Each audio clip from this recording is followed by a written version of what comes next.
out, which most survey respondents would not admit, selling their IDs or just taking a bribe to stay at home if they've been bought out by the opposing camp.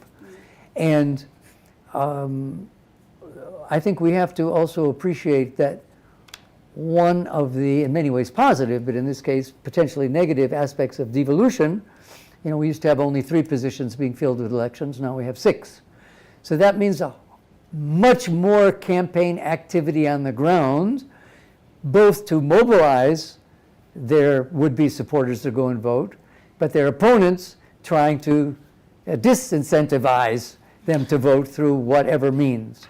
How much, we asked one question in our last survey, whatever political party you support, and we asked that question first, do you think there's any political party in Kenya that really tries to represent the interests of people like you?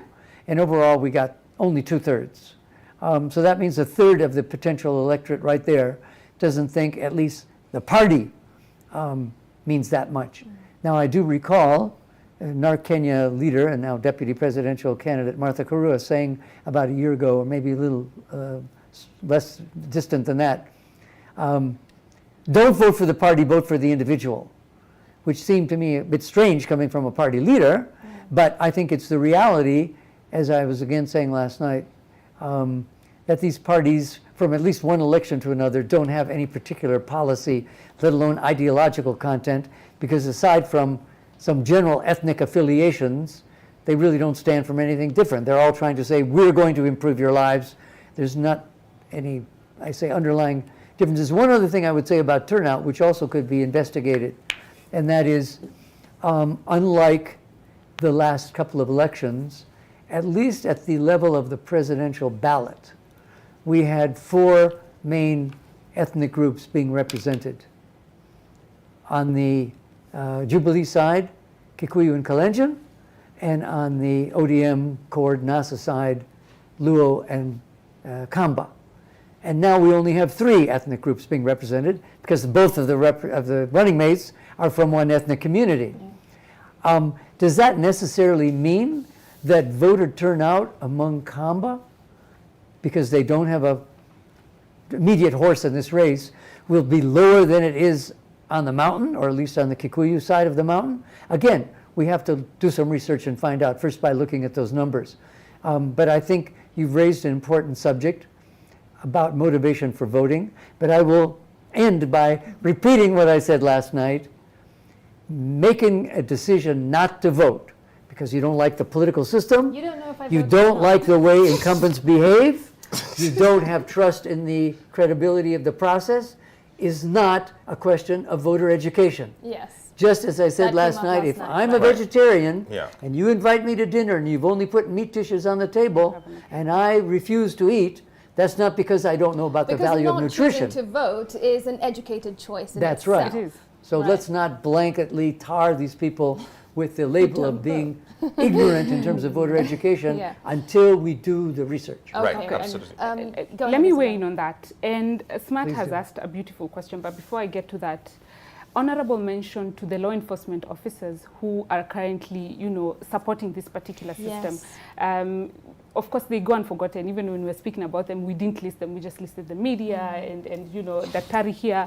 They do a beautiful job. Absolutely. And you'll notice that some of them are not even part of the National Police Service, but they're currently possibly getting instructions from the Inspector General. So they are literally outside their comfort zone and they are working round the clock, deployed, so far away from, their usual terrain. So it's nice to mention that, and specifically because we fault them quite quickly when anything goes wrong, and them, for one, can't even take a nap whatsoever. But that said. Sorry, one thing before, about working around the clock. One polling station that I visited yesterday near Limuru, I engaged the officers around duty in that polling station. I was outside, the other side of a fence. But I asked these fellows, and what about you? Me pata nafasi kupiga kura. This guy, the fellow that was nearest in the conversation, only came from about 10 kilometers away. But he said, we had to go on duty at 3 a.m. to be ready here, and we can't go off until everybody else is through the line, so they even gave up their right to vote by serving as you described. Yeah, no, you raise a really valid point there, especially at a critical time like this. For example, the Bomas of Kenya is highly secured at this point, especially. And as you mentioned earlier, there are security agents out in various counties and constituencies. You know, isn't it ironic that prisoners can vote and the police who are protecting us don't have a chance? Well, we should have absentee ballot at least 24 hours before there are laws so they could vote. There are laws that speak to that, right? And there are some fundamental rights that are limited for KDF. And of course, you know, National Police Service I don't like the laws, but they're there.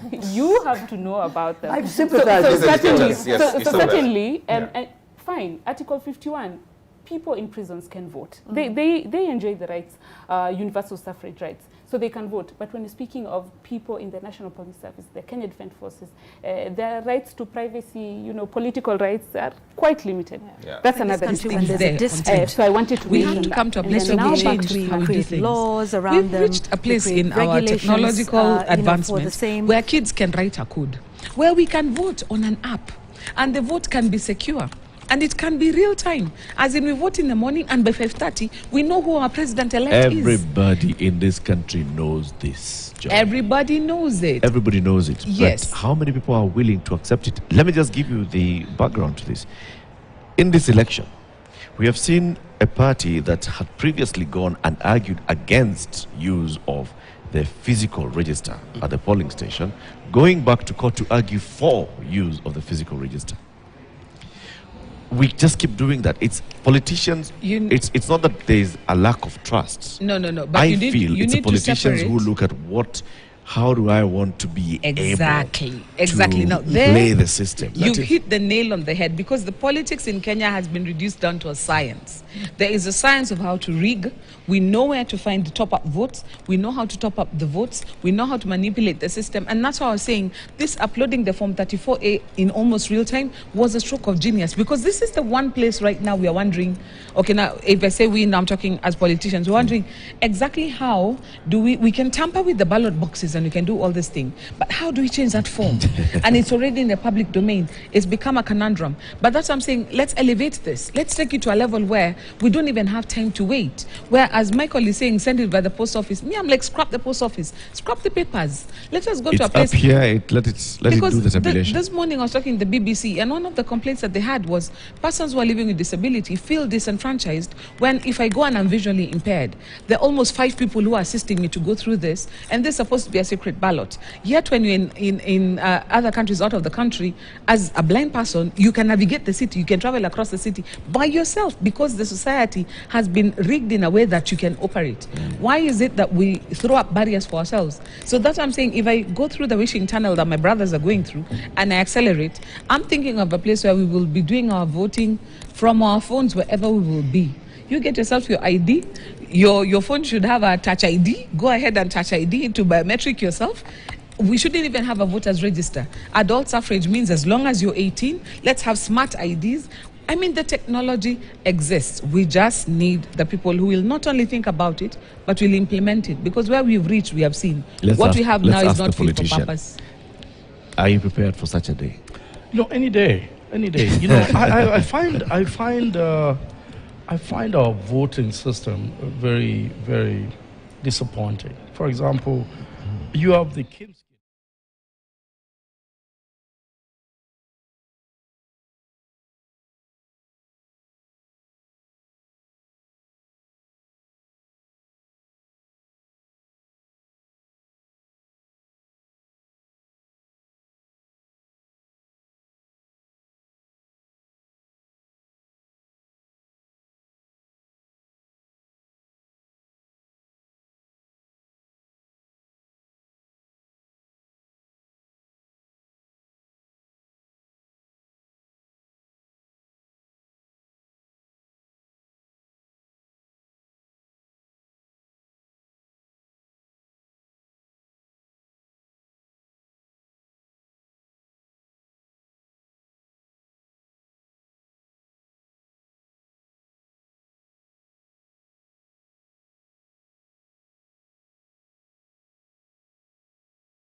In Meru, Raila has doubled from 10% last time to 19% this time.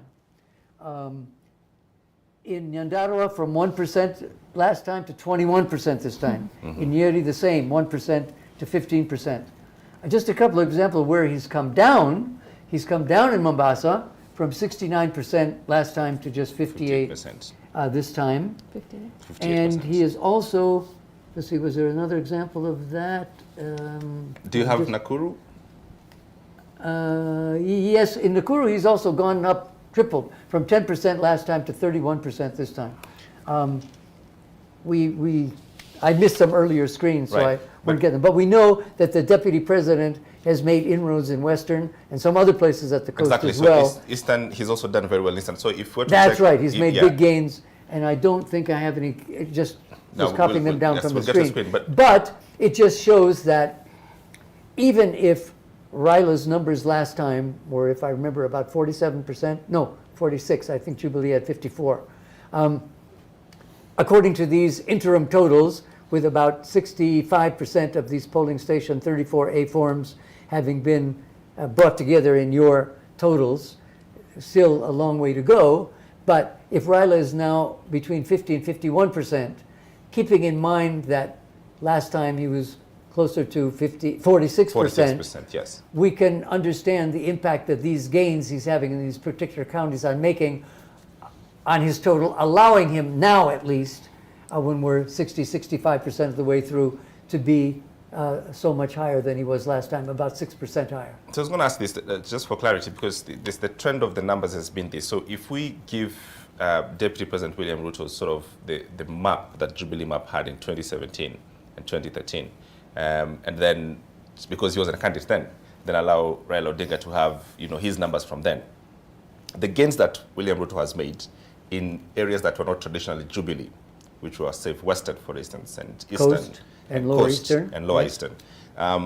Would you say that Raila is making those gains back through Central? They seem to be, from these figures, slightly more than compensating for what he's losing. I mean, the figures I was looking at earlier, but I didn't have my calculator, so I wasn't doing the combination. It seems like, except for Machakos town, Right. where Raila, I think as of now, in 2022, I think I saw a figure of 80%. Yeah, I don't have time to make that calculation now, but it seems like without having Kalonzo Musyoka as a running mate, the deputy president has definitely made some gains. I think it was an average of about 10%, Yeah. but I'm sure the people who had more time to do the calculation would see. But so far, based on those 65% of the 34As, we can explain the fact that Raila is about 6% better than he was at the end of the last election by looking at these increases. And this is the most fascinating thing about the electoral map this time, because in the last two elections, it's almost like in 2013, there were a lot of, Raila took a lot of Eastern, Northeastern, and that sort of Very belt. monolithic areas. Exactly. That's right. Right. And in 2017, there was sort of like a flip, and Jubilee sort of went in and, sort of clawed back on these gains, and went back in areas like, let's say, Kisii, where, say, areas like Nyamira, where they sort of swung those areas. Do you think that's what's happening here? It's definitely happening, and I'll add one other point. After the 92 election, I wrote an academic paper looking at the victimization, personal victimization, both physical and economic and social, in KANU areas where there were opposition candidates, whether Ford or Ford Kenya, to split Ford Asili and so on, sometimes quite brutal victimization, and in opposition areas where there were KANU candidates. And these were all examples. I think I had about 20 examples for the paper, all for district council elections. Now, because of the protection of government and the police, in the opposition areas where there were KANU people brave enough to stand in some of these wards, it was mostly social being ostracized socially, not physical, like having their businesses burned down, which would happen to some opposition candidates in KANU ruling party areas. What I think, and we're not over yet, but what I think it's fair to say at this point, that within particular ethnic communities, multi-party competition is being domesticated. it's becoming more legitimate and accepted. Whether this is a trend that continues in the next 2, 3, 4 elections, or whether, as you were suggesting, it might be just the particular circumstances of this one. But I'll just give one final example. I remember down in Taita in that election, we had a Kikuyu who was standing for the Taita Taveta Council. And he was either born there or grew up there. And he had taken on a Taita name. And even originally submitted that name to the ACK to run. And hate leaflets were put under his door of his house saying, if you are going to stand as a non-local in this election, you're going to run under your Kikuyu name. Don't pretend to be one of us. But we're not seeing any of that kind of stuff now. I mean, I'm not aware of any people being chased out because they're not locally ethnic. We got some people, non-ethnic minorities who are standing and even getting elected in some places. So just a long way of saying, I think the country has come a long way since 1992 in terms of the acceptance of multi-party competition as a way of choosing leaders and then eventually running a government. And we've seen this, Isabella, as we walk through away from the numbers to the question on just how this country and our politics, it's sort of like a small United States of America, these small communities. Or this United States. Or this United States of America, that there has to be sort of like an agreement, and we're sort of making that progress that we can see in elections and acceptability of candidates who are not traditionally from there, and they are winning seats in different places in several elections. Yeah. Even before I answer that question, interestingly enough, the academic paper that Daktari is alluding to may in one way or another have informed the formation of IMLU, because then IMLU at the time in 1992 was formed by a group of small medics who deemed it fit to give medical support and forensic pathology support to torture victims, given their work around the multi-party system at the time. So it's interesting to even hear him say that, because then you notice that we have walked the journey in terms of looking at the political sphere from then up until today.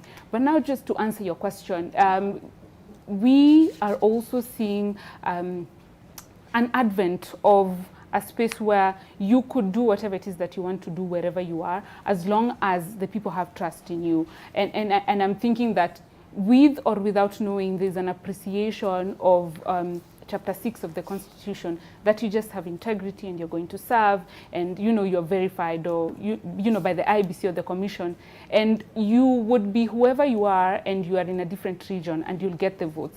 However, just to speak to what Dr. alluded to, we have also received verifiable reports of people being of different ethnic backgrounds in certain spaces, and they've had to move. As at today, 5 p.m., we had one of our human rights monitors who had to be evacuated together with his family of 2 kids and the wife from one place to another, specifically because he doesn't speak the language in that spot. So we have still those small instances where these things are happening. And before this particular, the 9th, 2 human rights monitors had already been violated, specifically by police officers, because they spoke a different language, yet they lived in another space. So there's still minimal, kind of frictions, happenings. Yes, they're there. But on the large scale, I think we are moving towards something that we can celebrate on, something that we can emphatically speak on. However, notable rights that may be sort of violated with or without knowing would be issues of access to information, because you notice that this particular person who had leaflets, put in his door or whatever, his specific, electorate or people who are supporting him would be denied some form of access in one way or another.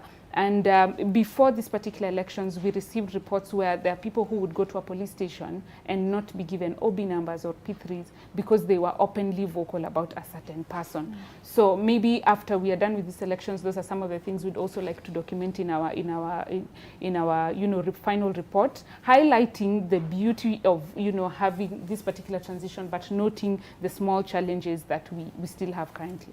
Yeah. All right. If I could add one small point, just for briefly. context, in terms of who's going to win this election, it's not simply how much any particular candidate has won or lost since last time.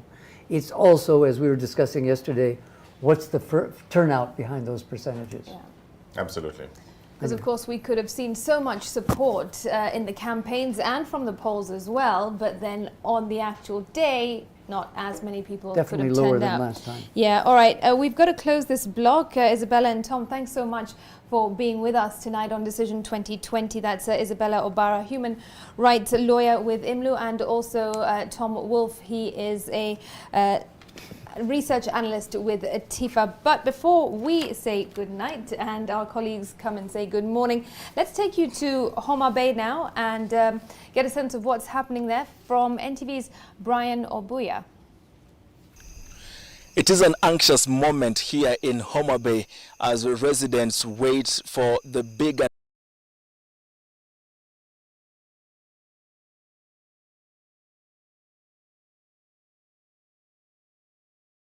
announcement on who is going to take over the county's leadership. We are coming to you from the County Tallying Center that is situated at the Tom Mboya University. A short while ago, police had to be deployed to quell the tension and the rising mild violence outside the university gate, where supporters of different candidates had milled there, making noise, sounding vuvuzelas and blowing whistles. It was chaotic, such that police had to be called in to disperse the crowds. But here is the thing. The County Tallying Center has been closed yet again. No staff is in here. They have suspended the tallying. The county returning officer, Mr. Frederick Apopa, saying that they are yet to receive the results that have been announced at the constituency level, for those results to be collected here. Once the results are collected here at the Tom Mboya University, then the sum of that is going to be their big announcement for the county governor. It's important to remember at this hour that both Kidero and Wanga have already shown a lot of confidence in winning this particular election. And it's indeed a nail-biter, a very consequential vote for the residents of Homa Bay. And here is the context. Both Kidero and Wanga have at one point been very important figures in the ODM party until they fell out during the ODM nominations, when the ODM party chose to give a direct ticket to Gladys Wanga. It's at that point that Kidero has been fighting to sway a protest vote in his favor. And it has been tight, a very tight race between the duo.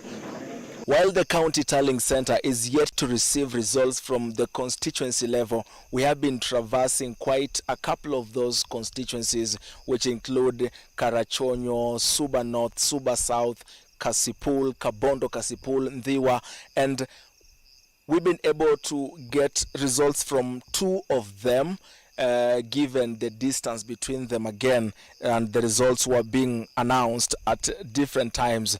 We see that indeed the race is showing that it's a very tight race between Kidero and Wanga. We saw in Ndhiwa Evans Kidero garnering a total of 29,504 votes against Wanga's 40,533. UDA's Rabudi Mark also garnered 188 votes of the total votes cast. That's showing that Wanga was ahead of Kidero by some over 10,000 votes. In Kasipul constituency, Wanga is leading the race with 33,490 votes against Kidero's 14,694. Mark Rabudi of UDA garnered 111 of the total votes cast. And while ATIT members of parliament have also been announced at the constituency level, and now we know that Suba North has retained Millie Odhiambo as its member of parliament, as Martin Owino retains his seat as Ndhiwa member of parliament. In Kasipul, Ongondo Were has also been re-elected to represent the electorate in that constituency for another 5 years. Now, we're waiting for the County Tallying Center to open. They tell us tomorrow by 8 a.m. they will have something to say, and we will be coming here yet again to see if there indeed will be any progress contrary to what we've seen during the day. The process itself has been very slow. The process has been very slow. Even the Homa Bay town constituency, which doesn't really have a lot of voters, is yet to submit its results. It's just very close to the county tallying center. Other places like Suba North and Dhiwa, which are far away, Karachuonyo also yet to submit their results. And we hope that throughout the night, or rather as the night progresses, those results will come in and we will have much more to report by tomorrow. These results are important. They are important to help quell the tension that is already rising in Homa Bay as the two leading contestants pronounce themselves to their electorate as the winners in this race. It's not until Mr. Frederick Apopa, the county returning officer, gives the final announcement that we will be able to know who really takes over the mantle to govern this county as Cyprian Awiti bows out after serving his second and final term. All right, Brian Obuya there in Homa Bay. Very fascinating race between Gladys Wanga of ODM and independent Evans Kidero. 8 a.m. in the morning, if we understand. The IEBC will be announcing the final results, and that's another important race to watch. Most definitely. All right, our time is up here. I'm really ready to say goodnight. Absolutely, but we're saying goodnight, and our colleagues, especially Dan Mwangi, has the numbers guy with the screen. He's about to say good morning and hand you over to the next bunch. That's right. Thanks so much for watching us. I'm Smriti Vidyarthi. We will be back again tomorrow. And I'm James Smart. Have a lovely night and good morning. Well, good morning and goodbye, guys. I'm not too far behind. I'll be catching up with you guys in not too long. Just after I hand over to Ben and Winnie, because I know they're already here. And just to get, again, a feel of the numbers for now, right quickly. As at this moment on our platform elections.nation.africa, Raila Odinga is at 50.67% at 4.78 million votes. William Ruto is at 48.65%, that's 4.59 million. George Ojakoya, 41,857 votes, 0.44%. And Agano Party's David Waihiga Mwaure at 0.23%, having garnered so far 21,865 votes. And these are provisional results coming from a total tally of 9,441,896 votes, which is also reporting from 30,219 polling stations out of the total 46,229. And again, because I like to ensure that we have the clarity of context, that is 9,441. My calculator and I will be doing this, 896 over the total, which is about, IBC talked about 14.4, so we're at about 66% of the results, so that's about 2/3 of the results so far are in, and as we said, it keeps updating real time. And so remember, the provisional data also includes not just the totals, but the distribution of the numbers when it comes to the party or coalition, or basically the political affiliations and inclinations. The blue zones are at the moment in regards to who is leading between Raila Odinga, William Ruto, George Ojakoya, and David Mwaure Waihiga. The blues represent the Azimio, which is Raila Odinga, and the yellow represents UDA Kenya Kwanza, which is William Ruto. And the other two gentlemen, statistically, you would not be able to identify where they are here. So we are just looking at these two. And when we touch, for instance, we just see the details. Marsabit County so far, William Ruto is ahead with 50.16%. It's pretty a pretty tight one so far, as it seems. And these are this is against Raila Odinga's 49.45%. And excuse me. And then we have Wajakoya at 0.27 and Waihiga at 0.12.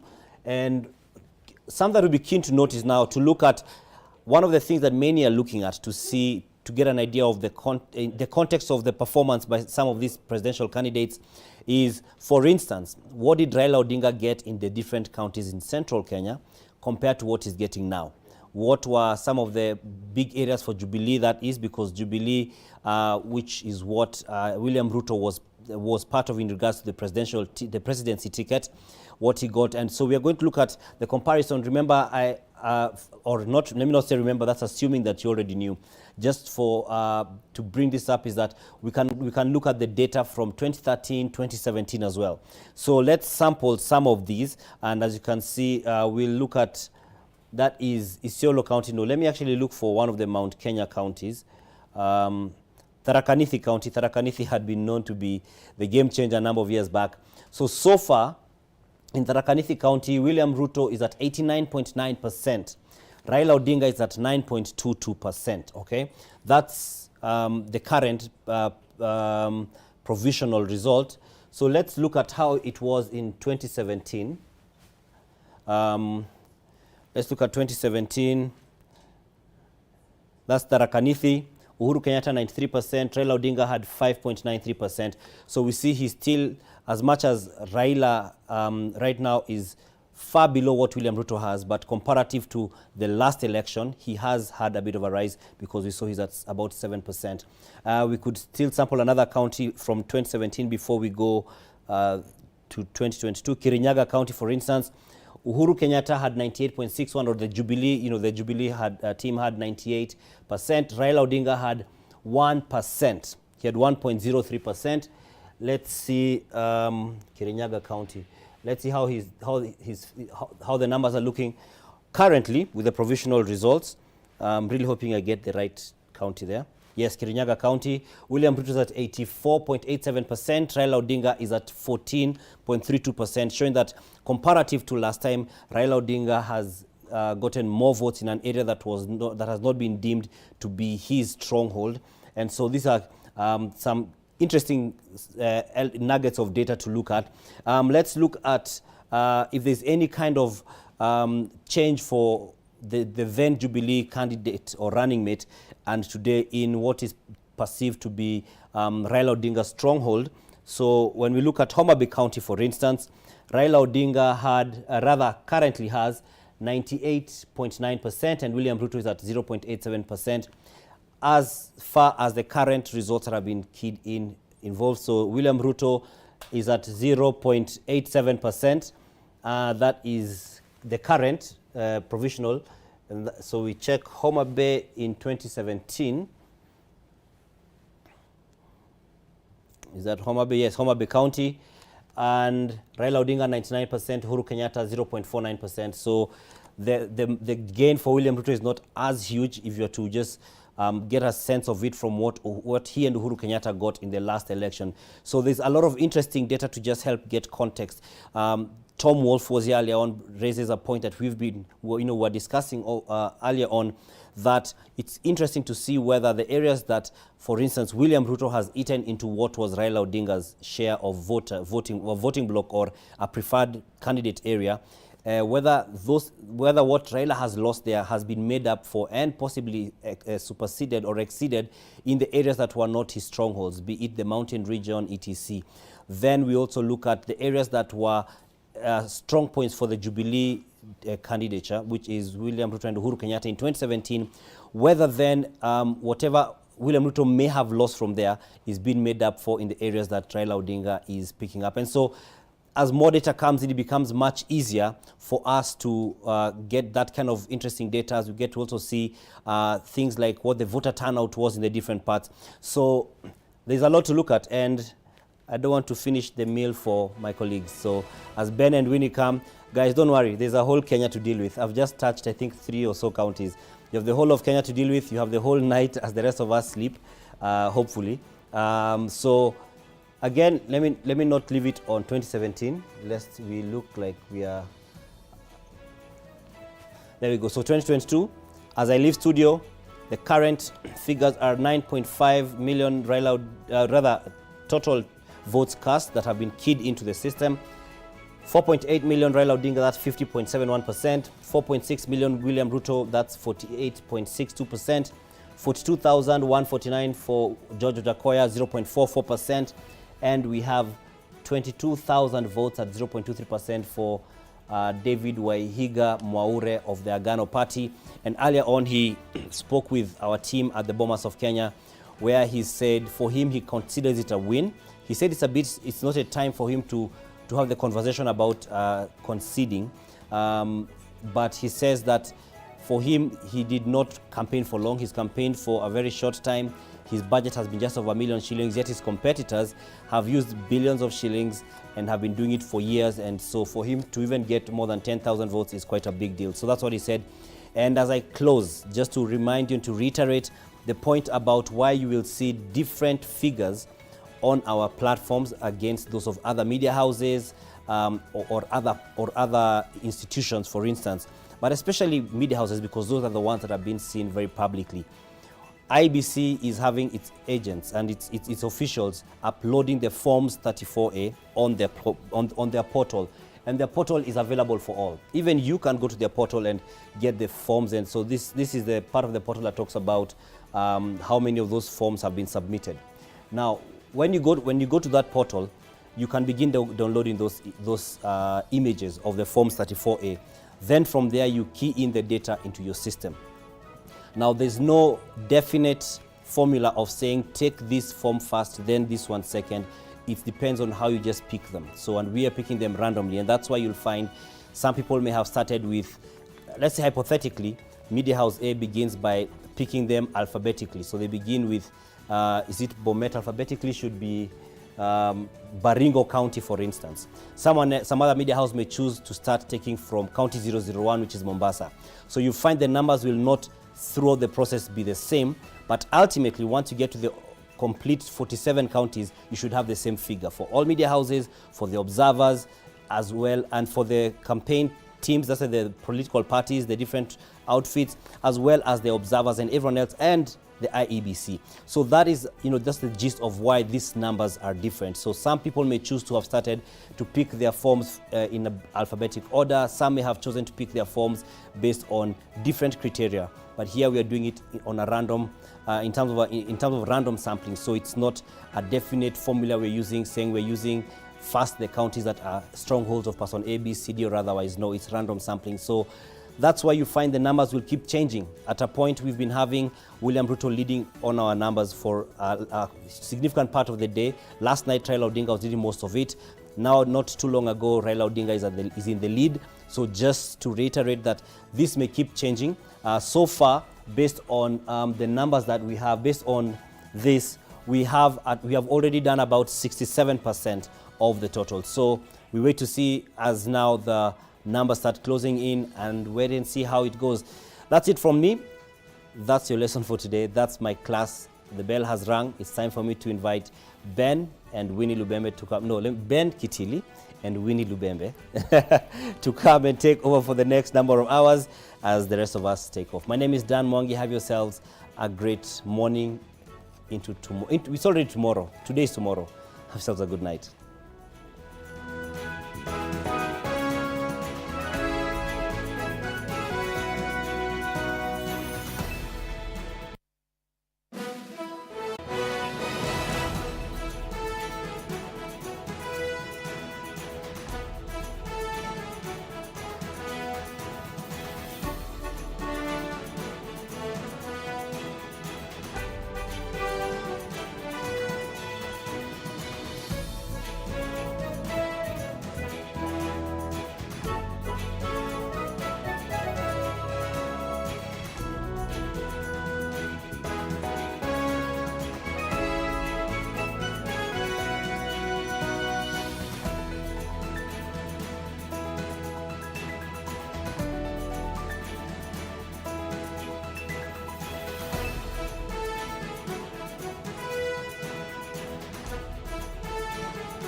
This is NTV. Welcome to the NBA Finals. Now this is a celebration. The finals, when 60-foot prayer can get answered at the buzzer. It's more like 61B. I mean, you gotta be great from game 1 to game 7. Because when the champagne stops popping, does anybody know what's left? Legendary status, my man. Yes, Dirk. Exactly. Oh my greatness. Dave, this line is not going down, and you're burning up. But I'll sort you out, my friend. See that barrier? Go for it. Bing bang bing. Bum, bum. Labor markets, economies, enterprises, supply chains, governments, workers, employers. We go deeper and beyond. Business Daily. Available off and online.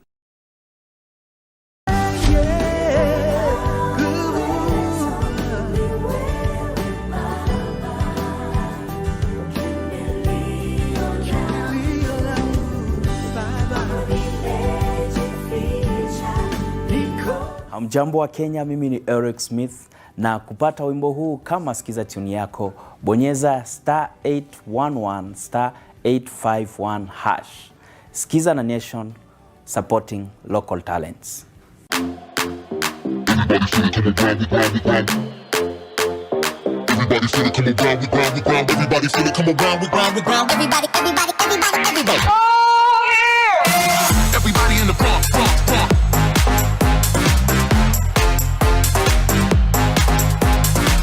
Everybody in the front, front, front.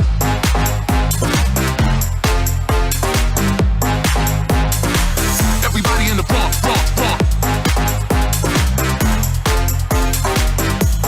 The music right here on Nation FM is on another level. We're playing the best hits, the biggest hits, right here on 96.3 Nation FM. My name is Antonio Soul. It's the Nation FM Drive every single weekday, Monday to Friday, from 3 p.m. to 7 p.m. The best hits, the best conversation, the best guests. Two officers of each polling center who are assigned to this station. Na mtazamaji, picha unazozipata hivi sasa zinakuja moja kwa moja kutoka katika kaunti ya Kisumu, ambako Rosa Buyu, huyu ni mwakilishi wa kike katika kaunti ile, amekuwa kilalama kwamba kuna baadhi ya maafisa wa tume kama watatu hivi ambao walikimbia katika vituo ambavyo walifaa kuwa, na tunavyofahamu ni kwamba pia wamekimbia na stakabadhi za tume hapa, ikiwemo maboksi ya kupigia kura ambayo ndani bila shaka yalikuwa na kura. Naona pale kidogo afisa yule ambaye mwandamizi analetwa juu kwa maswali, ila baadhi ya majibu yanahitaji sana tija hapa, manake mambo mengine ni ya sheria. Hili lishatokea, tushaweza kuliangazia, kwa hiyo basi wacha tutalifuatilia zaidi kujua namna ambavyo karatasi hizo za kupigia kura zimepatikana ama vipi, na ni kivipi zilitoweka kupitia watu hao ambao ni wasimamizi wa kura. Bila shaka hii ni kesi hapa mtazamaji. Kumbuka unaendelea kutazama matangazo haya kwa moja kupitia KTN News. Ni Kivumbi 2022, na tunaendelea kuletea pia matangazo ama matokeo ambayo bila shaka tumeyapata kwa wingi sana, na hivi sasa natiririka chini pale yakikuelezea ni nani anafanya nini kupitia ushindi ambao unatarajiwa kutangazwa wakati wowote tu. Kukuarifu pia kupitia kwenye mtandao ule ambao unaweza kuingia pia wewe Mkenya ama mtu yoyote apate kujua zile form 34A ambazo ndio fomu ambazo mara nyingi zina matokeo ya nafasi ya urais zinapachikwa pale kutoka kaunti mbali, bila kusahau pia diaspora. Ukiingia pale diaspora utaona hesabu yao kamili, wale ambao wamepiga kura kupitia balozi ambazo ziko katika maeneo yale ya diaspora. Kufikia sasa ni kura fomu zile 46,029 ambazo zimewasilishwa kati ya fomu 46,229. Zimebakia vituo 200 peke yake, ikiwa ni 99.57 ya fomu ambazo zimeweza kupokewa kutoka katika vituo na kutundikwa katika mtandao. Moja kwa moja basi na kupeleka katika ukumbi wa Boma, ambako mwanahabari mwenzangu Hassan Juma bila shaka anashikilia kule ili kutuarifu na kinachojiri, na hivi sasa labda nitampisha yeye atuelezee namna hali ilivyo, na iwapo kuna taarifa zozote basi Hassani, nadhani uwanja ni wako kwa sasa. kweli Manzo, manake kuna baadhi ya maneno ambayo haswa umeatoa mdomoni, manake ndio mambo ambayo nilikuwa kuzungumza nayo kwamba zimesalia kama 200 hivi fomu zile 34A, manake kwanza zinaingia katika mitandao hii ya tume ya IEBC hapo katika Bomas of Kenya. Kwa hivyo zimesalia kama 200 ndiposa tutamatishe asilimia yote, kisha ndio waanze sasa shughuli nzima hii ya kuangalia je, fomu hizi mambo yako koje, haswa zikitoka kutoka maeneo yale ya mashinani. Awali kulikuwa na washikadau wote, kulikuwa na wabunge, kulikuwa na viongozi mbalimbali kutoka katika mirengo yote miwili. Nazungumzia mirengo ambayo inawania wadhifa huu mkuu wa urais, lakini kukakuwa na kikao.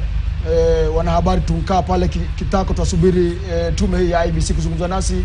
Moja makamishna akajitokeza akasema aisee, wajua nini, kuna wale wajumbe ambao tuwasubiri, tuko tuwasubiri wafike hapa Bomas, lakini hawajafika. Kwa hivyo tumezungumza nao, watafika mida ya asubuhi. Kwa hivyo kikao hicho cha wanahabari na tume hii ya IEBC kitafanyika hapo kesho mida ya saa 4 asubuhi. Ndio wote wakafunganya, basi hao wanasiasa wa mirengo yote miwili wakafunganya wakaondoka. Ukiangalia jengo hilo, ukumbi huo wa Bomas, ni kamera viti, lakini hakuna watu hapo, lakini hapajaharibika neno. Manake naye mmoja, manake kuna wanasiasa, kuna wanahabari, kuna washikadau mbalimbali, kuna waangalizi sasa ama observers, na kuna maagenti pia. Kwa hivyo naye mmoja ambaye jina kubwa, jina tajika katika nchi hii ya Kenya, bwana John Gidongo, karibu sana KTN News bro. Asante sana. Kwanza sijui bwana John Gidongo, hapa Bomas wafanya nini hapa? Wewe ni nani haswa? Mimi hapa nimekuja kama observer, pia ni agent. Na nilisikia ukisema kule kwa ukumbi hatuna watu. Ni kijibaridi tu bwana. Bado tumewacha watu huko ndani na hawezi kutoka huko mpaka asubuhi. Hata mimi jana nilitoka hapa saa 12 na dakika 15. Lazima tuwe vigilant at this time. Kwa hivyo kazi yetu katika hii uchaguzi kama observer ni jana asubuhi siku ile tulipiga kura, tulizunguka polling stations kadhaa kuona vile inaanza. Na unajua Wakenya, uzuri wa Kenya sasa tumezoea. Hii ni uchaguzi wetu wa 7 kutoka turudi kwa multiparty 1992, na tumeendelea. Tuko na Uhuru Kenyatta atakuwa rais wa 3 kustaafu na kwenda nyumbani na kupoa. Hiyo ni maendeleo. Lakini vile tuliona siku ya uchaguzi tulianza vizuri, Wakenya wanapiga laini, kidogo tukakuwa na shida ya biometric, na returning officers wengine, presiding officers wengine kukataza watu kutumia ile manual system. Hiyo ilikuwa shida. Kwa hivyo iko watu wengi walikuwa disenfranchised. Hii biometric yenyewe ilikuwa na fail. Tulikuwa na hiyo shida, na nafikiri hii miezi na miaka inakuja lazima tuangalie. Bwana Gidongo, hili swala la mitandao kupiga chenga tume hii ya IEBC linatoa taswira gani? Kwamba ni kutojipanga ama mitandao dijitali, wajua tu mashine zisipofanya kazi pekee ni mambo tu ya kawaida tu. Mimi nasemaga, unajua hii digital ilikuja, tulianzisha kwa sababu tulisema manual watu wanaiba kura, wanachukua kura, wanaijaza kwa msitu, alafu hiyo sanduku inaletwa kama watu walipiga kura. Kwa sababu twende digital itakuwa more secure. Lakini mwizi ni mwizi. awe manual au digital. Na mwizi wa digital ndio mbaya kupita yule ya manual. Sasa ndio tumegundua, kwa sababu unakumbuka uchaguzi uliopita tulikuwa na vile watu walikuwa wanaita vifaranga. Sasa shida si system. Kama unaona hii uchaguzi watu walikuwa naomba turudi manual. Kulikuwa na hizo kelele kwamba turudi manual, turudi manual. Na pia manual inasaidia wale hawajui kusoma, wale hawana macho mzuri. Kwa hivyo shida si teknolojia ati manual au digital. Shida ni watu kuwa hawana na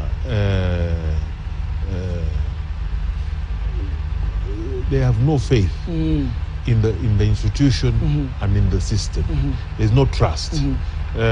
Kwa hivyo lazima tufanye bidii vile tunaweza kurekebisha hii tume ya IEBC, watu wakuwe na waiamini. Lakini ukizungumza hilo swala la kidijitali, ukiangalia kwa sasa mitandao, kuna habari potofu bwana, kuna fake news. Kwa hivyo sasa hatujui ikweje, ni yupi wa kuaminiwa. Tusubiri IEBC ama itakuwaje? Maana ukiangalia mtandao wa kijamii saizi ni shida. Huyu wako juu, ni ule. Ni shida kwa sababu siku hii sasa tuko nakumbuka mwaka wa 2007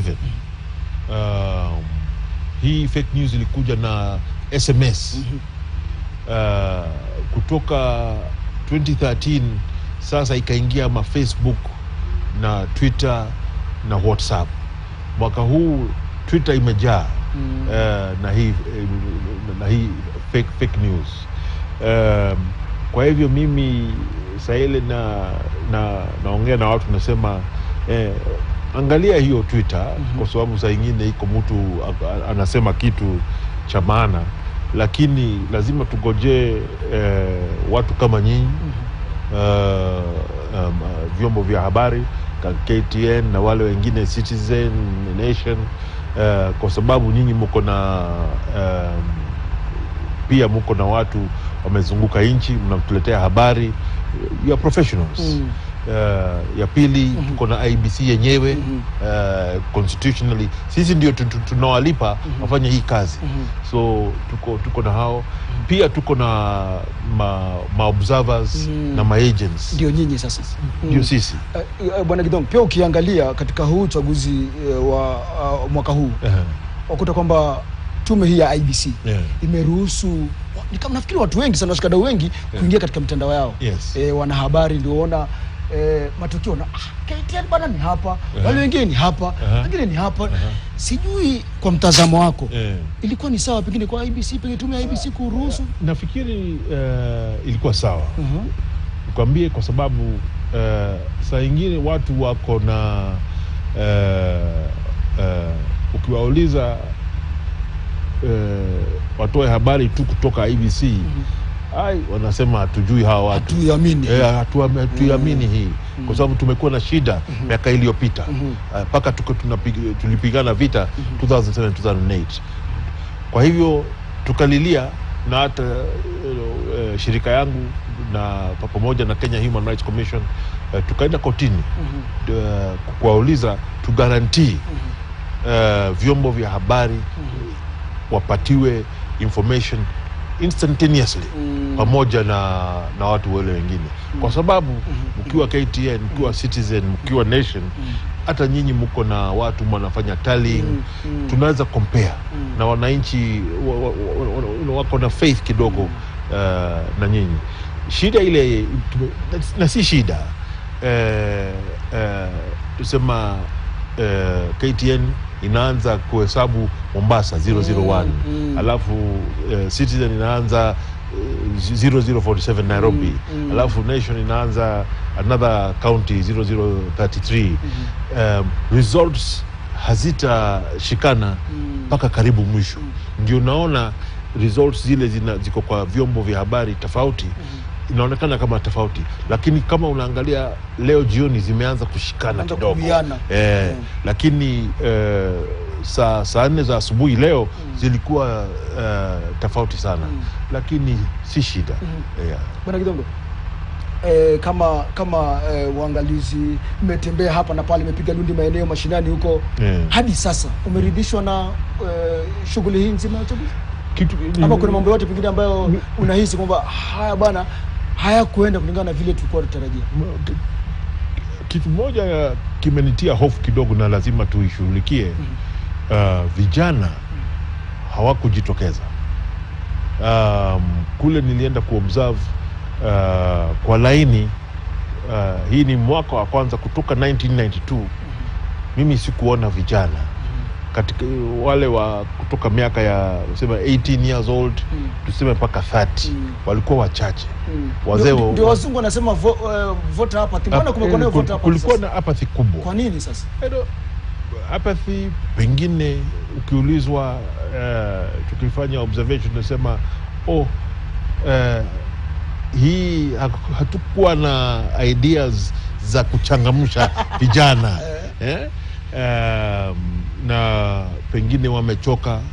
Mimi nikiwauliza wanasema hawa wanasiasa wote ni wale tu. Wacho nikae nyumbani. Mimi siamuki asubuhi saa 12 ati kupiga line.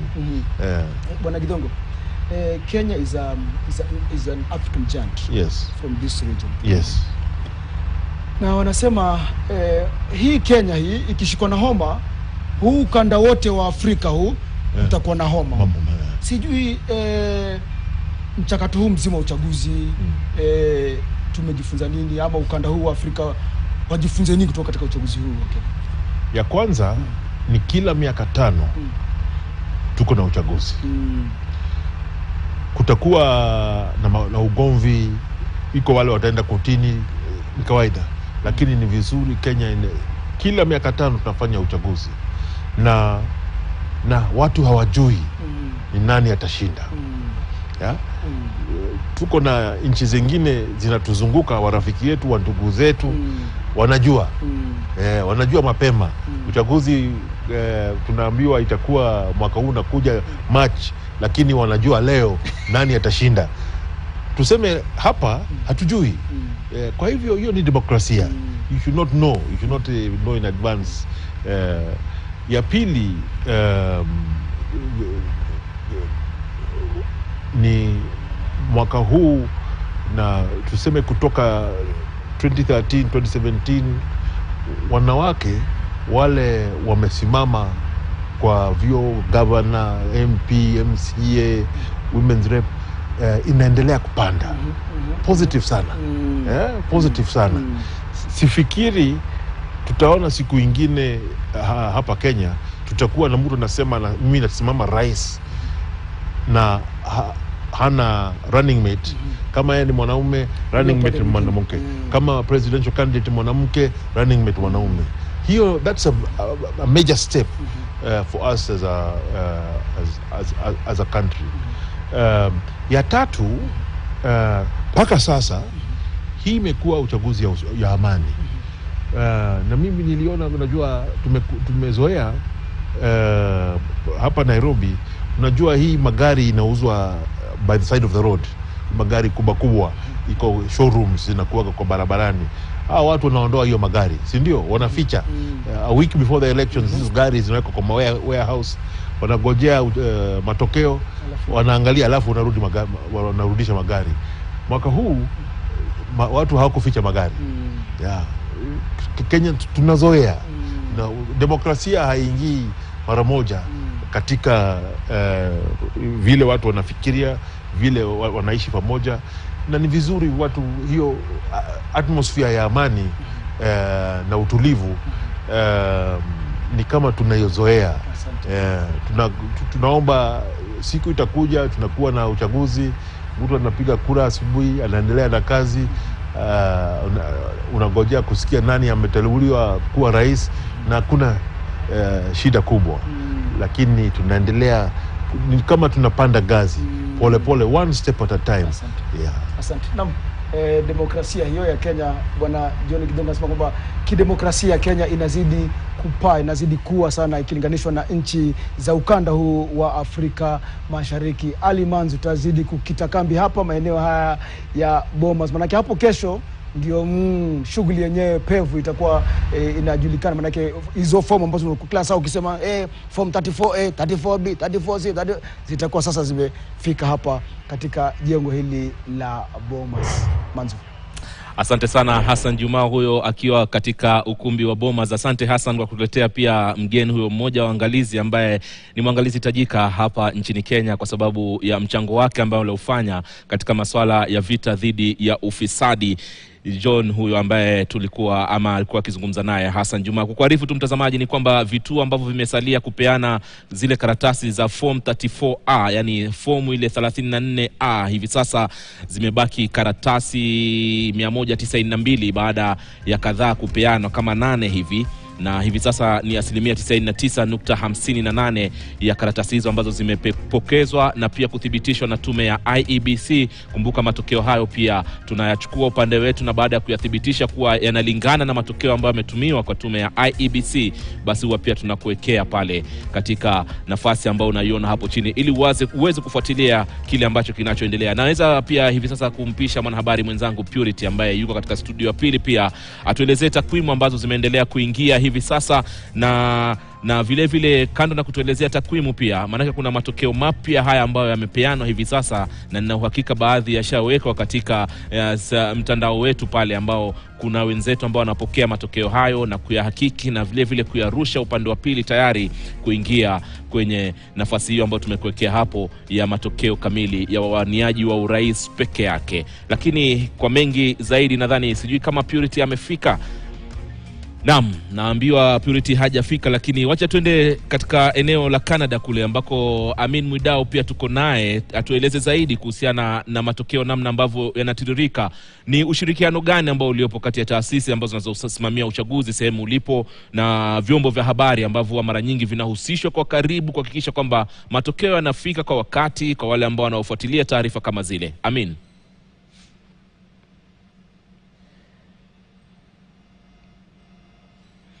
Amina, tukupati sauti yako kidogo ni kama umeiziba, naomba uangalie sauti. Okay. Vyema, tunakupata sasa. Pole sana. Sasa kwa utaratibu wa mashirika ya habari pamoja na zile tume zinazosimamia uchaguzi ni kwamba yanaanza mbele sana kabla ya uchaguzi wenyewe. Na moja ya mikutano ambayo kwamba nimeshawahi kuhudhuria kwa sababu nimeshahusika na mikakati kama hiyo ni maombi mbalimbali ya wanahabari wale ambayo sana sana huwa yamelenga mfumo wa zile results zinapokuwa zinaletwa, yani ile format, kwa sababu vyombo vyao vingi huwa vinaweza vikapokea information katika format fulani na ikawa ni rahisi kwa wao kuziweka katika matangazo yao. Kwa hiyo baada ya kufanya maombi yale, tume ukaa chini na watu wake wa technology wakaamua ni je, tunao uwezo kama huu, na kama hatuna, nani ambaye kwamba aweza akafaa kuhitimisha ama kufulfill hii request tuliletewa na wanahabari. Basi pale matayarisho hufanywa, na alafu baadaye wanahabari huelezwa in advance. Sasa wana kitu maalum wanachokiita open data. Kwa hiyo kuna special site ambayo hiyo sana sana katika election wana feed yao maalum wanahabari. Kama hivi sasa kwa Kenya IEBC, mtu yote aweza akaenda aka download form 34A na akaweza kufuatilia matokeo. Lakini wanahabari wana special feed yao ambayo kwamba imewekwa madhumuni ya kuhakikisha habari zile walizozipata ni sahihi na wamezipata kwa wakati mwafaka, na wote wameupata kwa wakati mmoja. Kwa hiyo pale watakapoipata, haijalishi kama shirika lako la habari ni dogo la watu wawili ama ni la watu 1000 ambao kwamba waweza kufanya mchakato wa haraka sana kuhesabu zile kura, kwa sababu tayari mmewekewa hesabu katika njia ambayo kwamba lililobaki nyinyi ni kuweka katika mitambo yenu tu. Ndio maana ukaona katika taarifa za habari wakati wa uchaguzi, ikiwa unazungumzia habari ya Mombasa, kila station itasema Mombasa reporting 25%, fulani amepata kura 2, mwingine amepata kura 3. Hasa ukifungua station yote, ile hamu yako unapotaka kwenda, huwezi kuona tofauti ya matokeo kwa sababu wote wamepata kutoka kwenye feed moja. Sasa hilo ndo jambo ambalo kwamba naona siku za mbele la IBC ingeweza kunufaika nalo, kwamba kwa sababu wanahabari ni moja katika njia muhimu ya kuweza kuwapelekea matokeo wa Kenya wengi, hasa wale ambao kwamba hawana nafasi za mitandao ama hawamo katika ile social media. Kwa hiyo ikiwa wanahabari watapewa fursa ya kupata habari zile kwa wakati mwafaka, wao pia waweza wakazisambaza, na hii itakuwa ni moja ya njia ambayo inaweza ikasaidia pakubwa sana kupunguza yale makali ya fake news na disinformation ambayo kwamba pengine tumeweza kuiona kwa wakati huu na wakati mwingine tena. Vyema kabisa, nitarudi kwako baadaye Eric, tuzungumzie usalama wa mitandao ambayo tunayoitumia hapa nchini Kenya na kadhalika, kutokamana na athari za udukuzi. Kuna wale ambao mara nyingi those who try to hack the system, kuingilia na kuchukua control na vitu kama hivyo, lakini sijui kama mwanahabari mwenzangu Purity uko tayari saizi kutupatia takwimu zaidi, manake kuna matokeo ambayo yameweza kuingia. Purity.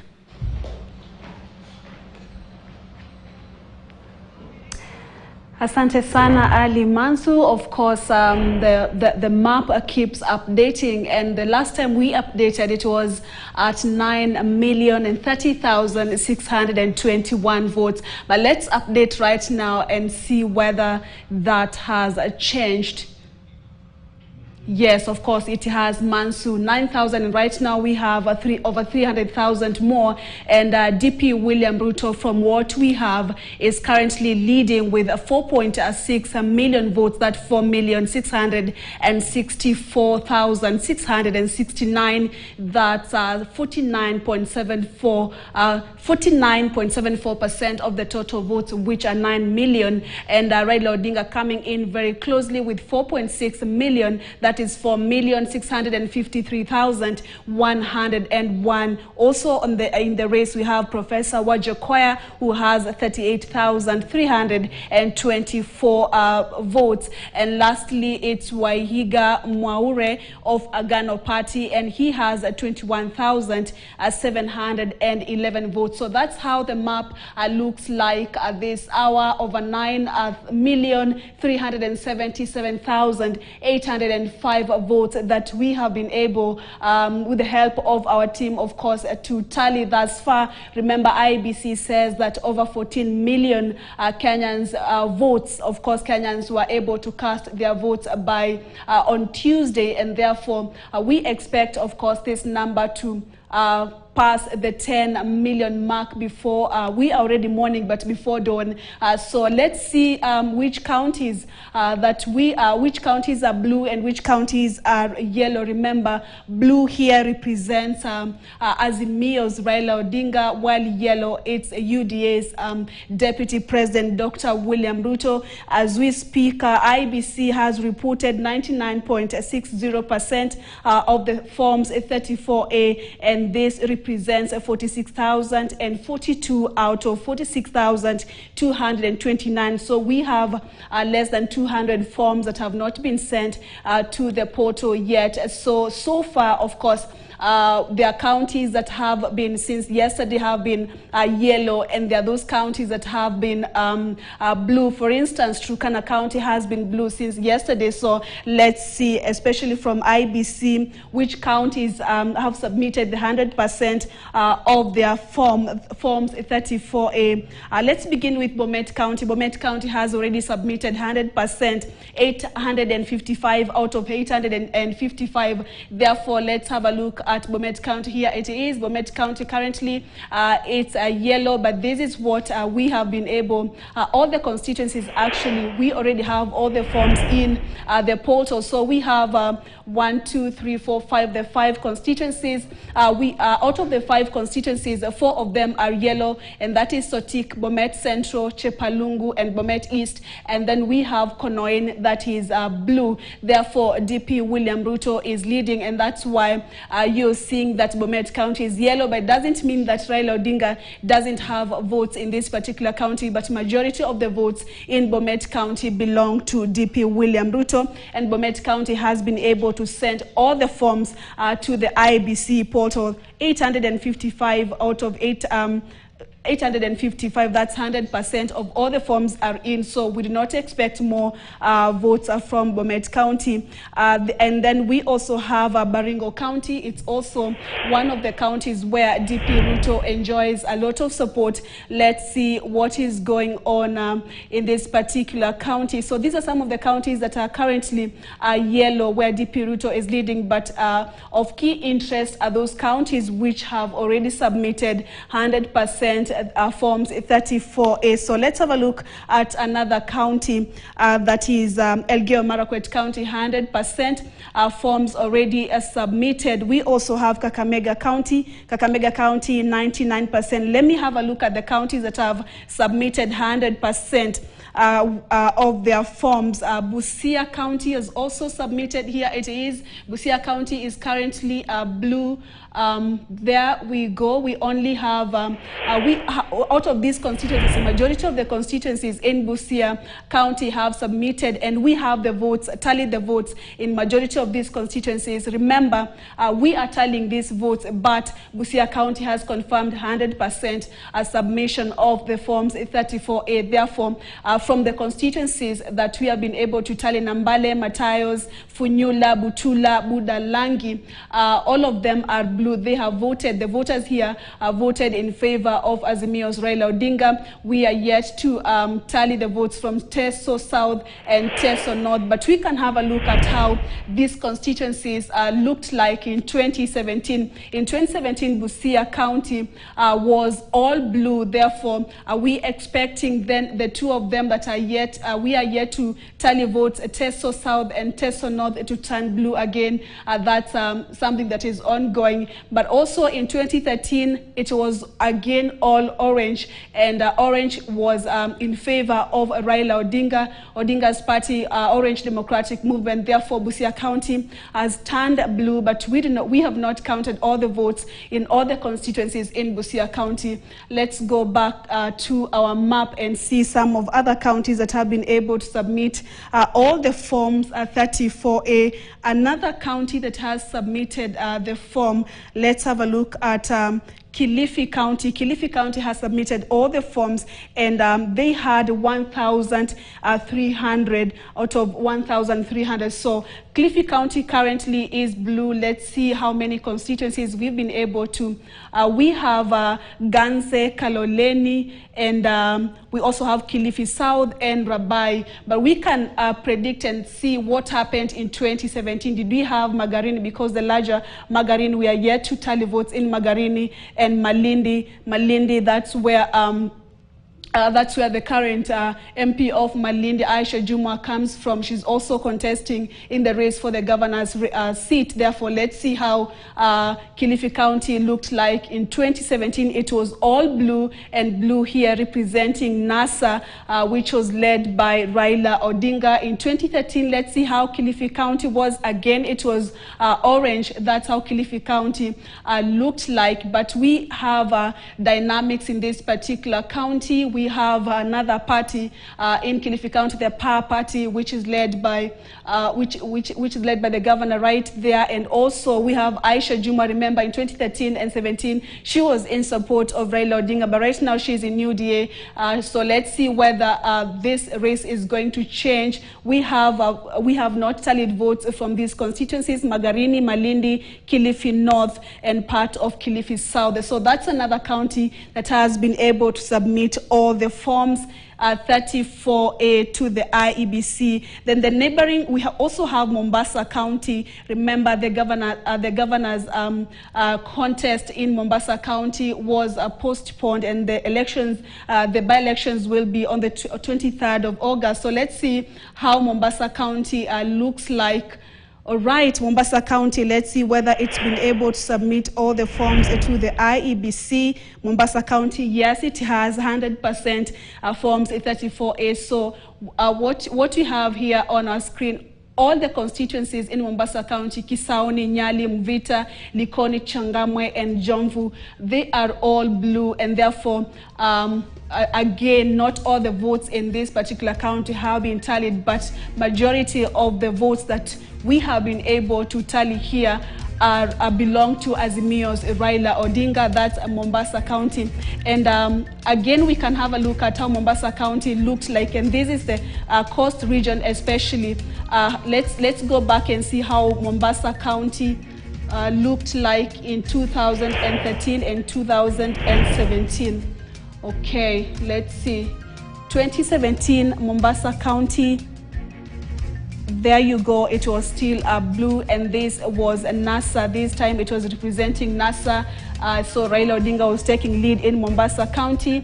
In 2013, again, it was orange for standing for Orange Democratic Movement, so Raila Odinga was leading Orange Democratic Movement Party. Of course, it was dominant in this particular county. So that is how Mombasa County is like right now. All the forms 34A are in as we speak, and therefore it's a matter of tallying all the votes in this particular county and seeing between DP William Ruto, who is currently leading at 49.82%, followed closely by Raila Odinga, still 49.54%, and the total votes that we have been able to tally thus far, 9.68 million votes. Of another interest, let's have a look at one of the counties in the Mount Kenya region, especially where President Uhuru Kenyatta comes from. That let's have a look at Kiambu County. All right, Kiambu County, it's all yellow, and this is in support of DP William Ruto. And from the IBC portal, let's see if we still expect more. Yes, we still expect a few forms from Kiambu County. Kiambu County has so far submitted 2,114 out of 2,117, and therefore only 3 forms there. So Kiambu County voting in support of DP William Ruto. Remember, this map is still changing. IBC says that at least 14 million votes, that's what we are expecting, and we are at 9.6 million, so we can again say that it's too early to call it a neck and neck race there between DP William Ruto and Azimio la Umoja presidential candidate Raila Odinga. Ali Mansu will still continue updating our viewers, and this map is updating because our team again are doing the magic behind the cameras, and we will have it updated just before morning. We expect, of course, this is going to be, even before you get back to me, Mansu, I'm sure we are going to be hitting 10 million votes out of the possible 14 million that IBC has said so far. For now, it's back to you, Ali Mansu, but remember, we are still updating this map, and we are giving you latest information as soon as we get them. Asante sana Purity kwa taarifa hiyo ambayo inatuelezea takwimu namna ambavyo zinavyoendelea kutiririka. Leo ni tofauti na jana, mtazamaji, manake jana kidogo ilikuwa inakwenda mwendo wa kobe, yani pole pole, lakini leo mambo yanafanyika na zile fomu pia zimeingia, na hapa kwetu tumezihakiki sasa baada ya kuzipokea, na vile vile kama ilivyoelezewa na ndugu Amin kule Mwidau kwamba wanahabari upewa kipaumbele. Naam, hata sisi tulipewa kipaumbele hapa nchini Kenya na tukapewa laini fulani ambayo inaleta matokeo yale moja kwa moja, lakini ni sharti tuzungumze na wenzetu ambao wako mashinani ambao wamepiga zile picha na kutumia hapa ili kusema kwamba naam, haya ni matokeo ya ukweli. Sasa kwa hiyo kwenye swala hilo bado tukiwa kwenye mitandao hii na usalama wake na athari zilizoko, Eric, swala la usalama hapa kwenye mitandao inayotumika likoje? Mara nyingi tunaona kuwa usalama mtandaoni lazima iboreshwe, kwa sababu unaweza kuona kuwa tovuti fulani zina hitilafu ama zina shida ambazo zinaweza kutumika kueneza, tuseme kama ni habari gushi.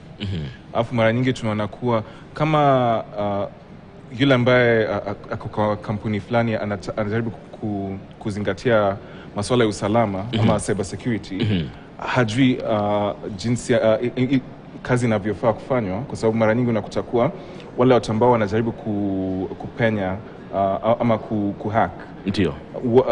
Wanajiboresha ama wanafanya utafiti na wanajua kwa mfano tovuti fulani kuna hii shida ama tuseme hivi ndivyo tovuti fulani inakaa na ni tovuti inayoaminika na wanaweza kutumia tovuti hiyo kuchapisha habari.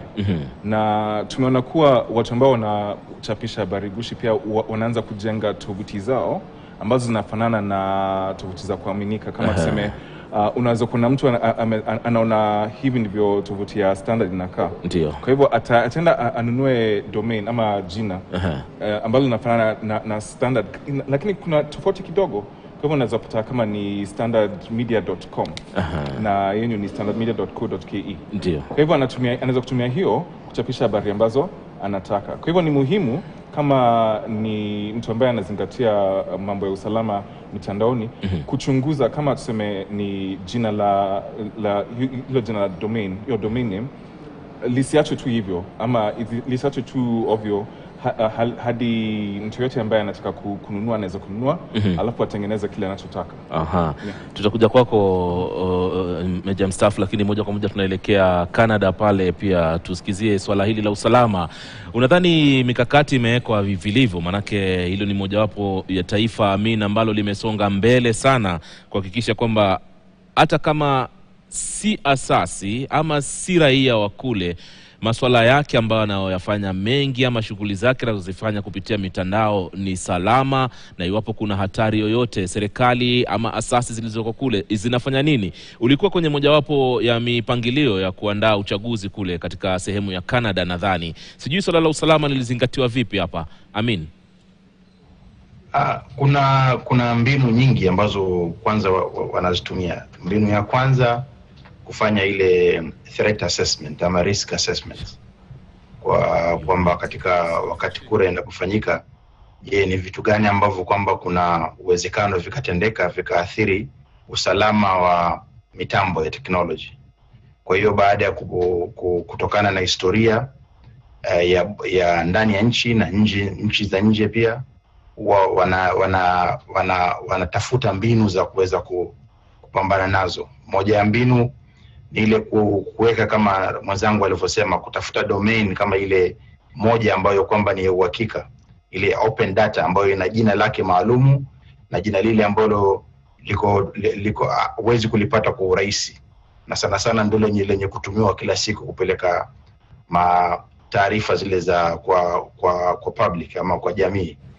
Kwa hiyo ni moja hapo. Jambo lingine ni kutumia mitambo kama zile VPN, haswa katika usambazaji wa zile habari kutoka kwa sababu kule kuna utaratibu wa kupokea hizi taarifa za matokeo kupitia kwa zile virtual private networks.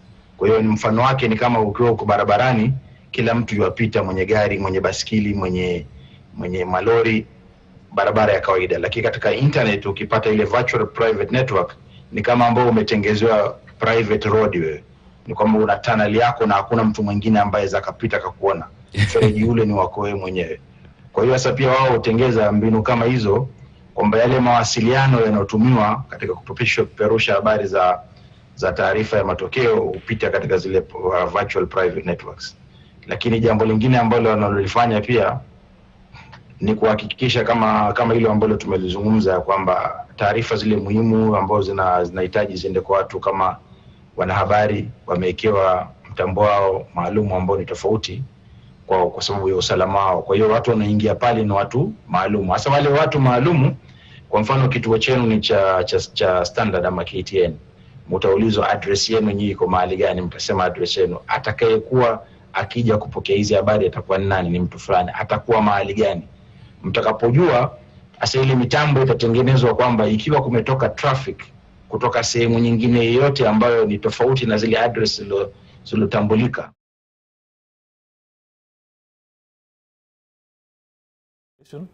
Some people have taken consumer loans. They've actually got an insurable interest in his win. So that if he doesn't win, then they'll be in a state of shock. And the same applies with Ruto. So I think people must learn to just manage the expectations And such reducing this privilege is that MPs or elected leaders enjoy that make those positions very, very, very, very attractive. Which is why the decision by the Supreme Court on a CDF is very interesting. That members of the National Assembly will no longer control a CDF. Because you know that was part of the reason why most people ran for parliament, because they know there's a budget of about 137 million thereabouts that they can play around with. Yeah. So, Prof, last night or this morning, early this morning, you predicted that we are going to a presidential runoff. Do you still maintain that? I still see that runoff. There has been nothing to shift my mind about that because of this thing has been just, 1 to 3, 1 to 3. And this 1 to 3, dare get to 50.0 or 50, 51, a shock, back to 48. So I'm just thinking, and again, the way the media houses are now trying to explain it this afternoon up to this night, I like it a lot, trying to explain why there are those variances in media houses. Because the morning people were really concerned about this, and I kept telling my colleagues, the ones whoever asked me, that this is because it depends where one has begun, whether you are using a alphabetical or whether you are just picking at random, and in any case is how many have you also put there, because that is also not being told to us. There are how many, stations are already simulated. It's not being told. We are just being given the overall. So I still see a runoff.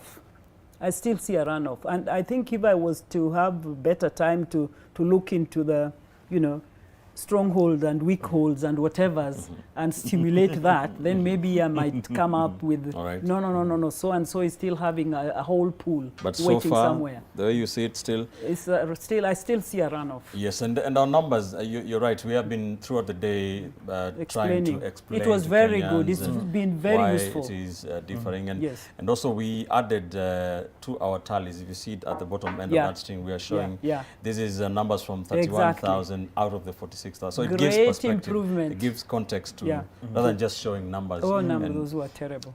Dismas, what is your crystal ball telling you about how close this election is set to be?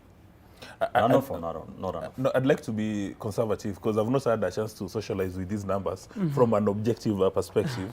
And I don't have the guts of a professor here to say whether it's going to be a runoff. I'm a bit conservative. So it's important to wait maybe till we get up to around 75%. Then at that stage, you can start looking at the trends and, do scenario analysis and sensitivity analysis. All right. I'll let you it's only scholars who have guts to... I think my guts is basically based on the margins that so far have been consistent. Usually we in elections we see quite good margin, but this one is almost getting to marginless sometimes. Yes, it is a strange one. It is a new one. It's a swing so. It keeps swing so. It's like a pendulum. Yeah. All right. So let's focus on the election manager, the referee, IEBC. We have to keep them on the under focus all the time in this very important time. How have IEBC conducted themselves so far, in as far as they are not releasing anything, but of course they're telling us it's on the portal. They are issuing periodic statements. Are you satisfied? I mean, let's start from 2017 elections, where the Supreme Court found that the presidential election, that the elections were marked by irregularities and illegalities. So based on that pronouncement, Mr. Chebukati was found to be an incompetent leader, that he failed to deliver on his obligation. So it comes from a very poor setting, from a very poor law. And he's been trying to lift himself. And I think one of the key things was that there was no transparency in the entire process. So he's been able to address that transparency.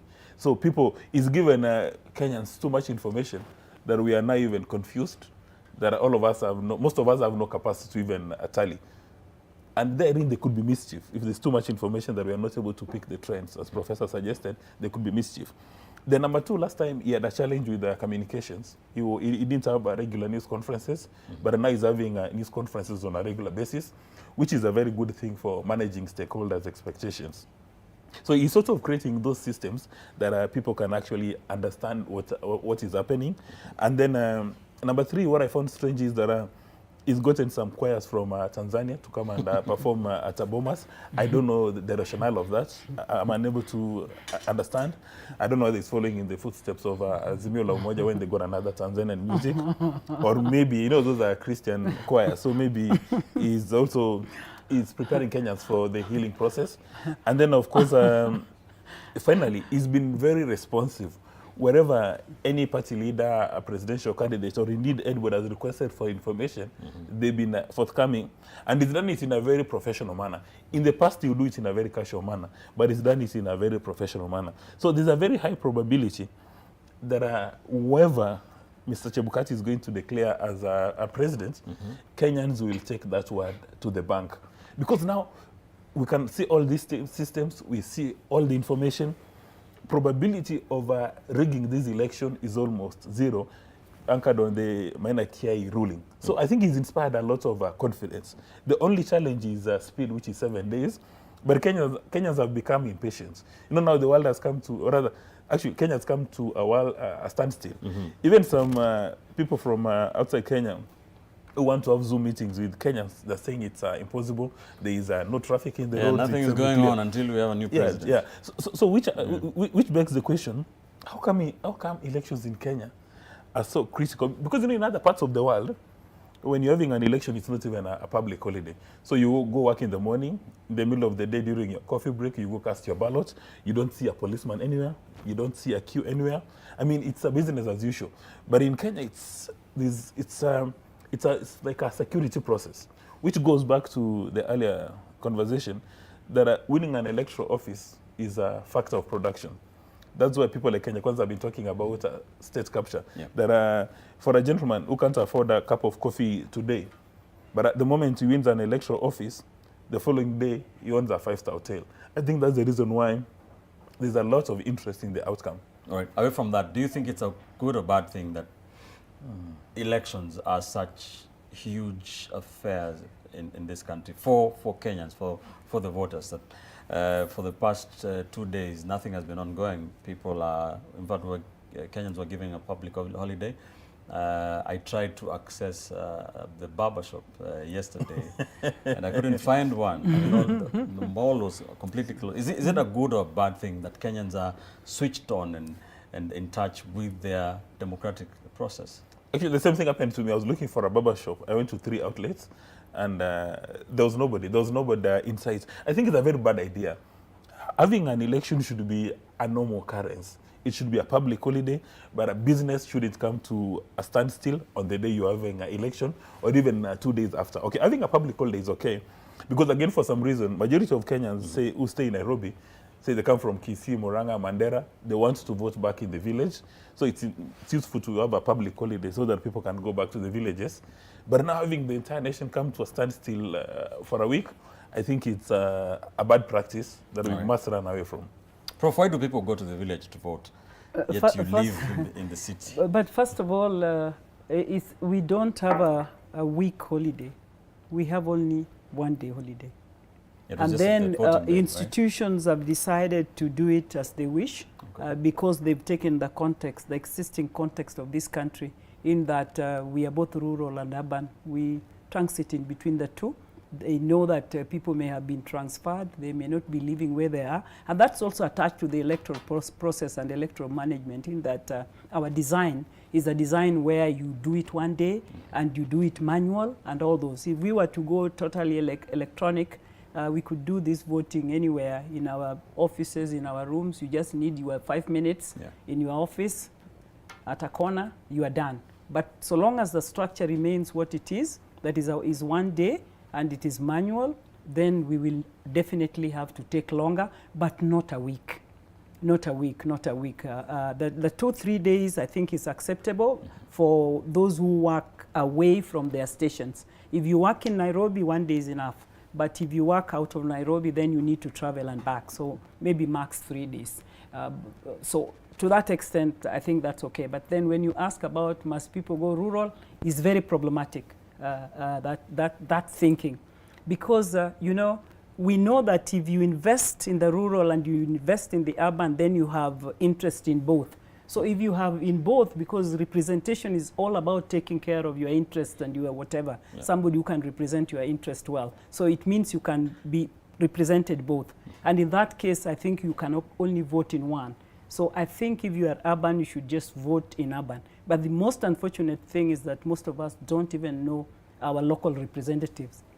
If I ask you about your assembly, member of assembly, his name, you may not know. Or how many contested this time in where you live, you will not be able. But you will be able to talk about the senator, a governor, president, and all that. So we are even not very passionate about our local context, which is very problematic. So even when you hear in the whole all media houses are talking about participation, people are not involved, all this song about participation and people are not involved. You know, people being involved is really taking that interest. If we are not interested even in our member of county assembly, we don't even know who are the competing ones. And I had a lot of people yesterday, including my own daughter, telling me that list of MCA. How are we expected to read it? She was telling me. How are we expected to even know all those people? I said, those people, we should know all of them because they are the ones competing. Because they're the closest to you as a voter, the exactly, MCA. Exactly. Yeah, but then again, part of the reason why we like to vote in our villages, it's some sort of social insurance. Because if you don't go to vote in the village, there's going to be a roll call taken. So the local villagers will want to establish as somebody's son or somebody's daughter come to the village. Now, if you don't engage in those social activities, if you have a wedding or a funeral or a social event, the guy who has just won elections may not even give you support. So you may be penalized for that. That's the reason why people have got an incentive to go to the village. And then they make noise about it. They go to the top of the mountain that I've arrived, I've cast my ballot. Then they come back to Nairobi as a social insurance strategy. All right. Interesting. We are keeping an eye on this. Of course, there has been the issue of the voter turnout that we did talk about early this morning. But when the IEBC chairperson, Afule Chebukati, addressed the nation this afternoon, he gave different numbers, and he said that according to the KIMS kits that have been so far tallied, 65.4%, saying this is likely to go higher, depending on the people who voted manually. That is improving, isn't it? Yeah, I think that's where I was expecting it when we were at 54, 56, and we were still really getting it right. I thought it will get to about 60, 62. So is that good enough? It's not good enough, but it's a bit better. This 56 was quite disappointing. Yesterday, that was too low. It's not good compared to other previous elections. It's not good, but at least it's not 50. All right. Yeah, it passes some good threshold. 60, 65 is not as bad as 54. Yeah. Dismas, how do you rate the voter turnout so far, the number that we have from IEBC, the 65.4%, compared to the last election? Well, I think it's deplorable, it's unacceptable when you compare to the last election. But now when you break it into various regions, like for instance, when you go to Mount Kenya, then it's much lower, which makes one raise fundamental questions. How come there is a voter apathy? And now when you start looking at many variables, the first one may come, maybe is the quality of candidates who've presented themselves for these offices. So there are a number of people who look at the presidential candidates, or the candidates for Senate, governor, all these positions. Then they say among all these none fits the bill, so they do not show up. Like for instance, for Mount Kenya, a number of my friends told me they didn't go to cast their ballots because whatever the outcome, they know their son or daughter is going to be the deputy president. So they don't even have an incentive to vote. And others from Mount Kenya even said that, wait a minute, last time we woke up early in the morning, Kumira, we voted for President Kenyatta, but we do not see tangible benefits coming to our hands. Then the second one would be the cost. If you still live in Nairobi and you come from Elwak, Mandera, or you come from Kuria, then you may need to travel to the village. It would cost you as much as 10,000 to go to the village and back if you're using public transport. Now, people would say, this cost is a bit too much. Do I really need to go back to the village because of this? Which begs a fundamental question. Every Kenyan with a smartphone can do money transactions using these apps. Yes. How come, as a nation, we have not put together an app that we can use to vote? So that we say we are going to vote on the 10th day of whichever month it is, and we are given, say, 6 hours. Because I think it's possible. If a bright Kenyan came up with these applications, I don't want to mention their name because you may accuse me of brand positioning, but came up with an application. Why can't we build an application for voting purposes and get some bright Kenyans, some bright chaps to ensure that it's secure so that we don't need to spend hours on end? You know, the way it happens in France, I mean, they don't use an app, but the way it happens in France is people vote the entire day, and around 7 o'clock, their local time, all the results are out. But now for us, we have to wait for 7 days on end because of trust issues, because of all these kind of things. Yeah. Some of those servers are housed in France. They're doing it incrementally. So the Kim's kit is a first level of attracting us, and you can see how controversial it has been. So this is the first level. If we move through this one, we should really get an app, as you are saying. In fact, to hear that people have to vote manual in this current year and see those long, you know, they could hardly pluck them off. But the professor, when you were coming up with these mobile money applications, yes, we leapfrogged. We didn't say, okay, let's go a gradual process. Let's go debits. You see, this is an investment. You know, electing political leaders is an investment. It seems to be an investment in Kenya, a big investment. So. With an investment, people are very cautious about whether this investment is going to be destroyed by a new application. So we will have to socialize people gradually, and I see this Kim's kit as one of the first steps. If in another for example, next election, it would be good if we have somebody who is brave enough, a champion, who can convince those two houses, Parliament and the Senate, that this is a good practice. Because these guys, they would never pass what they don't like. You know, or what they don't Senate understand. or what they don't understand. All right, all right. Let's stay with the voting. Let's turn our attention to the voting process. From the incidents we have been able to hear of the voting process compared to other elections, Prof, what do you make of the voting process as conducted by IEBC and as we have seen in the past bad manners by both Kenyans and leaders? What is your overall I think my judgment? overall assessment, I've said the voting process was good, but with hitches. It's not excellent, it's not very good, but it was good. In that there was less violence, there was order in most of the polling stations, and the staff of the IEBC were friendly. I have heard this from a number, and I also saw it. They were friendly, they were helpful. We've even seen them, some of them even holding babies for mothers to vote. They were very responsive, very friendly, and a different crop like we saw them years back. So to that extent, that was very good. But all these things, again, back to technology, my colleague, this technology thing was a big problem. You know, the Kim's kit was a big problem. It was either so slow or it either couldn't pick. And I hear in the rural it was even worse. I have heard relatives saying the elderly, my grannies are to be just kept on the sideline to wait, to keep trying. And I had one of the best jokes this morning that one of them had to be told to go and stay a bit in the sun because whether that would pump up the blood, I don't know, but the fingers couldn't just be picked. Okay. So it was quite a challenge, and we know there are some people who just didn't manage to vote at all because they were neither in the manual or in the electronic. So I think those were really big hitches. And then the worst one is this issue of having, you know, positions that just couldn't be effected, like the 2 governor positions and the few members of parliament. Yeah, those are really unfortunate, very unfortunate. A one-off incident might be counted, but this is quite a number. And then even the other place where they were voting up to today, this morning. Right. And another one I think was voting when we were rolling here last night, still in the night voting. Now the question about those hitches is, for example, how many people waited to vote up to 1 or midnight? That is really disfranchising people. I'm sure there are people who couldn't wait to vote, or those who were told to wait on the side for this kit to work.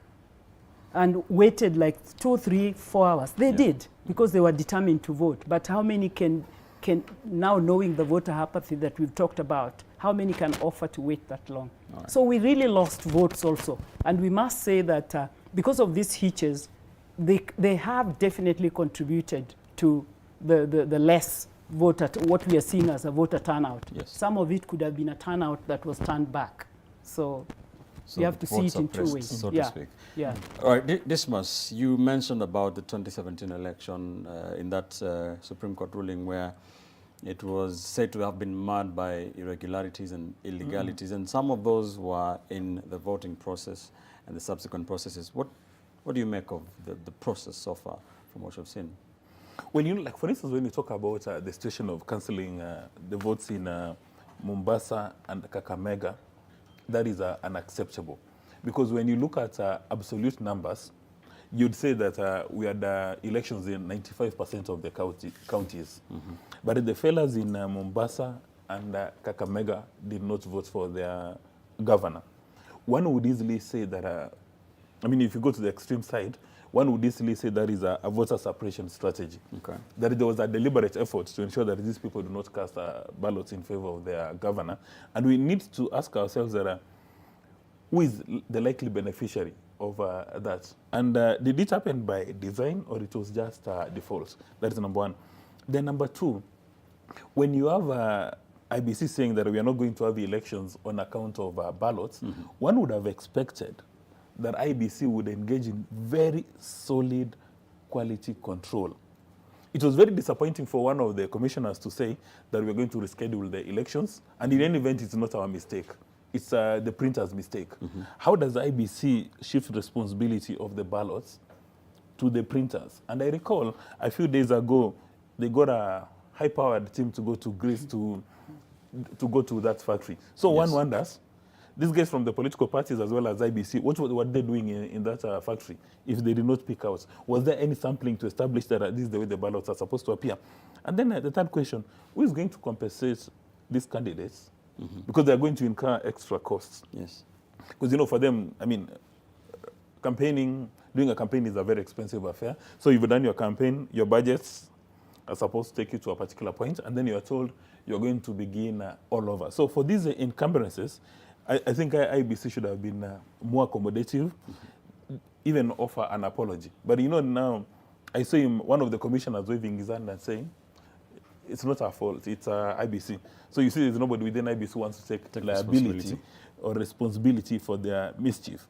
But outside those statistics, overall, I think IBC has done a very good job, because people are not in the streets complaining. The agents generally are happy. Candidates are generally happy, apart from the suspense of 7 days. All right, so we are keeping an eye on some of these. Apart from the race to the highest office in the land, the presidential tally, we are also keeping an eye on the other seats across the country that have already been declared by the Independent Electoral and Boundaries Commission. They have been scrolling at the bottom end of your screen there. Some of them we've gone through, some of them that have already been given by the IBC. Let me just go through them very quickly. Of course, we have Opio Wandai has been re-elected for the third time, I believe, in Ugunja in the county of Siaya. We have in Moiben constituency, that is in the county of Uasin Gishu, Professor Philip Barcho from the academia world has come in and bundled out the two-time MP that was there, the incumbent, that is Silas Tiren. In Mukurweini in the county of Nyeri, John Kagushia, the former Speaker of the County Assembly, has won that seat on a UDA ticket.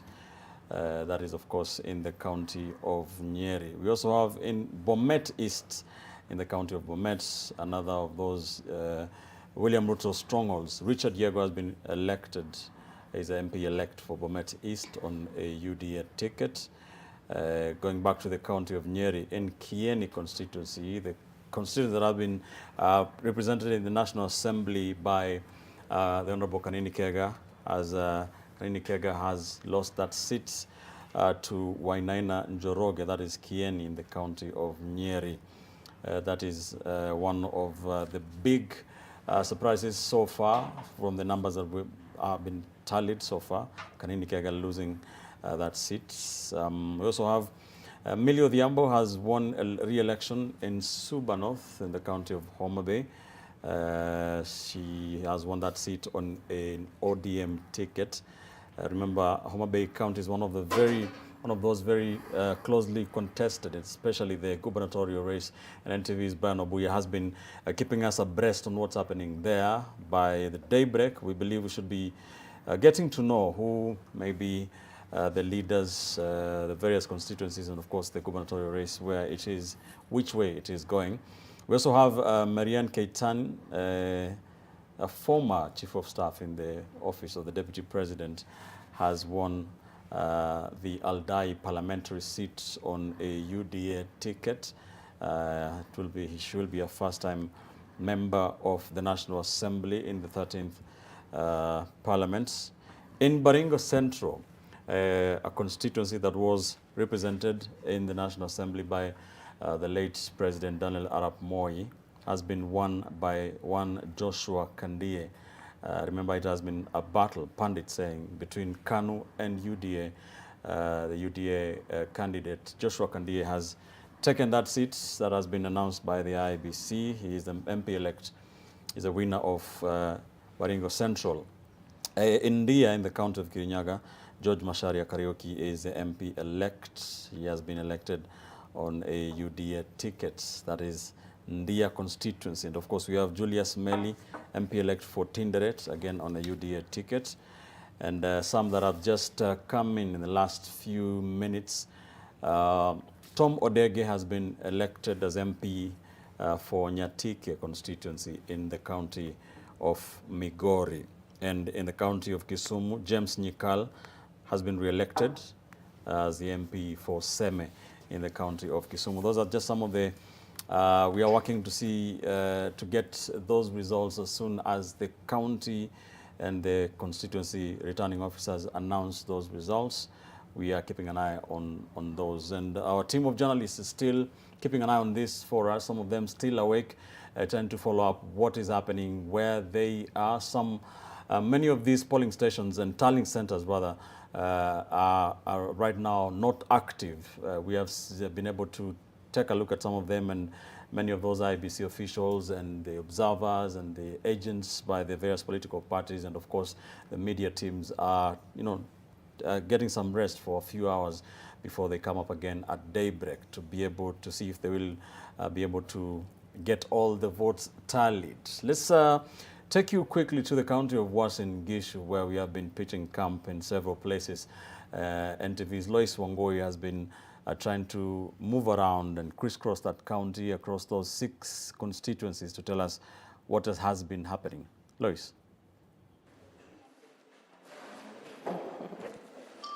Good morning, Ben, and good morning, Winnie. Good to see all of you. We are still keeping with the after voting day here in the county of Uasin Gishu. And tonight we come to you live from Keses constituency. This is a constituency among 5 others that comprise Uasin Gishu County. Keses had slightly above 74,000 registered voters. And where we are is the constituency's main tallying center, and from here we can get some numbers that have been tallied. This is for the member of parliament seat, and I just want to give you the numbers. Remember, this is an official communication because the returning officer here knows these tallying came into the night or into this morning, and they're hoping to do it later on in the day, perhaps anything between 9 a.m. to 11 a.m. But so far we had 2 contenders. The sitting member of parliament, Dr. Swarup Mishra, who made an attempt to defend his seat under an independent candidate, and UDA's Julius Ruto.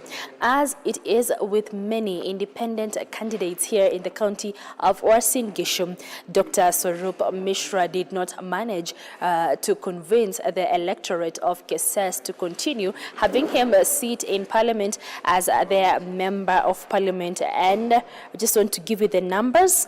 At a race course polling station, Julius Ruto gathered 4,445 votes.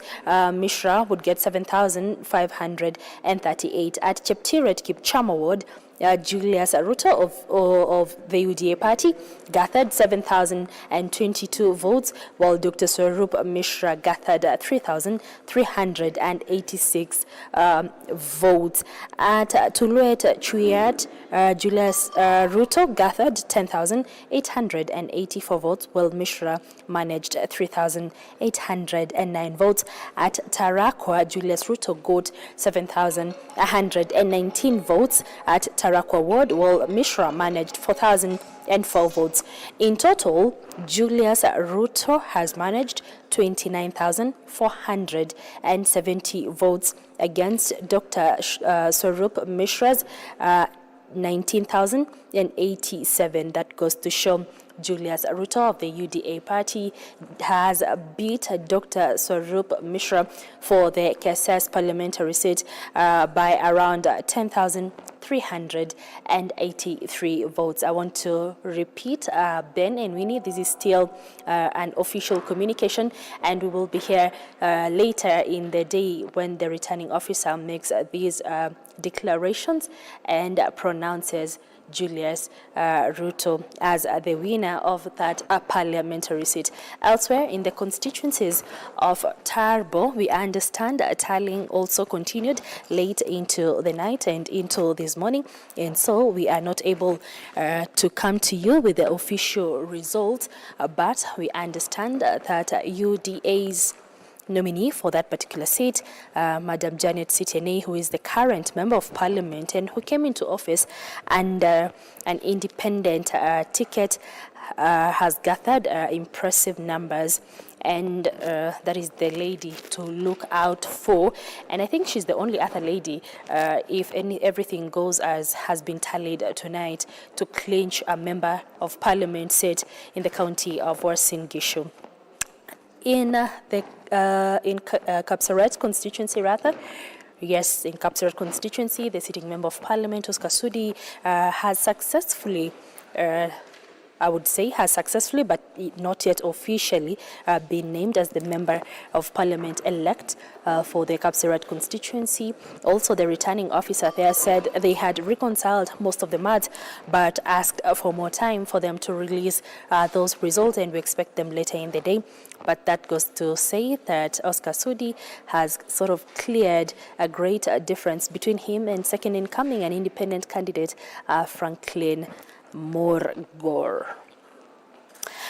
So in many of the polling stations that we visited tonight and into this morning, we did establish that most of the Form 34As were duly filled by the presiding officers at different polling stations, and later those documents were moved to the constituency tallying center, like where we are now. This is the tallying center, the constituency tallying center of Keses constituency, and the returning officer did announce the results from different polling stations.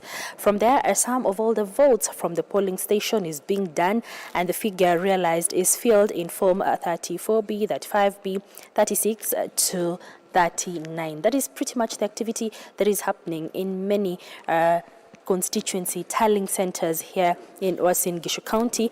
But in Moiben constituency, as we talk, we understand that the county returning officer there is making attempts to release the results for the member of parliament seat and for the members of the county assembly. Later on, we'll be leaving you with those pictures and sounds of how that went down at Chebisa Secondary School, which is the constituency's main tallying center.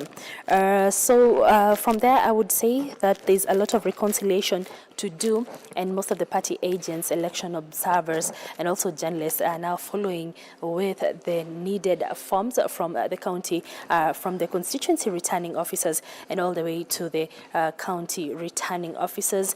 The constituency returning officers, the arrows here can only declare the member of parliament seat and also for the MCA seat, but later for the gubernatorial seat, senatorial, and women representative, these can only be confirmed in Tallying yet again, and then announced, or the winners made public or announced by the constituency returning officer. And of course, for the presidential vote, all the tallied Form 34Bs are taken to Nairobi by the different returning officers, and they get to the Bomas of Kenya, the National Tallying Center, and then they are in the safe hands of IBC Chair Wafula Chebukati for him to reconcile and give an update on the same.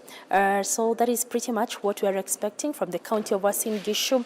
It has been calm and quiet on this day where the voting and tallying of voter material has been going on, but just to say, it is a yellow affair in the county of Uasin Gishu. What we have seen from the presidential seat down to the members of county assemblies is that everyone, almost everyone, who's clinched themselves the seats, of course, unofficially, as we expect the official results tomorrow, is won under a UDA ticket.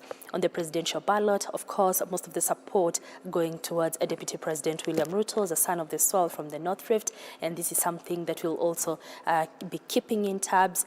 Members of the county of Uasin Gishu are keenly following this one. It is a battle between him and Azimio la Umoja's Raila Odinga, and here at NTV we continue to stream the numbers as they come in, and the residents continue to follow. So I think we'll catch up later in the course of the day when we come with the announcements of the winners and losers at the members of parliament seat and the members of the county assemblies. This will be done at the county tallying centers, and later on we will be coming to you with the gubernatorial, senatorial and women representative results. This will be done at the top tallying center here in Uasin Gishu County, which is placed at Kapsaret constituency at the Eldoret National Polytechnic.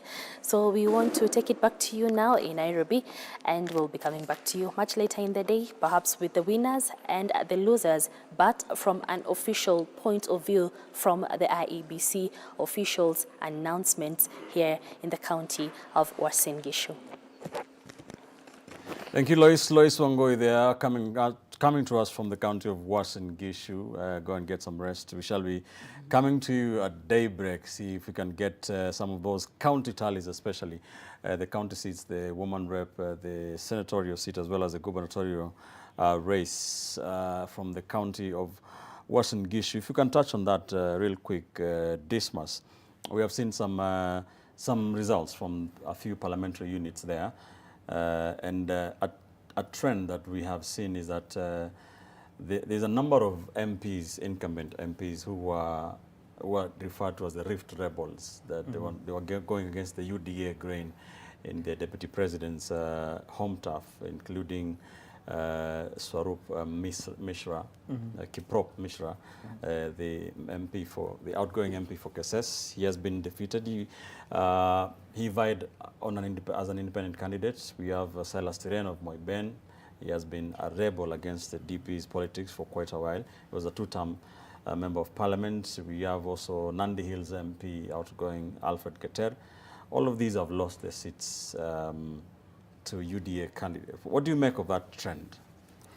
Well, you know, one gets very disappointed that you got high-quality members of the National Assembly. Actually, indeed, high-quality leaders in all the elective seats who have suffered because of 6-place voting.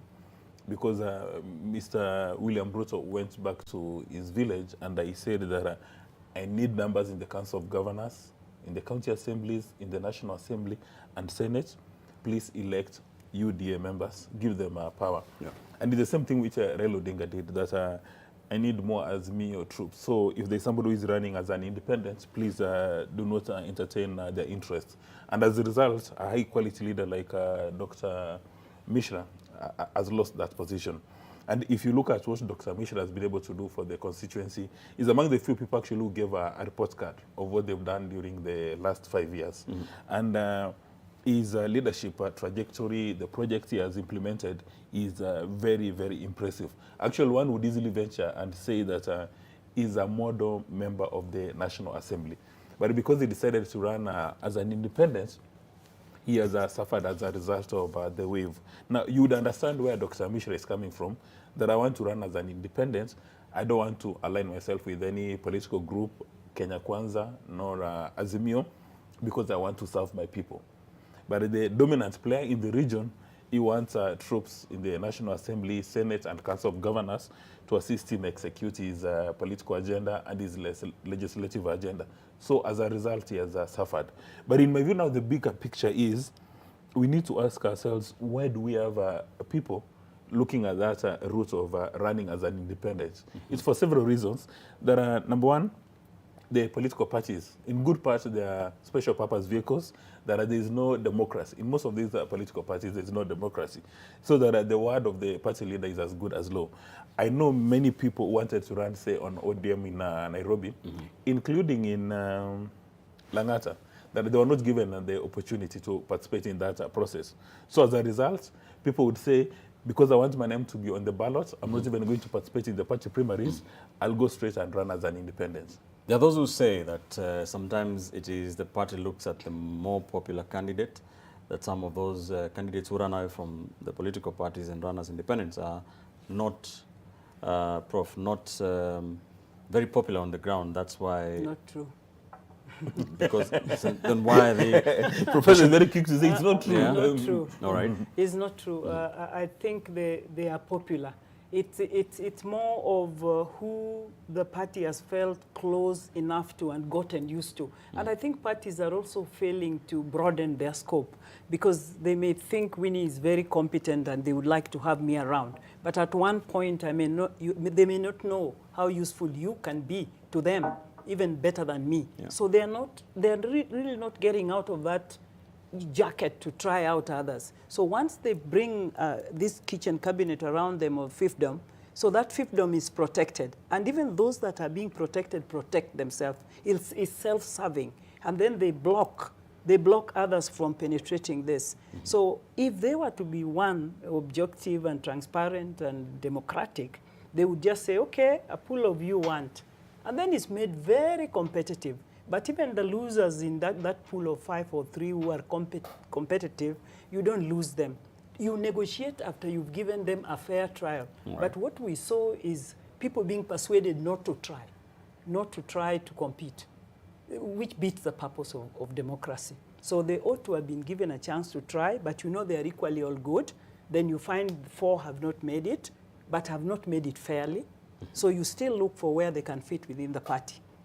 Whether you are promising them some other task, they could be a secretary in the party or so. So all these are part of a party's processes? It's a party process, yeah. It's a party process, but being independent is not necessarily a choice. This is what we know. It's not a choice. Most of those people who get to be independent is because of they are seeing that they'll not be given equal opportunity. So they opt to be independent. Nobody likes to be independent. But the unfortunate thing is we are almost going to have a party called independent in this country. All right. They are coming up many. They are going to come up very But then many. again, once they get into parliament, they lean they gel, one side they or will the gel. other. And Right. in any case, this parliament we are going to have this time, whoever wins, it doesn't matter. They have to just form other new alliances, like I told you last time, coalition. I don't know whether they'll call it coalition, but they will have to make friends somehow to make things work. All right. You see, part of the reason why a number of people are given direct nominations is if you've been financing this political party, you are known to be a donor. On account of your bank balance, you'll be given a direct ticket. On account of your sycophancy, you'll be given a direct ticket. On account of your relationship with the party leader. Because we understand that, and you know this is in the public space, there are some party leaders give their girlfriends or boyfriends those direct nominations. So that has got nothing to do with meritocracy and competence. One would have expected that these party leaders, if they're saying that they need special talent, and for instance, if you want to address the issue of public debt, then you'd give direct tickets to experts in public debt, so that you flood the National Assembly and Senate with experts in public debt. If you want to improve on, say, corruption, maybe you give direct tickets to people who've got special skills on corruption. But here what happens is that names just drop from nowhere and they get those direct tickets. And also these people who run as independents, they must be given their due protection and recognition, because the Constitution allows it creates that position. So they must not be, people shouldn't look at them as outcasts. It's simply because they do not trust these political party leaders. It is the politicians who look at them like that, who feel don't like if you've been an independent. In fact, the campaigns down have been very bad about independent candidates. But as citizens, we feel very good that they went independent. I do, because I mean, what am I expected to do when I'm competent and you can't give me a chance? I have to look for a way, and that was the rationale and the, of the Constitution and the provision for being an independent candidate. On the flip side, yes, just a quick one. Invariably, if you're an independent from an ODM region, when you go to the National Assembly, most of them actually attend ODM parliamentary group meetings. If you come from an UDA stronghold, they join those groups, they become members of their parliamentary group meetings. Right. So sometimes these people run away from these political parties, not on their own choice, but because they don't trust the leadership and they do not trust the party primaries. But as soon as they go to the National Assembly or Senate, they find home. They want to align with those political parties and their leaders. All right. To a certain degree, do you, Prof, get where some of these party leaders are coming from in terms of they're looking for numbers? Politics is a game of numbers. Yeah. If you go to parliament, whether you win, if you win the presidency and you don't have numbers in parliament, you're going to struggle to make any legislation or move anything. Do you understand sometimes where they're coming from to make sure they have a strong contingent? Yeah, I get that, and that is not negated by this confusion they bring in primaries. The two are totally different, because you can still get the people who give you the numbers by making the process a bit open. Okay. So I think the two are separate, but when we look at why they must have people that they can trust, is that if they go there, they can just be lame ducks, Like if you're a president and you have very few people, or few people who can vote even for your policies, and policies is all that they do. That is a critical thing.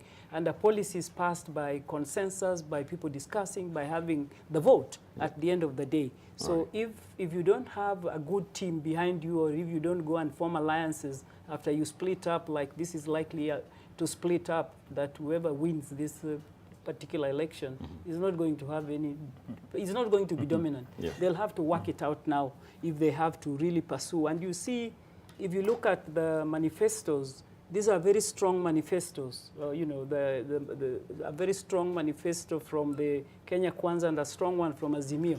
So such strong manifestos, and each side has dismissed each other of not having it right. So you go and find that those are the crops that now you have. You have the other crop and you have your crop.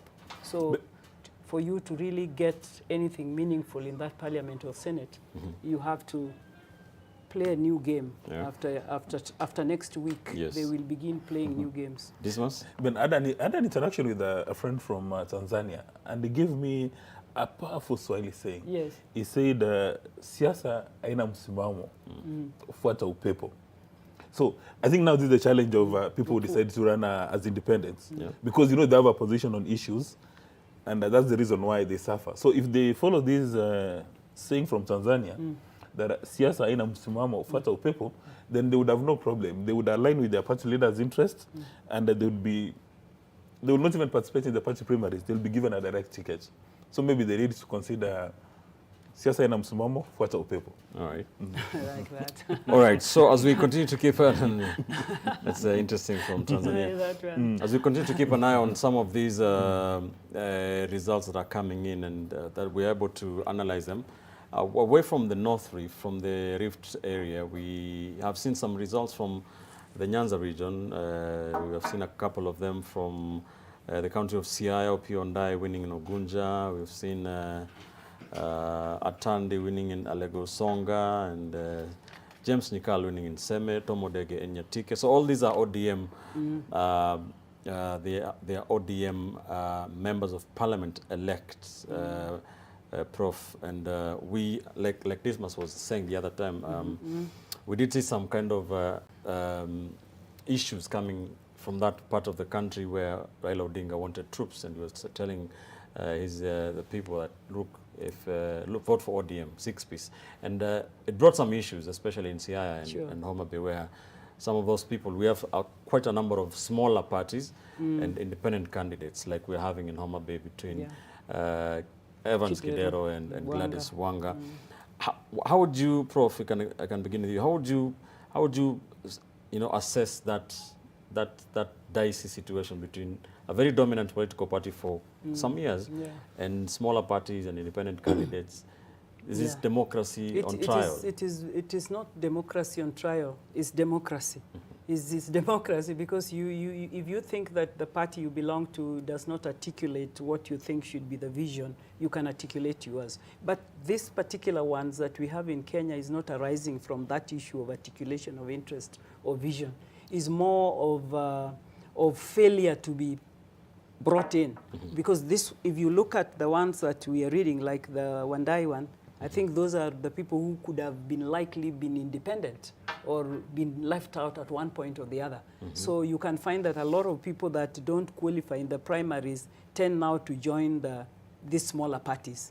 It's always their fallback to join those parties so that they have a frame of reference. And if you're on the ground during the campaigns, you can hear people saying that the big vote is there. I'm not touching on the big vote, which again tells you that already they are agreeing that they belong to the mother party, but they've come as independent now because they need to secure their space. But they believe in the bigger, either regional or if they have a patron, they believe in the patron's way of things. But to secure themselves, they've shifted to being independent or have gone to the smaller parties that have quite now, people are always ready with them. So if you are going to be struggling, you can always go to a smaller party. Even when you want to be a president, you can go and pick another party and frame it up. All right, and I don't know if we can take a look at some of those county numbers. If my director can just patch some of them as we talk about this mass. Such altercations between the bigger political parties like ODM and the smaller political parties. We have a party called MDG, which already has a member of parliament that has been declared by the IEBC, and independent candidates. What are those struggles likely to mean for the presidential candidate, that is Raila Odinga, on the national tally? Yeah, for Azimio, the dynamics were that there were three major shareholders, ODM, Wiper, and Jubilee, and then there were smaller ones. On the last count, there were about 26 parties under Azimio. Now, President Kenyatta declared that he wanted Jubilee to have a lion's share of elected leaders under the Azimio framework. Obviously, that one now has been, the people in Mount Kenya have rejected that proposal because I think Mount Kenya is largely UDA. But he wanted to have a large number of elected leaders so that he can have his influence within the political party. I think it's for that reason also Raila Odinga indicated that I'd like 6-piece voting. Now, for him, 6-piece voting was not Azimio. He actually wanted ODM members so that when he goes back to negotiate, even for the political party's fund, he can get a lion's share. Now, that made all these other members of Azimio very nervous because outside having ODM members running in predominantly ODM strongholds, you had DAP, you had MDG, you had Wiper, you had all these other political parties. And now people who are running for those parties, they're the ones who became nervous, who said that we are part of Azimio. For you as a presidential candidate, stay focused on the presidency. Leave us to fight our battles down here. Which was a very good idea because when you have many of these people from multiple parties campaigning, they will get their voters to turn out to come and vote for themselves, but also at the presidential level, so you will benefit. There was nothing wrong in having all these people campaign for the presidency, but you would understand where Raila Odinga is coming from. That he also wants to have many troops in the National Assembly and Senate, so that they can even assist him get a position, maybe Speaker in the National Assembly or Senate. Because as it stands right now, it seems the case that UDA will have the single biggest block of elected members both in the National Assembly and the Senate. And I'm actually seeing some reports that Kenya Kwanza is likely to have a majority in the Senate. So they'll have a head start in determining the legislative agenda of the Senate. All right. So that is the Nyanza region. Let's take a look at the Western Kenya region, which has been a very important stronghold in terms of votes for the ODM presidential, the ODM leader, the Azimio presidential candidate Raila Odinga. And we have seen over the last 4 or 5 years the DP William Ruto making a lot of visits to that county. Let's take a look at the county of Bungoma, for example, where in the last election, in the last parliament, we saw a number of MPs on the Jubilee party. All right, so so for example, Bungoma, from the polling station that have so far been tallied, we are seeing the deputy president, tallying 30–40%. How is that likely to affect this national tally? From what you can tell, even as we wait for the other, this is just from like 50–60% of the polling stations. I see it has an effect because I think Bungoma has always been a strong Raila place. And now I think he has, is it 40-something to 50-something? That split. Yes. He's the number 2 running. Definitely, there are a number of such. They are going to have an effect on tallying, definitely, because otherwise, for example, if you were to imagine that the Mudavadis, the Wetangulas were in Azimio, the equation would be very different right now. All right. Totally different. Yeah, we can't take it for granted. Of course, we see other places good for Azimio, like Vihiga, looks pretty good. It's like all positions were taken up by Azimio, ODM, which is really lucky for Azimio. But the others, it's Kakamega is also good. Kakamega, I think, also got, but. Yeah, Kakamega, I think Bungoma is really the worst, and Bungoma is a very elitist zone, isn't it? Yes, because normally, it's a very elitist zone. You better talk about it. I think, when you go back to 2017, how President Kenyatta and Ruto secured the presidency was having a firm grip on Mount Kenya and Rift Valley. They considered those to be their core bases, and then they wanted to penetrate other areas, which were firmly in the Raila Odinga matrix. But as William Ruto started his campaign, he knew that he may not get 100% of the Mount Kenya votes, and converted the Raila Odinga strongholds to the battlegrounds. And I think one of the biggest mistakes Raila Odinga did was to let Musalia Mudavadi and Wetangula bolt out of his stable. Because a place like Bungoma, which was rightly in his matrix, all of a sudden becomes a battleground. If Ruto can get just 30% from Western Kenya, that is a big boost, because ordinarily it's supposed to be 100% for Raila Odinga. The same happens for the eastern part of Kenya, the Ukambani.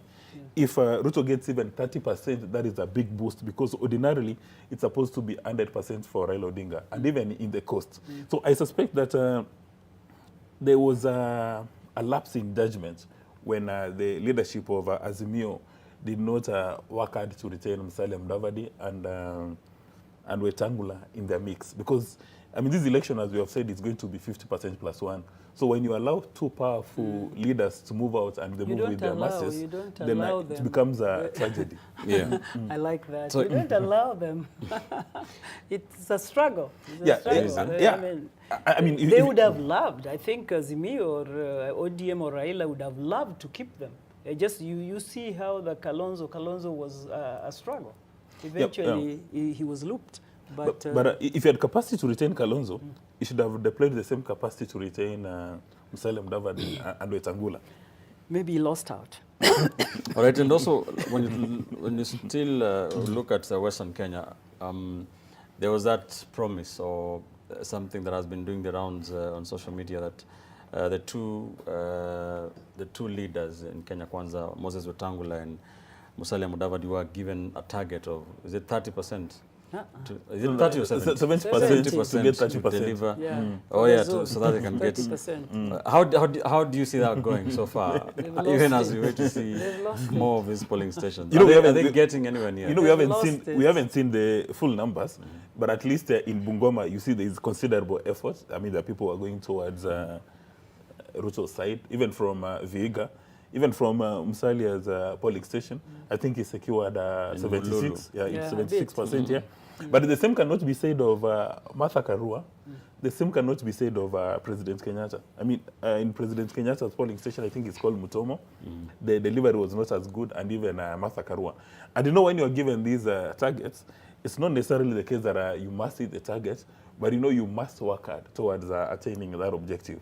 So I think there would be a bit of variances, but you see, it's very disappointing that Martha Karua did not deliver. No, Martha was not given a target. Because the Wetangula and Davadi thing was very clear. It was an open target. But Martha was not given a target. Martha was welcomed into the team and to join the team to, campaign as a team member. If we can maybe focus on Central Kenya because of that reason. But you see, Ben, look at these two running mates. There's one called Rigathi Gachagua. There's one called Martha Karua. Rigathi Gachagua, I don't know whether Rigathi Gachagua was given a target, but he has turned his village yellow. And on the other hand, the other running mate has not turned the village yellow. In fact, I don't know whether... Rigathi had the yellow before. I don't know whether... Look at the time period people started. You're saying it was to...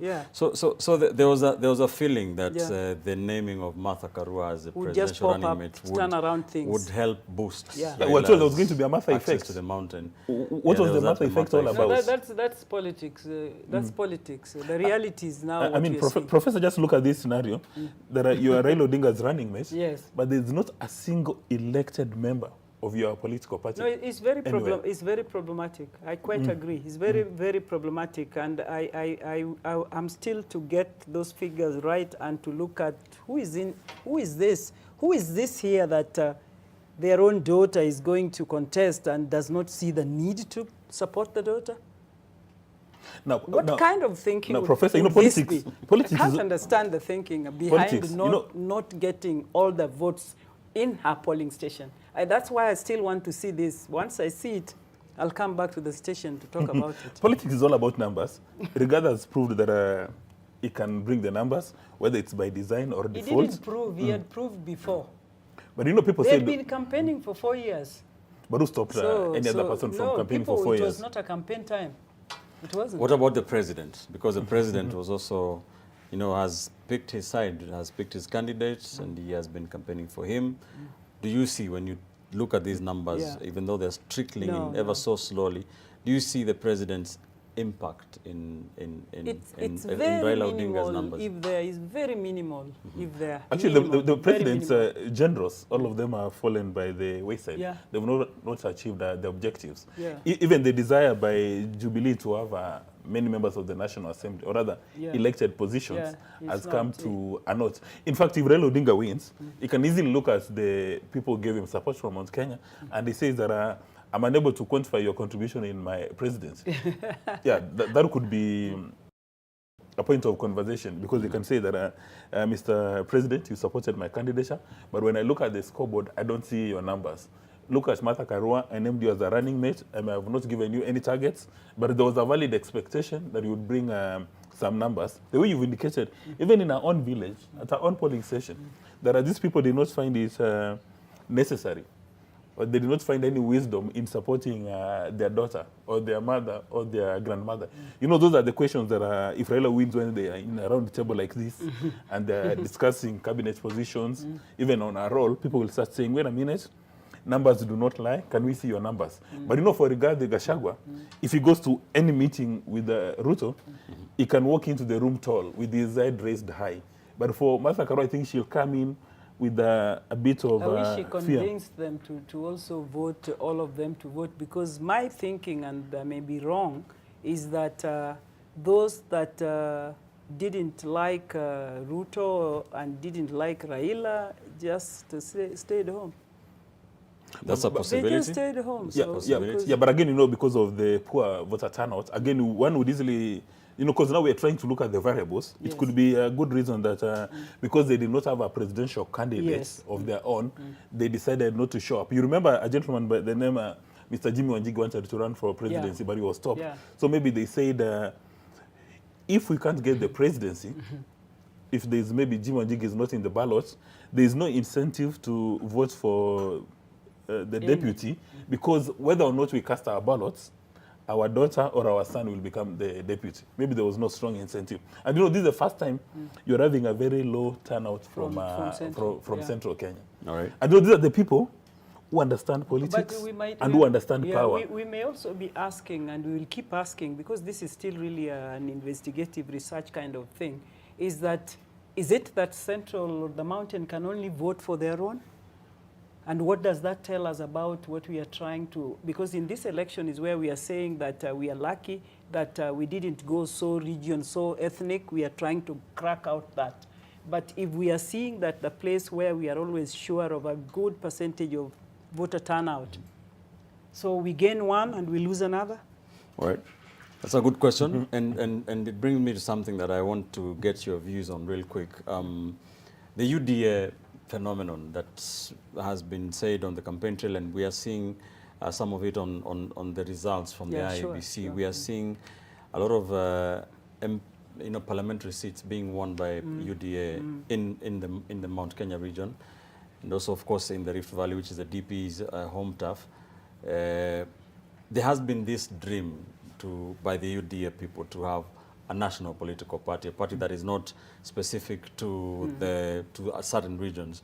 And there are pundits who feel that UDA, if they are able to deliver on the ballot, that they will change the politics of this country to an effect that some parties are not restricted to certain areas and certain regions, that some parties can be popular across the board, and that is likely to have a kind of a big impact on the politics of this nation. Do you think that is a possibility from what you're seeing already on the results? Absolutely, because when you look at this campaign, and they deserve credit, Mr. Raila Odinga and Mr. William Ruto, they've actually tried to de-ethnicize our political parties and even the voting patterns. Because the fact that a political party started by William Samoei Ruto can get this kind of attraction within Central Kenya is a very strong testament that it's got a global acceptance. Because even in Kisii, UD has got 4 MPs. In Coast, you know, they're going to get MPs from the entire region. But now the question would be, will Mr. Ruto have that glue to make sure that the party runs for more than 5 years? Because you know, more often than not, parties in Kenya don't last for more than 5 years, apart from ODM, and Raila has been able to put it very strong. And on the same note, the fact that Raila's ODM also presented candidates countrywide, even in Central Province, even in Northeastern Kenya, parts of Wajir and Garissa, also that gives him credit that the party is gaining global acceptance. But the question remains whether or not ODM can survive without Raila Odinga. If, say, he doesn't win this election and he opts to resign, can the party survive without him? And even UDA, can UDA survive without Mr. Ruto? Because in other words, like for ODM and Raila Odinga is the same thing, two sides of a coin. And there's a very high chance that for UDA and William Samoei Ruto, two sides of a coin. So that if you remove Ruto, the party collapses. I think now that's maybe what Mr. Ruto must do and Mr. Raila Odinga must do, put up systems that the parties can survive without them.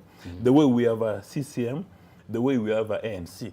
Actually, it was very interesting that about 3 weeks back, the African National Congress in South Africa, for a full week, they had a policy meeting where the various organs meet and discuss policies in the absence of their party leader, President Ramaphosa. So when he comes, he's merely given a brief. But when the situation you have in Kenya, you can't have members discussing anything in the absence of the party leader. Because when the party leader comes and is unhappy with the outcome, everything will be overturned. But for ANC in South Africa and for CCM, the party members, rank and file, almost have got an equal say in the management of the political party. All right. Prof, what do you think about, is it possible to have a political party system that is based on not personalities, but some kind of ideology? I think it's stepwise. I think we are achieving it. We are almost there in that these two, for sure, UDA and ODM are quite global. You can no longer say in this election that they are just cocoons of their own regions. They are all over. We are seeing it. But the question you are asking of whether they can, Whether we can get past that personality, whether UDA can leadership is good for political parties. Can survive without Raila Odinga. I think they should be able to survive, but then we would look at their structures, the structures they put in place. A structure is really the critical thing. If they put structures and they also nurture others, you know, when you nurture others is what you see, what the explanation is giving of South Africa, where people can discuss, or the ANC can discuss without Ramaphosa. Those are very good examples. And those are about institutions. Structures exist where people can meet, where people can discuss, committees exist. You have sections, like I think ODM, I think the Secretary Sifuna has been really good. Really, he's done well. Assessing his period, he did very well. No wonder he can also vie and get ahead. We need that kind of thing where there is somebody who knows their jurisdiction. Even Zani was very good. She knew her job, she was doing her job, and it was a job of a party. Yes. So that you don't look so much, of course you must respect your boss, but you don't look so much like you are, you are an employee of the party leader, but of the institution that takes care of every other thing. We'll come back to discuss the promises that some of these political parties make. Remember UDA and ODM, the two biggest political parties, have never been in power, per se. And they've made a lot of promises on the campaign trail. Will they be able to deliver if they are given the mandate? Remember, you've mentioned ANC, the African National Congress. There are those who say that immediately after it got power in 1994, they lost it. They never delivered on their promises. But that we'll come back to that. Let's go to Winnie, who has some numbers on our magic wall there to just give us a feel of some of those regions. Winnie. All right, and of course, it's very interesting looking at this map, which actually keeps, changing by the minute, because like we said, at the end of the day, these numbers are real time. And of course, what we're seeing now is a bit of blue and of course, a bit of yellow again distributed across the map. But I just want us to start up north, and this is in Mandera, where of course the Azimio is actually taking lead, and of course the official results reads this is at 77,300 rather and 25 votes. But of course again we're seeing that Azimio is actually taking lead by around 76, if I'm not wrong, over there. That is 76.32%, and of course that is again closely followed by UDA at around 23%. That is in Mandera, and of course coming down to Wajir, where again we're seeing the Azimio taking lead, and this is at again the total number of votes cast is around 74,000. But of course again the Azimio is actually taking part with Raila Odinga actually garnering 44,130 votes, representing 58.99%, and of course closely followed by William Ruto's UDA at around 30,000 votes, representing 40% of the same. But all the way to again Marsabit, where again it's a bit of a shift here, where we're seeing the official results is at 100,345 votes, but William Ruto is taking lead at 52,117 votes, representing 52%, and closely followed by Raila Odinga at 47,000, representing again 47%. Of course, like we said, this is real time, so it keeps changing every single minute. But of course, let's come down again to Isiolo, where UDA is actually taking lead on the same. The official results are at, the total votes cast is around 38,000, but of course William Ruto's UDA is taking lead at 57.42%, and of course closely followed by Raila Odinga at around 42.22%. But let's come down to Samburu, where of course it's sort of like half-half, of the same, but of course Raila Odinga is taking lead on the same at around 29, or is it 39,000 votes, representing 58%. And followed by again UDA's William Ruto, or Kenya Kwanza, that is at 27,000 votes, representing 4.75. And of course, these are the top two, again, contenders from the same. But we cannot forget Professor George Wajakoya garnering 0.33%. That is 218 votes. And then we have Waihiga Maure at 0.09%, representing 57 votes. But let's come down to Baringo County. You can see a little bit of blue and a little bit of yellow, going on. But of course, Kenya Kwanza's William Ruto is taking lead on the same at 110,000 votes, representing 88%, and of course, followed by Raila Odinga, big margin over there at only 11.0% of the total vote. So like we said, this is real time. It keeps changing. At some point, you might see a lot of blue, going around, and then a little bit will go, again, you will see a lot of yellow going on. So it's again, it keeps changing. And of course, like we said, this is real time. The numbers keep changing by the minute. So of course, and we are here to monitor the same. But roughly, Ben, as you can see right over here, there is a bit, of an interesting pattern, if I can say, where, of course, Azimio la Umoja is sort of like taking on one side, of the map, and then UDA sort of, concentrated on the central part. And then, of course, up north again, we're seeing more of Azimio la Umoja. But of course, we're keeping tabs on the same, seeing how the numbers and the patterns again change. And of course, we'll be, giving you more updates on the same. Back to you, Ben. Thanks, Winnie, there on the magical with that race to the highest office, the race to the magic number, 50% plus one, which it's very close as we speak, neck and neck. We have been saying the lead switching from one of the two main presidential candidates to the other after every few hours, just depending on which forms 34A have been tallied and tabulated. People are making this joke that if you want, you have to choose whichever TV station to watch to see whether your candidate. The ones that make you constant. Which of your fifth thing. Kenyans, very creative. Yeah, but when you look at that, let's switch gears, because the winner has given us some numbers there from the northeastern part of the country, Mandera, Garissa, Wajir, and Marsabit. There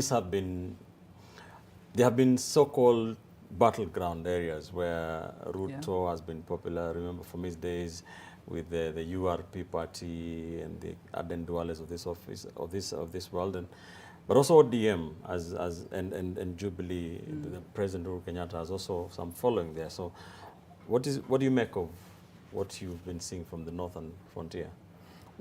Well, I think Mr. Raila Odinga is doing very well. And for the longest time, he's been seen as the champion of the weak people. He's an architect of one of the key architects of the 2010 Constitution. Actually, the 2010 Constitution is said to have his fingerprints. And there are some people who have got a very strong emotional connection with him. And for some reason, he's got this magical attraction to especially the livestock farmers in Kenya, because he speaks their language. So I think his performance is nothing shocking. And then on the same note, also KANU historically has got a very good relationship with the people from that part of the world. So you're able to see President Kenyatta's fingerprints in that win as well. And maybe that's one of the things that President Kenyatta would actually say that I brought to the table, that I may have not delivered Mount Kenya, but I've got influence outside Mount Kenya. These are some of my numbers. So in my view, he's done very well on that part. All right. Prof, Northern Kenya. I think the North has been, for sure, you could call it swing or a mixed band of everybody's in there. But it's not like you can say this is somebody's block. But I think the history of it, again, KANU, having been very KANU, and even seeing the role Gideon has played, with due respect, has been going also quite north there during this process. So it's more of quite a joint effort, and I think, as he says, Raila has done well. I think he's done well. Even where he's losing, he gets it, and Ruto has also done pretty well. There are some that he's gotten, and with Raila coming a fatal but close by, and the same. Where Raila has also is not like a landslide. It's like almost half the votes are taken by his opponent. So they might end up balancing themselves off there with a minus or a plus as an edge. All right. Yeah. Speaking of these political parties, we were speaking about making the examples of ANC and CCM in Tanzania. From where you sit, Dismas, do these two main political parties, single political parties, ODM and UDA, do they have the necessary experience and know-how, generally speaking, collectively speaking, to form government if given the mandate? Because it looks like one of them will be given the mandate. One of them, of course, is part of the 23-party Azimio la Umoja One Kenya coalition party. Do they have the know-how collectively to run government and deliver on the promises they made to Kenyans? Because when you look at these political parties, as we've said, times above number, they're merely special purpose vehicles. So if you start with, say, UDA, the head of UDA is the deputy president of the Republic of Kenya. He's been in government his entire life. From the time he joined Youth for KANU, he's been an MP, he's been a cabinet minister, then he served as a deputy president. So he really understands how government works, or probably understands how government doesn't work. And the same thing works for his deputy, Gachagua. We are told that he started off as a DO. Then he rose, he became a DC, then at some stage he was a personal assistant to President Kenyatta. So he also understands how the government works. And the way they've fashioned the unique selling proposition is similar to South Africa, the African National Congress, that they want to dismantle state capture. So it seems that they know the problem and they have the solution. But now the question in most people's mind is that all of you have been in the middle of government your entire life, and you're saying you are going to dismantle state capture. So in fact, they have to convince Kenyans that in fact they're not part of the state capture. And capture themselves. Yeah, so they need to do that. So, but William Ruto has spoken very well about state capture, that if you give him power, he can dismantle state capture. And he blames state capture for the food insecurity we have in Kenya, fertilizer insecurity, all the ills in Kenya. And the party even goes and gives examples that you may not repeat on air because of libel and slander. And on the other part, you have Mr. Raila Odinga, who has served as a prime minister, also served as a minister for, I think, energy for a while, and also Martha Karua has served as a cabinet minister for water, justice and constitutional affairs. So also Martha Karua and Raila Odinga understand the running of the government like the back of the hand, or probably they don't understand how the government works, but they have an idea of how the government is supposed to work. And then for them, they have promised us that they're going to dismantle corruption and the architects. And for Martha Karua, when she speaks that I'm going to suffocate her corruption, you can easily take a word to the bank. And also Raila Odinga, because Raila Odinga has not been accused of corruption, although there were a few conversations about Kazi kwa Vijana and the molasses, but nobody has taken him to court. He's not been found guilty on anything. So in my mind, both Ruto and Raila have got capacity to hit the ground running. But the question would be, how soon can they deliver to Kenyans? Are we going to wait for 1 year, 5 years, or 10 years? And do they have the political goodwill? Like, for instance, if Raila becomes the president, does he have capacity to take on the little matter of KEMSA head-on, or he'll tiptoe around that issue?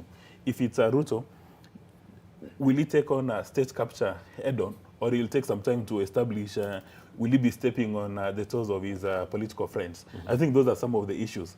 But in part, I think the question when people went to the ballots, the question they were asking themselves that between Raila and Ruto, who can you trust? Can you trust Ruto to dismantle state capture? Can you trust Raila to break corruption? And we are seeing the numbers reflecting the voters' view of their proposals. All right. Prof, what do you see of the promises by the two let me just parties? say something about this then, very briefly, then you can go ahead. Yes. This question you are asking of, do they know how to run government? I think Africa, not just Kenya, has failed to run governments.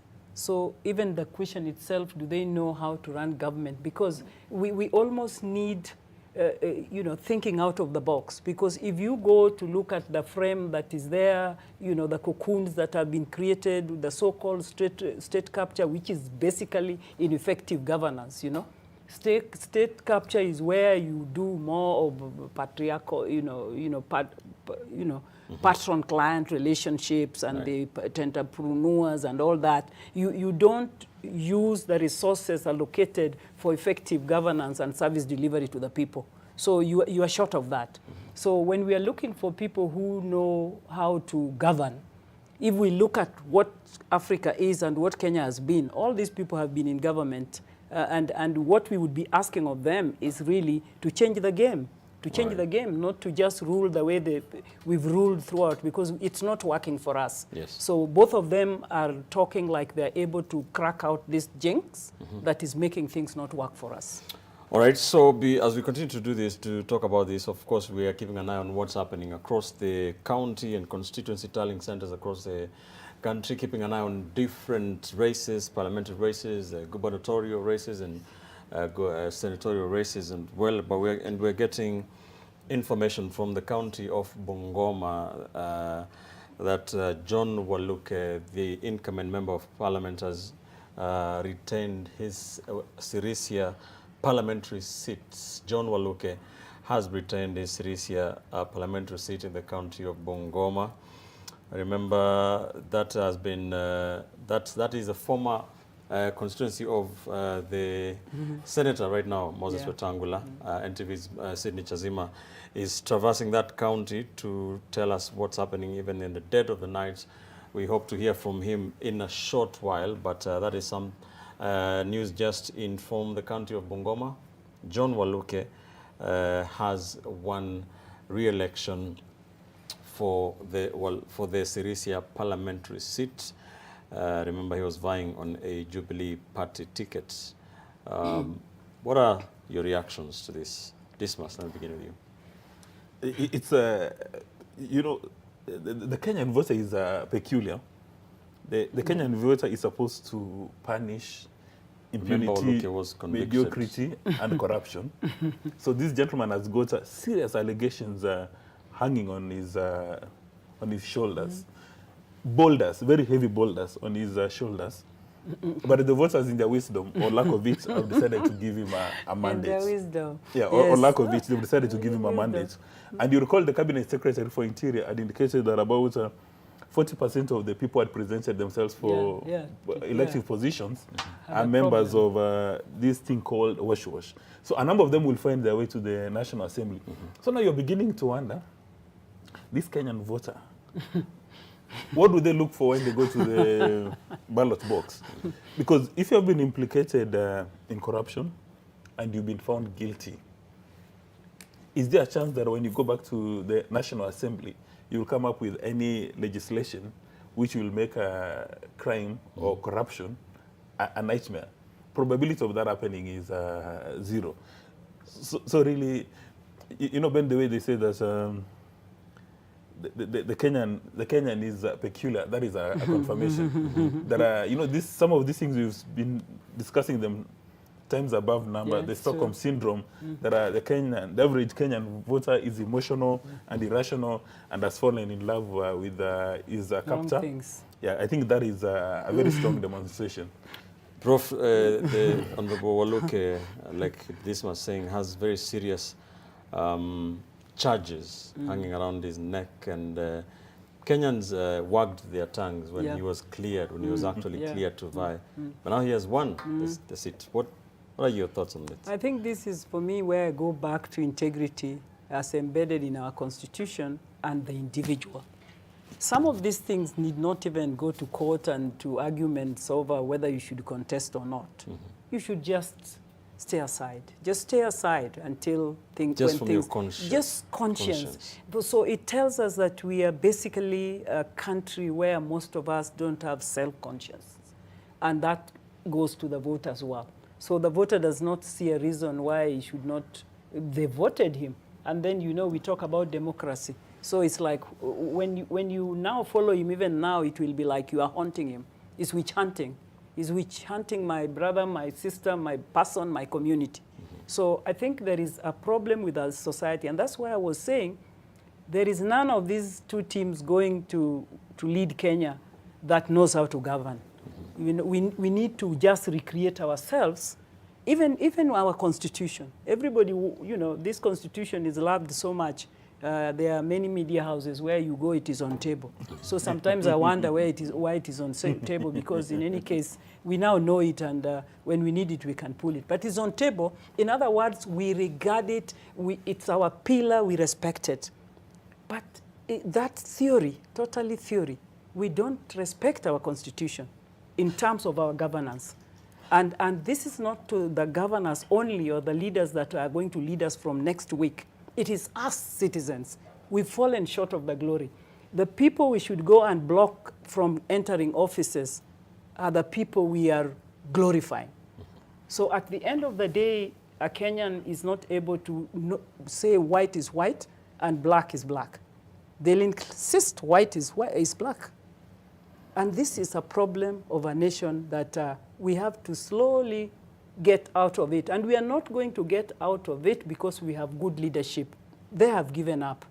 We are going to get out of it because we have citizens who have become responsive, who can question, who can demand, and exercise their rights in a positive manner. You know, Ben is interesting. Yes. There are every community they know in the villages. There are this gentleman or this lady. You can't have them as the chair of the local funeral committee or the cattle dip. They cannot be chair or treasurer, or even in a wedding committee. Yes.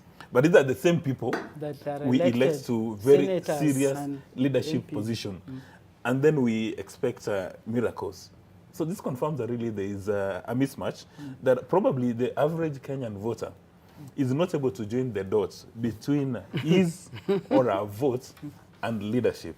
Or maybe this issue of corruption is very abstract, that when a leader is charged with corruption, of you know, playing around with Mora's resources, they don't see the Mora in themselves, because you know, they imagine that this is not my money.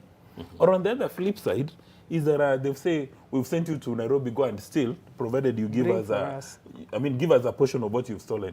So you steal $1 million, you give them 100,000, they're very happy. Because again, we don't seek to question these people's source of wealth. As we indicated earlier on, you elect an MCA today who can't afford a cup of tea, but after 2 years, he owns a 5-star hotel. And then, you know, we give him a pat on the back. Actually, I remember there's a gentleman called Dr. Protas Kebati Momani. He was a minister. I know you're sounding shocked because of your age, but he was a minister for tourism at some stage. And he was very honest with his office. And one day he was driving his Volvo, a beat-up Volvo, in the villages in Kisii. And for some reason, you know, because it had seen better days, it collapsed. And then people started laughing at him, saying, what's wrong with this man? He was a minister for all this time, but see the kind of car he's driving. So sometimes Kenyans expect that when you are in a position of leadership, you must go grab, you must go and steal. When you try to live on the straight and narrow, they start casting aspersions you. They say that you have no ability to steal, and in fact you are a waste of time. Some of those people have been branded names called thieves, and during the campaigns, and their supporters say, "This is our thief." Where does the buck stop, Prof, in terms of enforcing Chapter 6 of the Constitution, leadership and integrity? I think it stops with good leadership. People, champions, people who are able to lead by example. But in this country, we are being led many times with people who have no example. So if you don't have an example of leadership, you are not a symbol of integrity. You cannot effect anything required of integrity. So that's why it's a dilemma, as he's saying, it's a dilemma for us, because we are picking the very ones who do not have the integrity and will not be able to take us to the next step.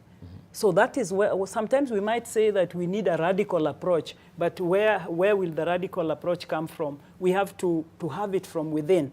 So our only hope can be that we really need to keep resensitizing ourselves, and the few ones that are able to keep that integrity and to be proactive in terms of ensuring that things go right should not fall prey to the majority who are saying that it doesn't matter anymore. Or again, there could be two issues to that. Yeah. Maybe there's a very high chance that the voter has no choice. The rest of the number of candidates who presented themselves, all of them have got stains, so the voter must pick on one of them. Why can't the voter not be the candidate? No, if the voter, you need to have a little bit of insanity for you to run for political office to be prepared for these laws. However, again, I like that. There's a saving grace from the Supreme Court. Yes. When they pronounced themselves on the matter of impeachment of movie Sonko, they said Chapter 6 and Article 10 are not for cosmetic purposes. Yes. So it seems that where members of the National Assembly and Senate have failed, eventually, when these matters get to the Supreme Court, then the Supreme Court will offer Kenyans direction. Yeah. So anybody who's becoming a governor today knows that if you engage in mischief and you're impeached, that will be the end of your political career. Yeah. And I think the drafters of the Constitution, probably there was an oversight when they said that the National Assembly shall enact legislations to give life to the provisions of Chapter 6 and Article 10, and they came up with the Leadership and the Integrity Act, which really assaulted Chapter 6 and Article 10. So maybe moving forward, the judges will keep on pronouncing themselves on these matters, and we'll have very good presidents, and we can easily celebrate a new beginning, maybe in the next 5 or 10 years. Is the legislation right? Because IBC we always ask IBC, why are you clearing this? And IBC always says our hands are tied. The legislation is there, but it's very weak. So is it a case of politicians making very weak legislation to protect or to make it impossible almost to enforce leadership and integrity issues, Prof? I think legislation is not static, and that's why I was very upset when we were trying to change the Constitution and people were only seeing it in a linear manner. We need to look at the provisions we have, whether they are strategies, plans, or legislation, and recast them. Because this one, IEBC could hide on the fact that until you exhaust all. Why should we wait until we exhaust all? I don't know, because sometimes it is so long and protracted, and it is just spinning us around so that you have no integrity, and you go in there, we'll elect you next week, you are in office, we'll conclude your case after 5 years. It doesn't make sense. I think Professor does a double-edged sword. Yeah. Because if you take the case of Honorable Gladys Boshole, she was accused of, there were a number of allegations. Yes. But eventually she won, and she was acquitted. She was found innocent. Yes. So I do stop now, right from the word go, that we can't run for office because you've got these charges. You would have denied our fundamental rights, and you step on our toes. Let me clarify. I thought you'd go my way, but you are going your way, which I respect. No, I was putting on the human rights defender. I respect jacket. yours. We defend human rights on the basis that people have principles and integrity. If Cholet had stayed aside, and then she's still found to be that, she would be still very respected. You lose, I know. You lose a bit in that the gains you would have made by being there, you didn't get. But people will really respect you. When they hear you've been out there, we've had people who have been gotten off jobs, like but they've been paid. At some stage. They've been paid off.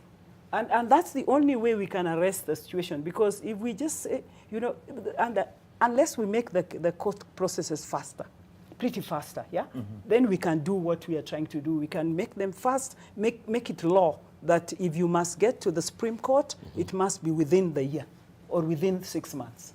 Then we don't disadvantage, we don't make the non-culprit, because it's still an allegation, become a culprit. Because I think the fear is that in the Kenyan political system, if the system does not like you, a few days to the election, they'll press charges upon charges upon charges, and then you do not run for political office. Then after the 9th of August, you are cleared the following day. And so meaning that your yeah, interests have been suffocated. You are right, but that's also not given. That's a portion of Kenya, just a portion. Because also, you know, there is a time that we end up feeling that Kenya is all boggled, is all wrong, is all the state wanting to get Winnie out of space. It's not that. There is a part of mischievousness, but there is also the goodies embedded. So I think it's every other time we try and just sieve them and see how do we act on this. And if we put legislations and procedures that will protect, first and foremost, protect the rights, so that even when we are going through the process, the rights of the individual are protected. That should be our pillar. But that pillar should not get lost into us being compromised into doing the things where we should go. Right, then comes Mike Mbuvi Sonko, and with all his Nairobi troubles, and he wants to run for governor of Mombasa, and he had all these problems and court case after court case, injunction, petition, and in the end he was not able to be, to vie for the Mombasa gubernatorial seat this month. Is that a step in the right direction, would you say?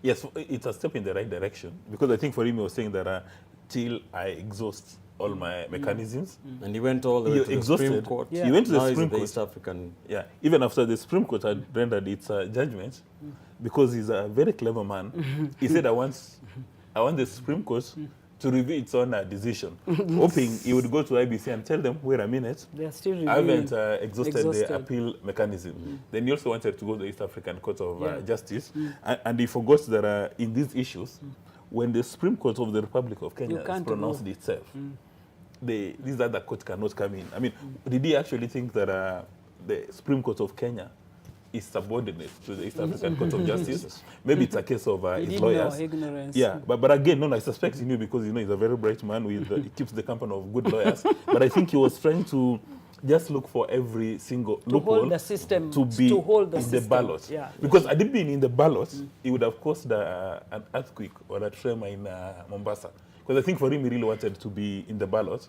And then you start now prosecuting him as a governor.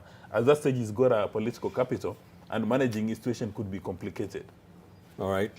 I remember we are keeping tabs on the numbers for you, even as we talk through some of these issues that are coming to the fore, and the numbers at the bottom end of your screen. We are tabulating the Forms 34A as soon as they come to our data center here at the Nation Center.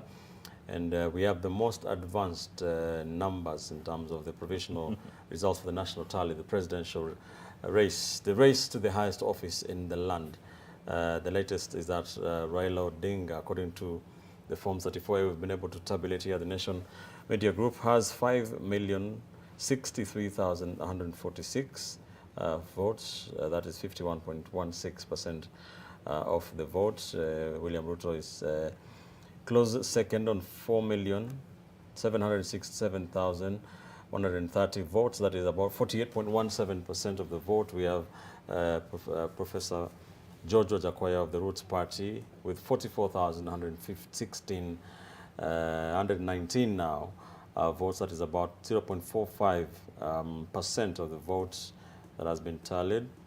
We also have Waiga Maure of the Agano Party on 22,732, about 0.23% of the vote. We are receiving this from Forms 34A, and of course we are indicating there these are numbers from at least 31,478 out of the 46,229 polling stations across the country. It is a tedious process. It is a very, it can be a very slow process, as the IBC can testify, but we have been crunching the numbers. So far, if you look at these numbers, we are about slightly more than halfway through this. Sometimes they are coming thick and fast, and then we have a lull, and so on and so forth. So we are crunching them numbers, and you can check out these numbers in real time at elections.nation.africa. You can check out all the numbers for 2022. You can make your comparisons with 2017 election and the 2013 election, and so on and so forth. Remember, our reporters are dotted across the country. We will be waking them up very shortly to give us their tallies from where they are, whether it's gubernatorial races. There are a couple of them that we are calling key races, and we are keeping a very close eye on them to see what is going to be happening there. One of them is the county of Homa Bay, where we have ODM's Gladys Wanga seeking to become the first woman governor from that region, going against independent candidate, the former governor of Nairobi, Dr. Evans Kidero. It's a very close one there. In the county of Siaya, we have a race pitting James Agri Orengo versus Nicholas Gombo for that gubernatorial seat. We are keeping a close eye on that as well.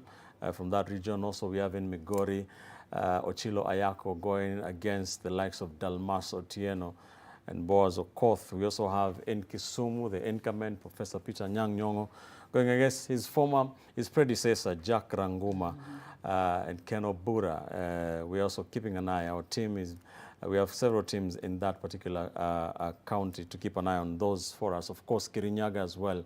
Anwar Goro going against Wangoi Ngirishi for the gubernatorial seat. In Nairobi also, remember UDS Johnson Sakaja versus Jubilee's or Azimio's Polycarp Igathe, and there are all sorts of things doing rounds on social media.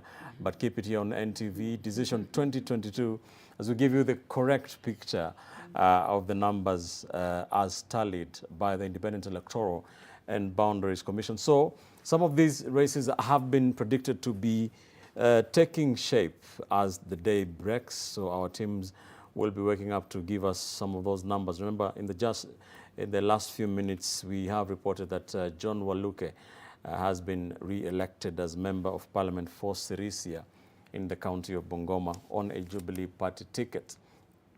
All right, let's take a look at some of what has been happening. And the IBC constituency returning officer for Isiolo North constituency, that is one Jackson Mariach Limaris, has explained the delay currently being experienced in the tabulation and announcement of results for the various elective positions in the county of Isiolo. Addressing journalists at the Isiolo Girls High School, which is the constituency tallying center, Limaris noted that due to insecurity challenges, results from some of the polling stations in far-flung areas of the vast county could not get to the tallying center quick enough, as the IBC officials manning the various polling stations, had to wait for daybreak so that they could start their journey. Take a look. So far, we are progressing very well, though we have some delays in terms of our presiding officers coming from the polling stations. We received the first polling station last night at around 11. The delay is due to the distances of these polling stations. The farthest is over 300 kilometers. And again, because of insecurity, the vehicles cannot travel at night. So at least they have to wait until morning. But those who are near the nearest stations, we received them around 11 p.m. last night. But today now in the morning, we are receiving majority of the vehicles, I mean of the ballot boxes from our stations,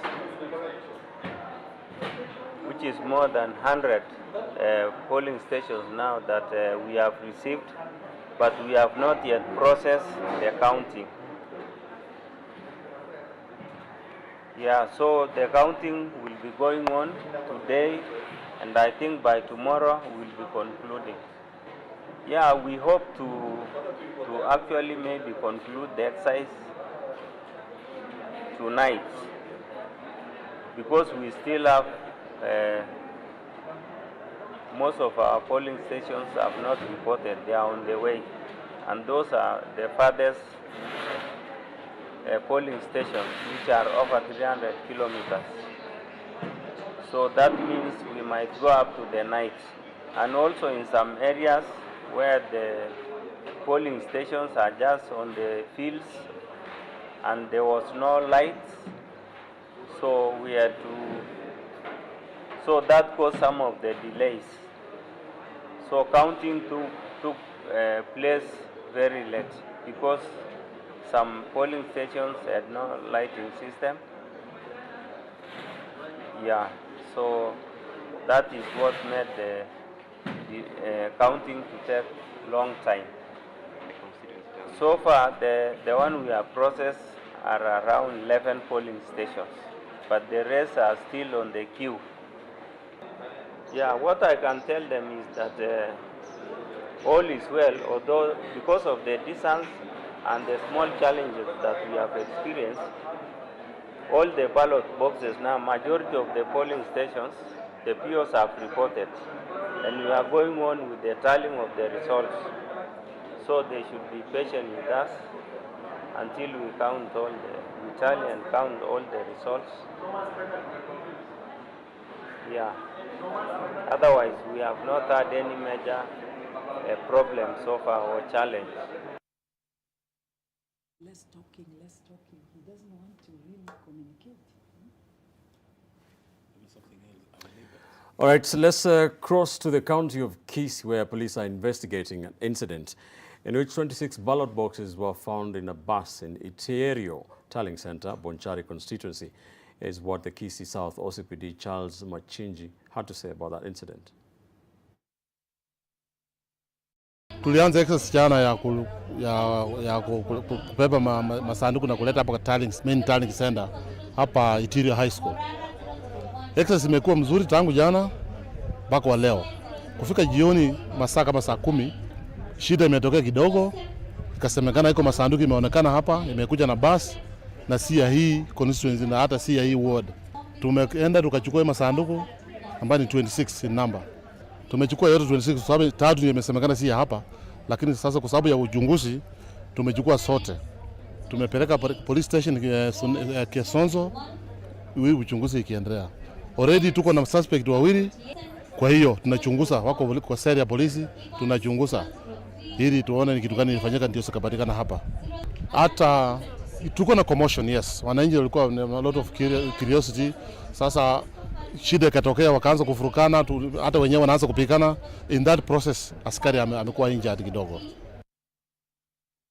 All right, and of course, let's take a look a bit of the numbers and as far as the submitted Form 34 is. And of course, as you can see right over here, according to the IEBC, the figure stands at 46,071 out of 46,229, representing 99.66% of the submitted Form 34A.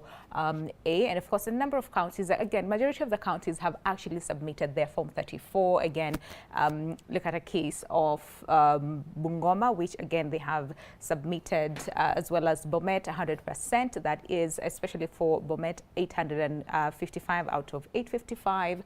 Same as Bungoma, 1,374, again, out of 1,374. But of course, there's some who have yet to actually completely submit the same. And of course, one of them again is Kajiado at 891 out of 893, again representing 99.78%. Of the same, but of course going all the way down, but majority, like I said, have actually fully submitted their Form 34As. But of course we have Wajir that's somewhat lagging behind at 531 out of 610 submitted Form 34A. That means that, again, that represents 87.05% of the submitted Form 34As. And of course, West Pokot, 99.77%, representing 856 out of 858 submitted Form 34As. So that is what the figures look like according to the IEBC. And remember, like we keep insisting and of course keep reminding you, because again, we've had a lot of confusion as far as why do the numbers seem different for different platforms. And of course, we explained very well how that process is. All the forms have to actually be keyed in. They have to be submitted, first of all, to the IEBC, and then of course different platforms actually download them from the IEBC. It's quite a process. Again, like we have kept insisting, and of course different people or different platforms have their different ways of keying in or tallying or collating the figures that is from the IEBC. That's why you're seeing a bit of variables, especially when it comes to the numbers. But at the end of the day, the numbers are correct, and especially again right here, the numbers are correct. The figures are actually credible. You can trust that. But of course, course. It's just that the fact that, the process is a little bit slower because it is a lot, when it comes to actually, tallying in the numbers. For example, in Baringo, you need to consider the fact that we have Baringo North, Baringo Central, Baringo South, Eldam Ravine, Mogocho, and Tiati. So what you need to do is actually go to each constituency and then, of course, go to each of the polling station. For example, at here, and then you have to download the same and then, look at the figure and then key that in. So this is what the form looks like.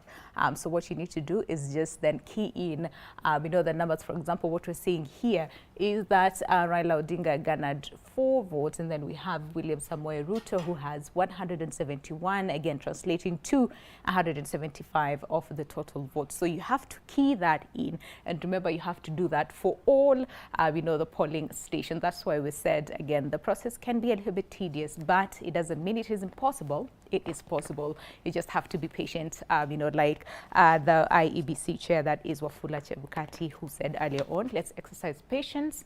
We will get the numbers, as soon as all the process is done. But right about now, how about we cross all the way to Mombasa, where we have our very own Kevin Mutai. It's good to see you this morning, Kevin.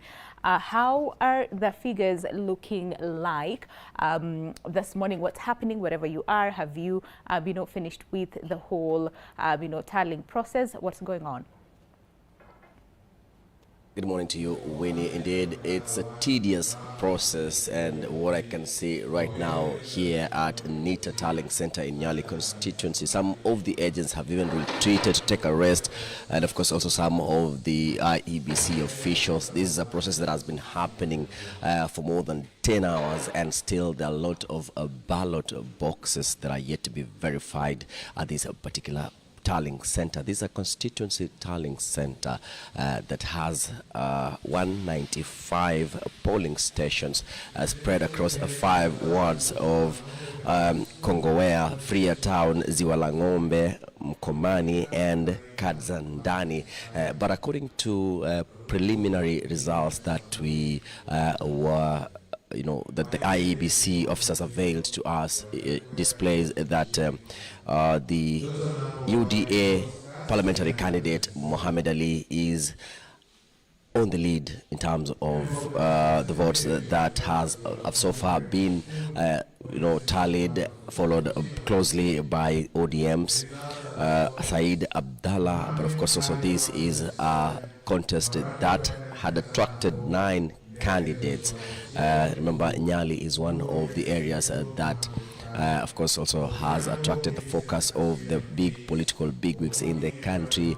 And before we delve into that, just to go by what we are seeing right now, earlier before we got here, when we were here, Winnie, all these chairs, just as you can see on your screen, they were full of agents representing different political parties, election observers.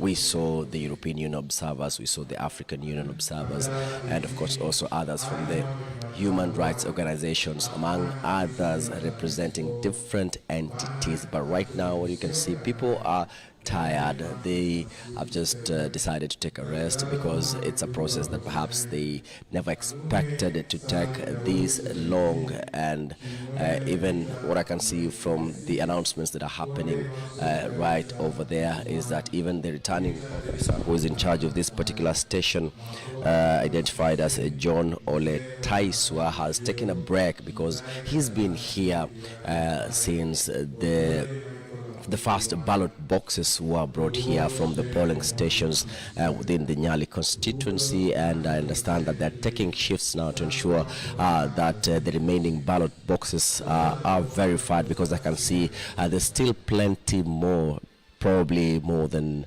100, 200 maybe, and this is a process that has to be done as quick as possible because Kenyans are really waiting, specifically the residents of Nyali constituency. They're waiting to know who will represent them in the next house, that is the National Assembly, and it's indeed something that perhaps they wish it could be done, but it's not that simple as they think, because here the people who've left what they used to do, the agents, the security officers, and we must appreciate really what they're doing, because for us, we were here early in the morning, we came back here in the afternoon, and now we are back at this time of the hours, and the people that we left are still here manning the ballot boxes. So this is something that perhaps they're really up to the task to ensure that the electoral process is really, the integrity of the process is maintained, and of course also not to forget to mention other areas within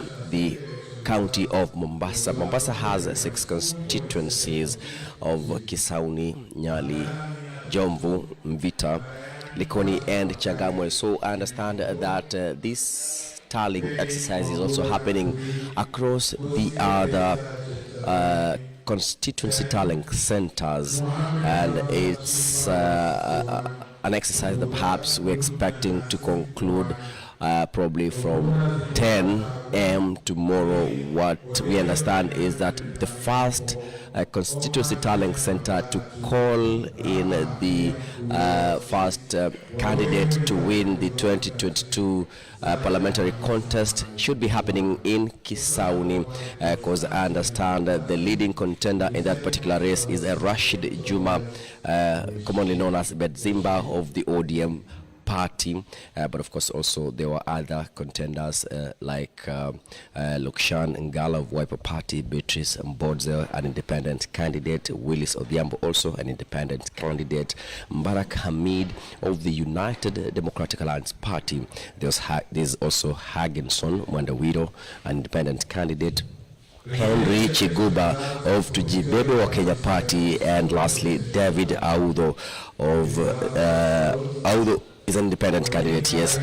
So that particular area, we are being informed that tabulation of the ballot papers is likely to be done before the other 5 constituencies, and according to the information that we got from the IEBC officials, is that the announcement of the winner is likely to take place between 9 and 10 a.m. and as I said, the leading contender in that race is Rashid Benzimba of the ODM party. But it's an interesting battleground for the politics of this country. What we understand is Nyali is the only place that we predict as at now, as of the preliminary Forms 35A that we were privy to from the availed to us by the IEBC officials. This is the only constituency that perhaps the United Democratic Alliance and their candidate Mohammed Ali, the former journalist, they're likely to clinch this, but the rest might be taken by the Orange Democratic Party. We are not yet, we don't have the information yet to ascertain their win, but the indication, according to the people that were speaking to, the IBC officials that were talking to, the returning officers and the agents, this is something, it's a clear indication that perhaps it could culminate into the ODM, taking the lead in those respective constituencies, that is of Likoni, Jomvu, Nyali, Changamwe, and Vita. Vita was also one of the areas that really had a lot of contenders. It had attracted 16 candidates who were vying to succeed the incumbent, that is Abdul Samad Sharif Nasir, who is now the gubernatorial candidate for Mombasa County. And according to what we have, is that Mohammed Machele of the ODM party is currently on the lead, being trailed closely by Omar Shalom of the United Democratic Alliance Party. There's also Said Twaha of the Pamoja African Alliance Party, that is PA, and Hadija Abdallah of Jubilee Party, among other contenders. There are 16 in total, and we will be able to get all that information as soon as we get to speak to the IEBC officials. But tallying exercise is currently going on across all the constituencies, the six constituencies in Mombasa. But let me just bring you back to where we are right now. This is Nyali constituency. Nyali constituency has a total number of 24,253 registered voters, and as I said, spread across the 5 wards, Kongowea being the largest ward with the number of registered voters, that's 28,846. The last ward with the least number of voters is Ziwalangombe with 23,296. So it's an exercise that perhaps might take longer than we thought, but we are still here burning the midnight oil to ensure that we bring you up to speed on what is happening regarding the decision 2022 in Mombasa. But we are spread across the coast region. Fatma Bugu is stationed in Kwale County. We have Elijah in Kilifi. We have Kenga in Lamu. Stephen is in Tana River, and of course also we are keeping tabs to ensure that we bring you up to speed regarding the decision 2022 in the coast region. And as I said, there's a battle. It's a battleground between two political parties, that is UDA and ODM. So we're here tasked to ensure that we let you know whatever will happen regarding the decision 2022 from the county of Mombasa. Kevin, of course, before I let you go very quickly, in different parts of the country, we've seen the tallying exercise halted because, of rigging allegations here and there. But of course, across Mombasa, has the process been all smooth? Everywhere you visited, and have you talked to any of, the persons involved? Well, there was a little bit of sorry, I forgot to mention that.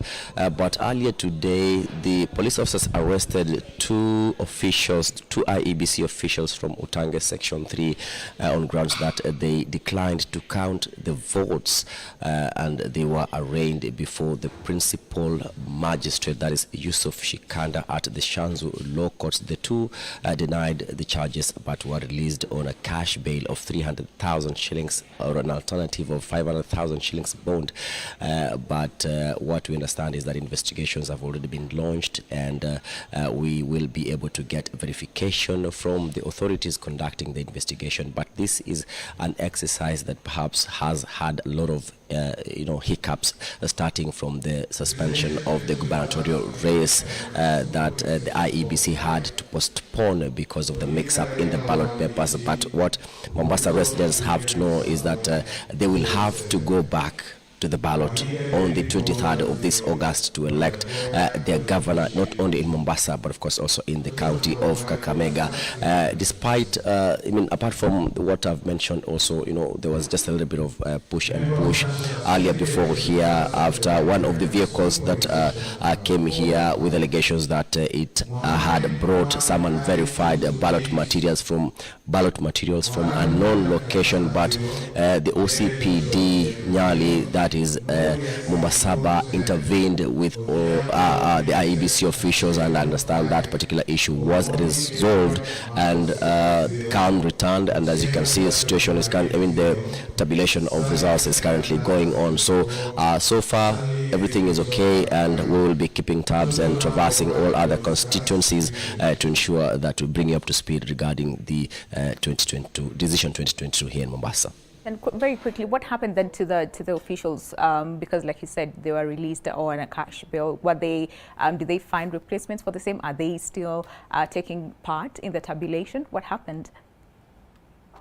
Definitely, that's now the police have taken over. We really don't expect to see them again being part of this process, because what we understand is that IEBC returning officer in charge of Mombasa County had to find an alternative mechanism to ensure that counting and verification of those ballot boxes from Utange had to be done, because this is a process that was started. It has to be finished. So they're no longer part of this exercise, because whatever they did is an offense. And of course also, Kenyans woke up very early in the morning to participate in exercising their democratic right. So by virtue of one just deciding not to count the ballot, of course, I believe that is an issue that did not, lie well with the officials, top officials within the electoral agency. So they're no longer part of this exercise. Somebody else had to be found to ensure that there was a seamless transfer of those ballot materials to this particular constituency tallying center, where I understand that those ballot materials are being currently being verified. So they're no longer part of the exercise, Winnie. Thank you very much, Kevin, holding fort for us in Mombasa. Of course, I would let you go for now, but of course we'll come back to you for more updates, and especially, at what point, again, they are expected to finish the tabulation of the same. So thank you so much, Kevin Mutai over there in Mombasa.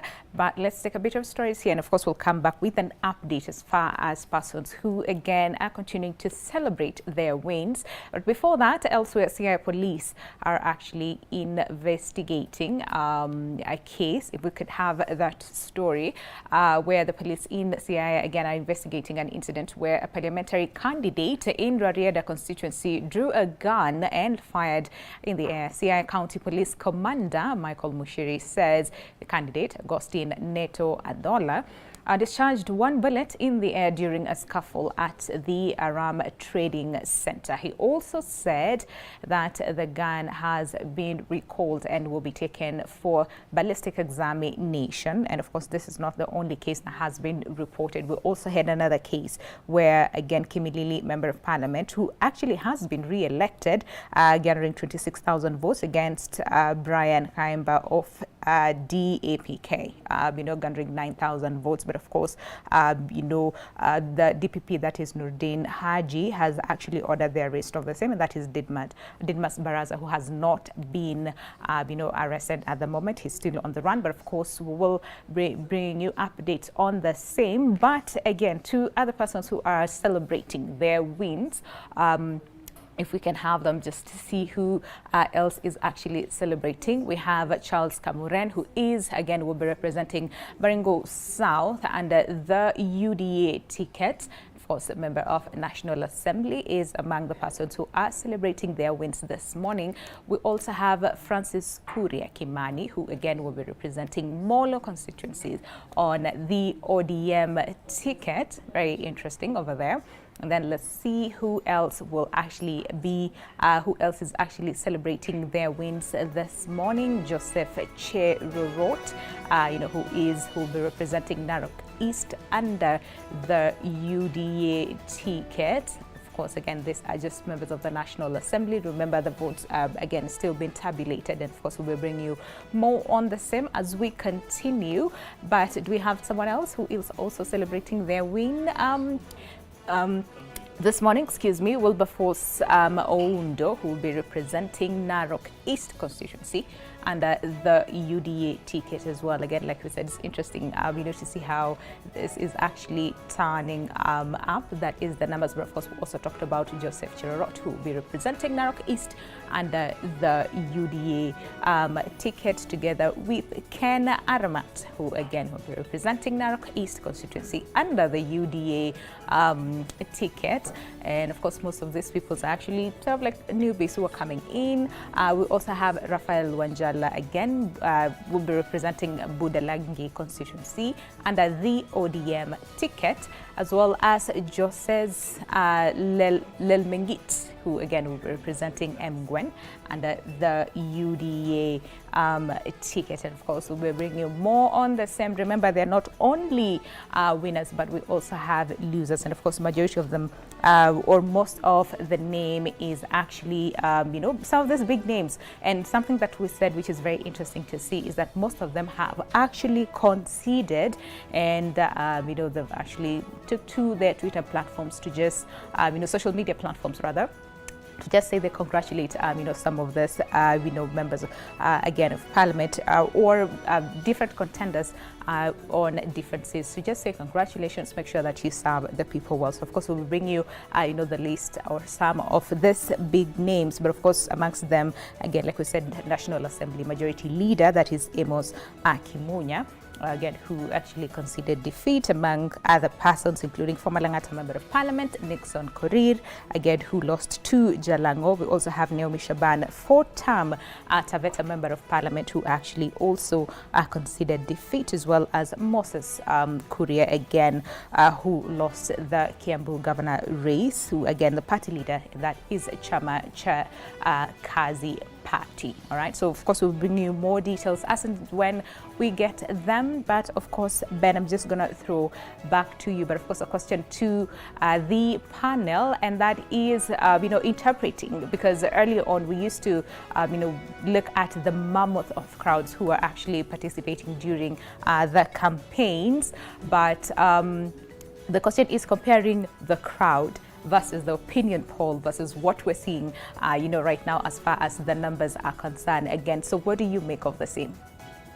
Thanks, Winnie. Winnie there with the latest numbers as we keep vigil to find out what numbers are coming out of the counties and the constituencies across the Republic for the parliamentary and the county seats, even as we keep an eye on the presidential race, the race to the highest office in the land, the race, the magic number 50% plus one.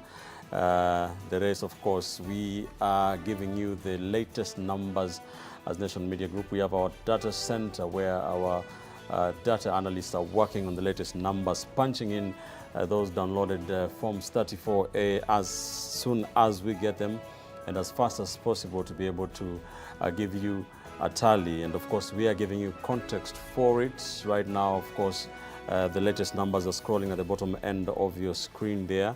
Numbers from at least 31,486 polling stations. That is out of the 46,229 polling stations across the country.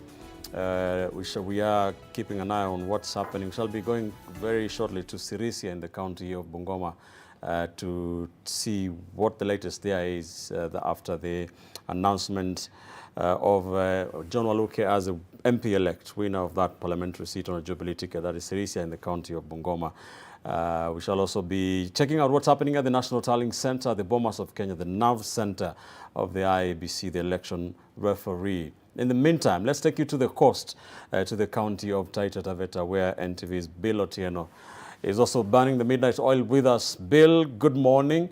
What is the latest where you are? How are the numbers looking like, the races in that county so far? Well, I'll just give you the updates as they are. For now, we have more than, like in Mwatate sub-county, we have 105 out of 105 polling stations who have submitted their ballot boxes in their tallying center. And for now, in Voi, we also have in Taveta sub-county, we have 98 out of 98 who have already turned out. They submitted their ballot boxes. The Taveta Tallying Center constituency. In Undanyi, we also have 79 out of 79 polling stations who have already submitted their ballot boxes to the Wundanyi constituency's tallying center. Currently in Voi sub-county tallying center, and at the moment there's activity going on now here. We still have ballot boxes being submitted, and on the other hand, we also have Danson Mwashako in Wundanyi sub-county, who is already on the lead. In Voi sub-county, we have Hamisi Chome, who is also on the lead. In Taveta, we have Victor Bwire, who is also on the lead.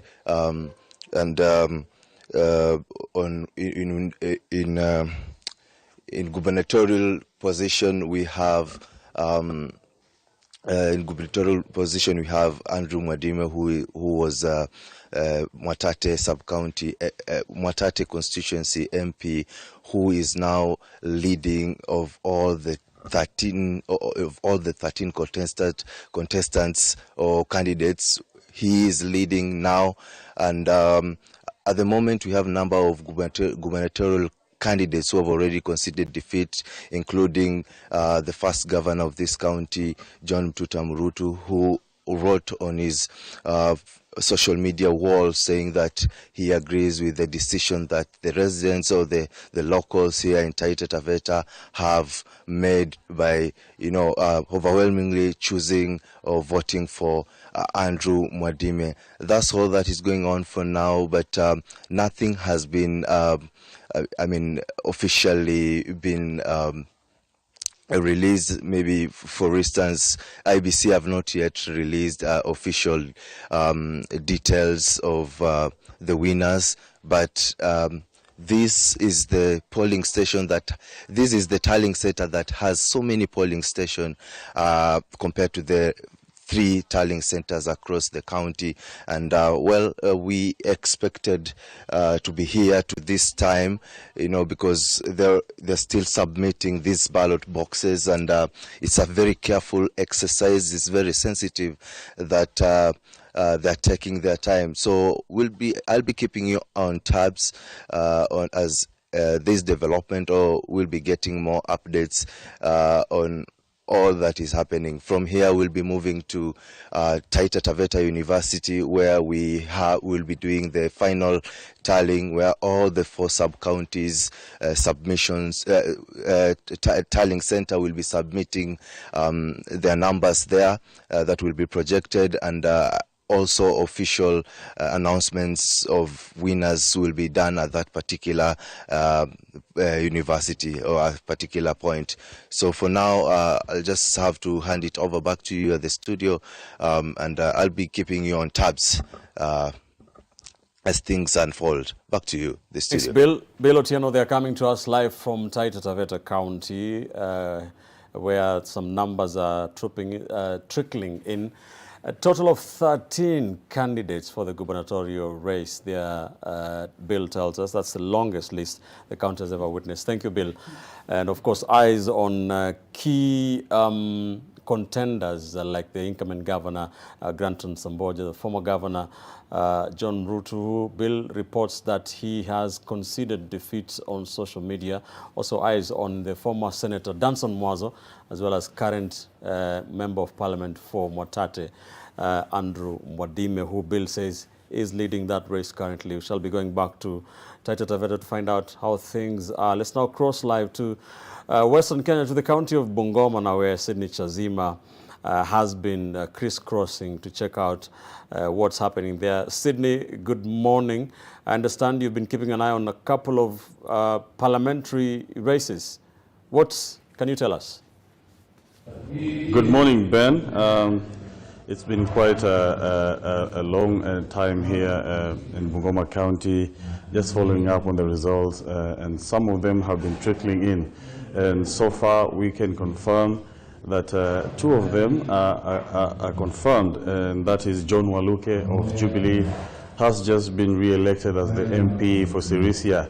We understand that he garnered 16,461 votes, followed by an assumer who is of Fort Kenya with 8,811 votes. Nandalwe, who had conceded earlier, had garnered 3,521 votes. It was an interesting race in that the Sirisia Member of Parliament was beg your pardon, was earlier in UDA, then he defected back to Jubilee. And another race that we have been following through was the race for Kimilili MP, Didmas Barasa, who was up against DAPK's Brian Haimba. And we are getting results that Didmas Barasa has retained his seat, garnering a total of 26,000 votes. While Brian Haimba followed with 9,000 votes. Earlier during the day yesterday, Brian Haimba was protesting after the incident that happened there, whereby his aide was shot allegedly by Didmas Barasa, and he was going to an extent of saying that should the IEBC declare the results for the Kimilili MP constituency, he will be going to court to contest But we saw Chebukati answering, saying that IEBC does not deal with police matters and that they will go ahead and announce the results in that constituency. And that is what exactly we have seen them doing. And right here at Bungoma High School, where it is the Tallying Center for Kondui constituency, we are still following on the results. And remember, for the parliamentary seat, we are seeing DAPK's party leader, who is Wafula Munyinyi, and Ford Kenya's John Makali are in a neck-to-neck race, and the numbers keep on trickling in. So we are just awaiting. We are being told that in a few hours or so, we shall be having the result for MP of Kandui. And we're also keeping tabs on the numbers for the gubernatorial race, and that is pitting Kenneth Lusaka, who is the current Speaker of the Senate, and Wycliffe Wangamati. So we shall be keeping tabs on that, and then we shall be heading to the County Tallying Center, which is at Mabanga, just to get a view and the numbers that are going to trickle in there. Ben? Sydney Chazima, thanks to our team in Bungoma of Sydney Chazima and Jane Gatwiri. They are burning the midnight oil for us to give us the latest pictures and numbers from that part of the world, reporting, of course, on what we did about the Sirisia parliamentary seat, and also news of Kimilili, which Kenyans will be having their interest on. Thank you, Sydney. We shall be coming back to you later for more. I am still with political risk analyst Dismas Mokua and Professor Winnie Mitula, research professor at the Institute for Development Studies, University of Nairobi, and governance expert. Thank you, ladies and gentlemen, for sticking with us. We have around an hour and a half to go until we finish this graveyard shift, which is much fun. So we need some coffee here. But earlier on, we were speaking about what the issue of, we have seen several people conceding defeat during the day yesterday on Wednesday. Those include majorly leaders, Jubilee leaders from the central Kenya region, including the leader of majority, outgoing leader of majority in the National Assembly, Amos Kimunya, a key ally of the president. We also saw the Kenyan Member of Parliament, Kanini Kega, and also the Kabando was vying for the Mukurweini parliamentary seats, also conceding defeat, saying, we tried, which was not what we expected. Those are some of the words that we were using. We respect the people, people's choice. Dismas, what do you make of these kind of announcements? And also we understand Laikipia governor, and Nderitu Murithi is also coming under a lot of pressure in that race also. What do you make of this, whereby Jubilee is suffering quite a lot in this election? Well, you know, the fact that Jubilee is suffering is a strong statement on the leadership of President Kenyatta, because that is his political party, and these are the people that he's been marketing. And he wanted Jubilee to have the single biggest majority within the Azimio infrastructure. So the fact that his candidates are being rejected, that is a vote of no confidence in his political party, and a vote of no confidence on his interest to be the chair of Azimio even after election, and a vote of no confidence in his leadership. Because there are a few Kenyans who connect the dots between their votes and the promises the leaders made. So a number of them may be unhappy to vote for Jubilee because they are not exactly excited with President Kenyatta's leadership. And in fact, they're excited with what Dr. Ruto has been promising them. That would be a very good interpretation. And then secondly, we must give them a pat on the back for accepting that actually they've been beaten, or rather they've been beaten and giving those contestational speeches. I think now that's the culture we need to encourage in Kenya, that if you've been beaten and the process has been transparent as it is, then you don't need to go to the courts for a petition, or you don't need to start cooking some excuses. Because, you know, in the past, majority of the guys, when they lose an election, they'll blame everything, including global warming. They blame flooding and everything is the reason why they lost. But this one, I think, is a very good thing. But the most important speeches is not the one made by President Kenyatta's general. It's the one which is going to be made by either Raila Odinga or William Ruto. That would be the most important one. Like, in the UK, or rather in the US, when after a presidential election, they expect the president who has lost to immediately make a call so that that chapter comes to an end. And one expects that if Mr. Raila Odinga loses, he will make that call. If Ruto loses, he will make that call. And because now they've got a massive following on social media, they would actually go the extra mile and record that call and then post it on their social media accounts. That would be a very good step in our democracy, so that people realize that when you go for this is a position, you must not win. That even actually losing is an alternative. And when you lose with grace, you accept defeat and go back home and prepare for the next race. All right.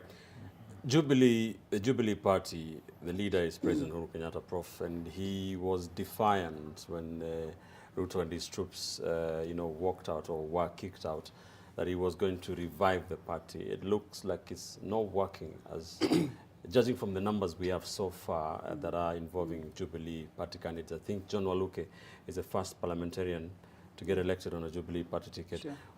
Did the president gamble too much supporting a successor actively and saying that he will continue to be part of the political party, dispensation? Should he have just let it go and retired peacefully? You see, the gambling or retiring peacefully comes later.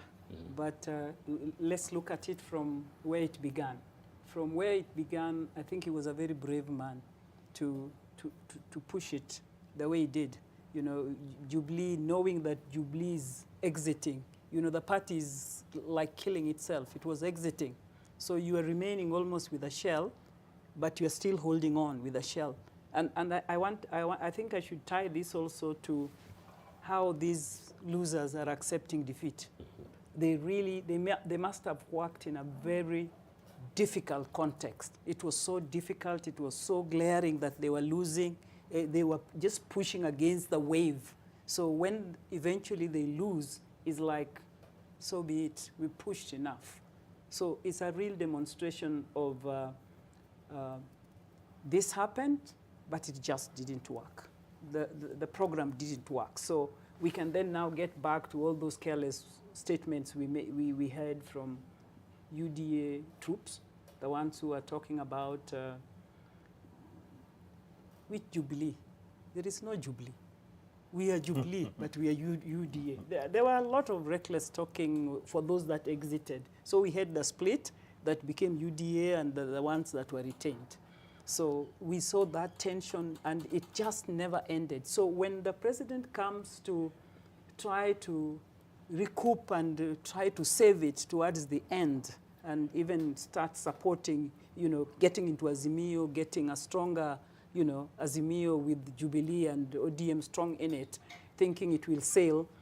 Yes, this sails, but the ones that go into the real terrain where UDA is dominant, the wave is just too much. Right. And hence the easy acceptance that we've lost.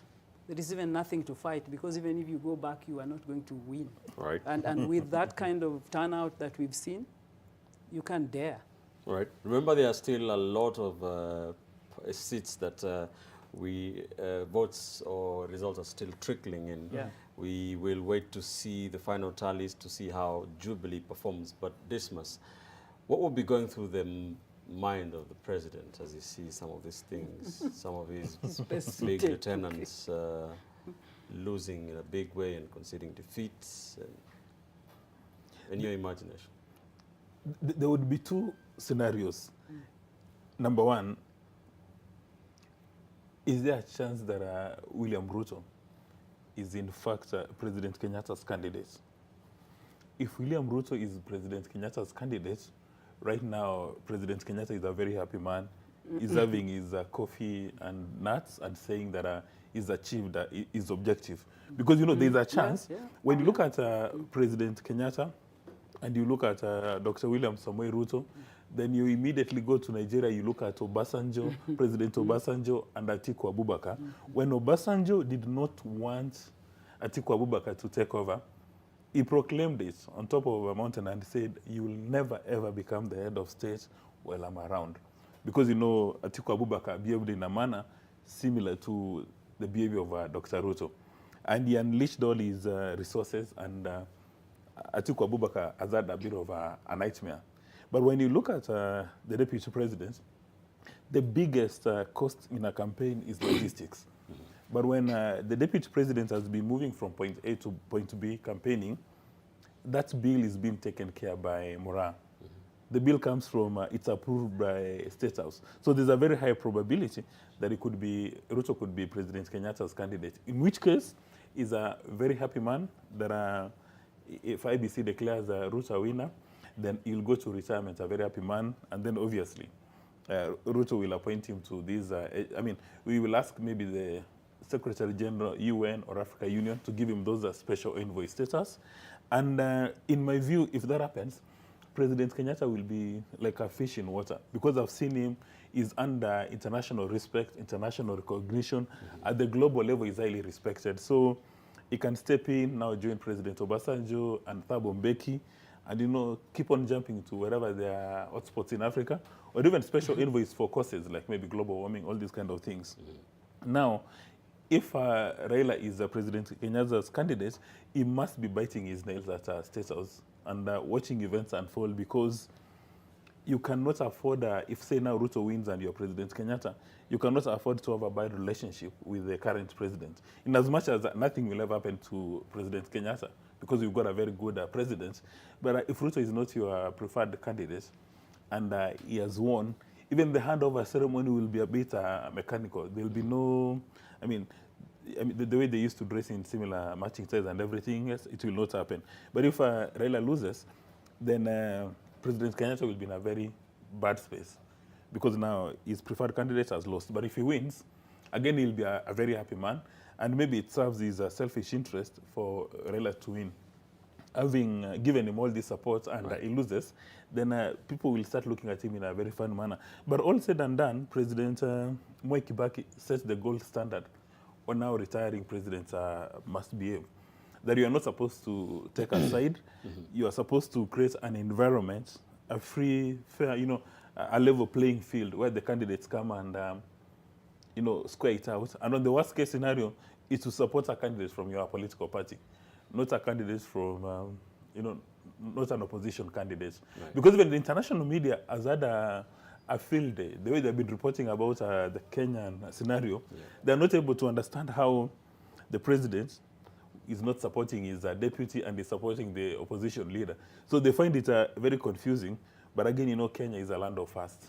It's like a democratic president like Obama supporting a Republican as his successor. That's the kind of comparisons I'm making. Yeah, although you remember at some stage a respected Republican, General Colin Powell, endorsed a Democrat. So it's not unusual. Even what President Kenyatta has done, really, we must not sacrifice him. It's not as if it's unusual or unacceptable, because he has a constitutional right to support whoever he deems fit. And you know, he has indicated during his last rallies, he has indicated that there are so many things about Ruto that he doesn't like. And he does not believe that if Ruto becomes the president, Kenya will be in good hands. So he's got that moral obligation, even a constitutional obligation, not to hand over power to somebody that he doesn't deem fit. But I mean, not to support. Yeah, not to support. Yeah, sorry. Yeah, I think it's the lack of coffee. So it's got that obligation. But at the end of the day, the person who takes the decision is the voter. And from these numbers from Mount Kenya, which was supposed to be a Jubilee stronghold, the numbers are coming clearly and indicating that the voter in Mount Kenya has rejected President Kenyatta's proposal, and that they are going with Dr. William Ruto. Yeah, but I think also we are trying to think how he's thinking or how he feels or how he'll feel, whichever is the case. Yeah. We have to contextualize him. Where did it begin? What were the driving factors? Because I think if they were just working good relationships, then this happened, it would be a very unique case. But this is like a long haul of about 4 years. Right. 4 years of strained relations. So I think that context has to be understood. And within that context is when you can see then where is his thinking. If you take the context, the first hypothesis or theory might not work much. That he's like, I don't know. I don't even have the word to use for that first theory because. But you remember what Lee Njiru said, Yeah. and Lee Njiru has had the opportunity of working with closely with all these presidents, sure. and they said these people, they are political cousins, and it's very easy for them. Those are not his words, but he said they're political cousins. So there's some possibilities that you cannot rule out. Maybe President Kenyatta did not want Raila Odinga to become president of Kenya. And the best strategy to ensure that he doesn't become president of Kenya is to bring him very close and give Ruto the opportunity to shine. Yeah, Lee is becoming very controversial for those who have read his book. So let's leave it. Is this part of the democratic process, or is it what? This is part of the democratic what process. some people have called political conmanship. No, there is no. This is real good political. This is good political democratic practice. In that, even when you decide to come together, whether as an alliance or whether as a party, you can cease to be one, but there has to be protocol around it. Okay.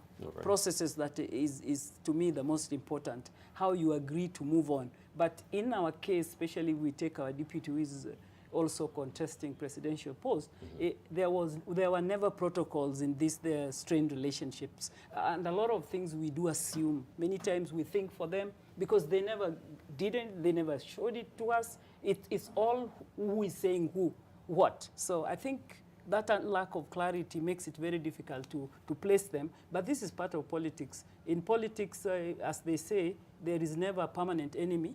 Even tomorrow, we never know. We might find that these are the best pals in the next government after whoever wins. In fact, to support your position, to support a position, Raila Odinga, while he was making his final submissions, he said he'll have a handshake whether or not he wins. And also Ruto indicated that if I win, I will have a cup of tea with Raila Odinga. Exactly. Yeah, so in as much as Lee Njiru is becoming controversial with his book, but these are political cousins. They've known each other for a very long time. Yeah. And it could be a strategy to keep the masses happy while they occupy leadership positions. You should tell us why he asked us that hard question. what somebody's thinking about. Yes, it's good to try and keep the brains to twist our brains. Yes. Of course, we are continuing to stream those numbers for you from our election center. Our data analysts have been crunching them here at the Nation Center. You can check them out in real time on elections.nation.africa. Of course, they have been scrolling from the bottom end of the screen. That band is not living there, and the latest is that Raila Odinga still leading according to the Forms 34A, Form 31,504 polling stations out of the 46,229, around 15,000 polling stations to go. So we are approaching the two-thirds stage of this process. Raila Odinga on 5,089,664, according to here. Of course, this is real time. These are updating every few seconds. That is 51.26% by Raila Odinga. Ruto with 48.07% of the vote.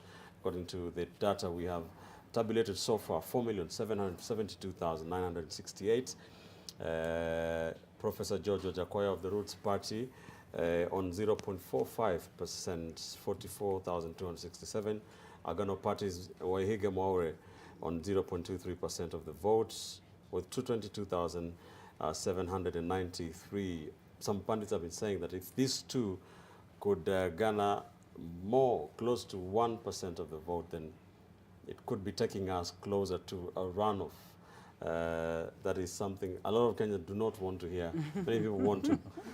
Are Kenyans, from what you've been able to feel this much, do Kenyans want this to end, or do we go to a runoff and Bishop? Of course, we'll follow the numbers, but what do you think? There are two categories of Kenyans as far as the equation is concerned. The people who play in the active political space, the suppliers, and the people who get paid by politicians, they'd like us to go for a runoff, and then more business. Yeah, there's more business. Then after the runoff, they want the party that loses to go to the Supreme Court so that there is an nullification. Because, you know, for them, that is a revenue stream. That is a business opportunity. So actually, they want this thing to drag till middle of next year. They'll keep on making their dollar. But for people who are interested in political stability and economic stability, they'd like this thing to come to a quick end. Because then for majority of businesses, in as much as we said earlier on that there was a public holiday, and in the course of this week, most of the businesses are not operating at a maximum level. So there's a bit of a loss in the economy. Now, if we don't finalize the matter of the presidential election in good time, you will create suspense for another 30 days, which is not necessary for this economy. You remember part of the reason why President Kenyatta and Raila Odinga were pushing for BBI. They wanted to avoid tensions 1 year after an election and 1 year before the election. So the earlier we finalize with this situation, then we know who is the president, then we go back to our normal business. Because if you, I mean, the next few hours business is going to open in this town, I can predict there'll be minimal traffic, and most businesses will not be open outside banks. Now your barber shop will be open, but it will not be operating at full capacity because people are still at home, they're glued to their TV sets, they're waiting, they just want to know. And then when they see a movement, if they see a policeman heavily armed or they see a truck, they become nervous. So the earlier we conclude this conversation, we know who is president, when he's going to be sworn in, he takes office, so that the next thing we are looking at is who is going to be elected Speaker of the National Assembly and Senate, who is joining the cabinet, but at least we know who is the president. For people, the ones who've lost, to start their healing process. For the ones who've won, they do a victory lap, and then they settle down, because whoever becomes president today has got the in-tray full. There's a little matter of the public debt, which he must address. Then there is the UNGA economics that he must address, you know, the cost of living, and the in-tray is full. He's got a huge boulder on his shoulder, so there is no time to waste. So the earlier we conclude, the better it is for everybody. Talking about who wins or who loses this election, as far as the presidential vote is concerned, the issue of political, the issue of winner take all in our electioneering process has been talked about quite a lot over the last few years. From the numbers we have so far, it is very close. It is neck and neck, we have been saying. From what we already have, from around 31,000 polling stations, if any of these two guys was to lose, we would be having on our hands a loser who has around 5 million people behind him. Do you believe the democratic space in Kenya is fair in as far as that is concerned? Is there political inclusivity?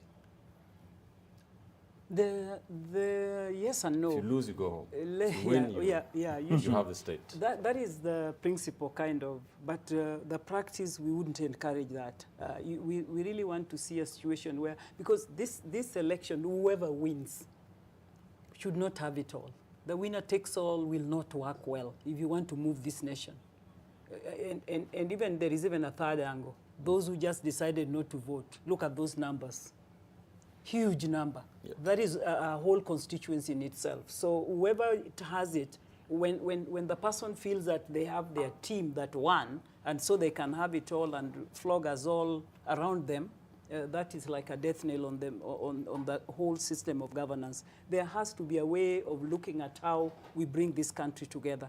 If we walk through this, whoever takes it must bring the country together, because it will be a split in a way that you've won with something like 100,000, 200,000. That's no winning. It's not the type of winning that you should thumb chest. It should worry you and concern you. So the issue of inclusion, the issue of what I was saying earlier about how you have to think of the how now, or after you've won, how you are going to work out a system which is going to look a little bit inclusive. And even if it's not inclusive, then don't thumb chest. Because the way I've seen the campaigns, we are likely to see a lot of thumb chesting, you know. Whichever side wins will be saying, you said this about us, you're what. That's not what we want. We just want somebody who will come up with a program that has these three categories of Kenyans.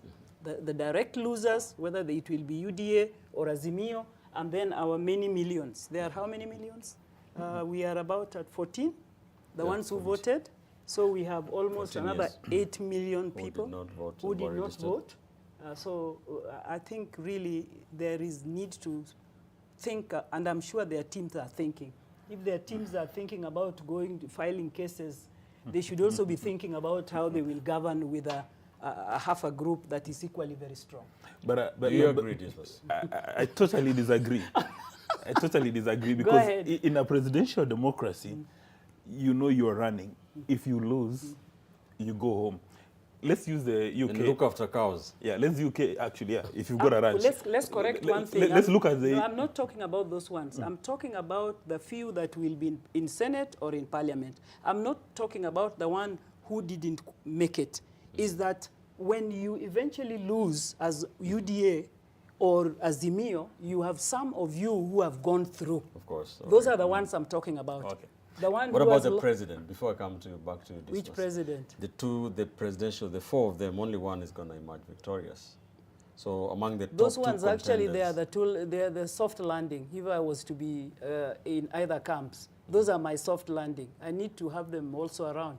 Yeah, in some way, even if I'm giving them something. Right. Yeah. That gives me more ammunition. Yes. So in a presidential system like the US, when you run and lose, which is what our constitutional decision takes us, right?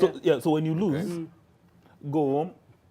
Actually, when you lose, you resign as the head of that political party. Yes. Then you go home. You know the way Clinton lost, she went home. You were thinking of the Trump top person. Let's think of the winners. No, but the winners, anybody who wins, I mean, it's going to be 1,000. The winners are opposition. No, it's going to be 1,930 offices. Yes. So if you win, you occupy office. Yes. But in a parliamentary democracy, that's where the winner doesn't take all. Then you become the head of, I mean, you go to the opposition. Yeah. So maybe what we need to decide as a nation is, are we going to be a pure parliamentary democracy? Or we are going to be a presidential democracy. If it's a presidential democracy, when you lose, you go home. We shouldn't reward people for running to lose. Because if we go with the Winnie's model, it means that if Ruto wins, he will be required to accommodate Raila, Wajakoya, and Mwaure. Then I didn't have the right concept. I have the concept of, I have one with 50 plus. One only. My opponent has 40. Yeah, my opponent has 48.5. With people coming in as opposition. So I'm trying to figure out how I'll govern. Because they are in Senate, they are in Parliament.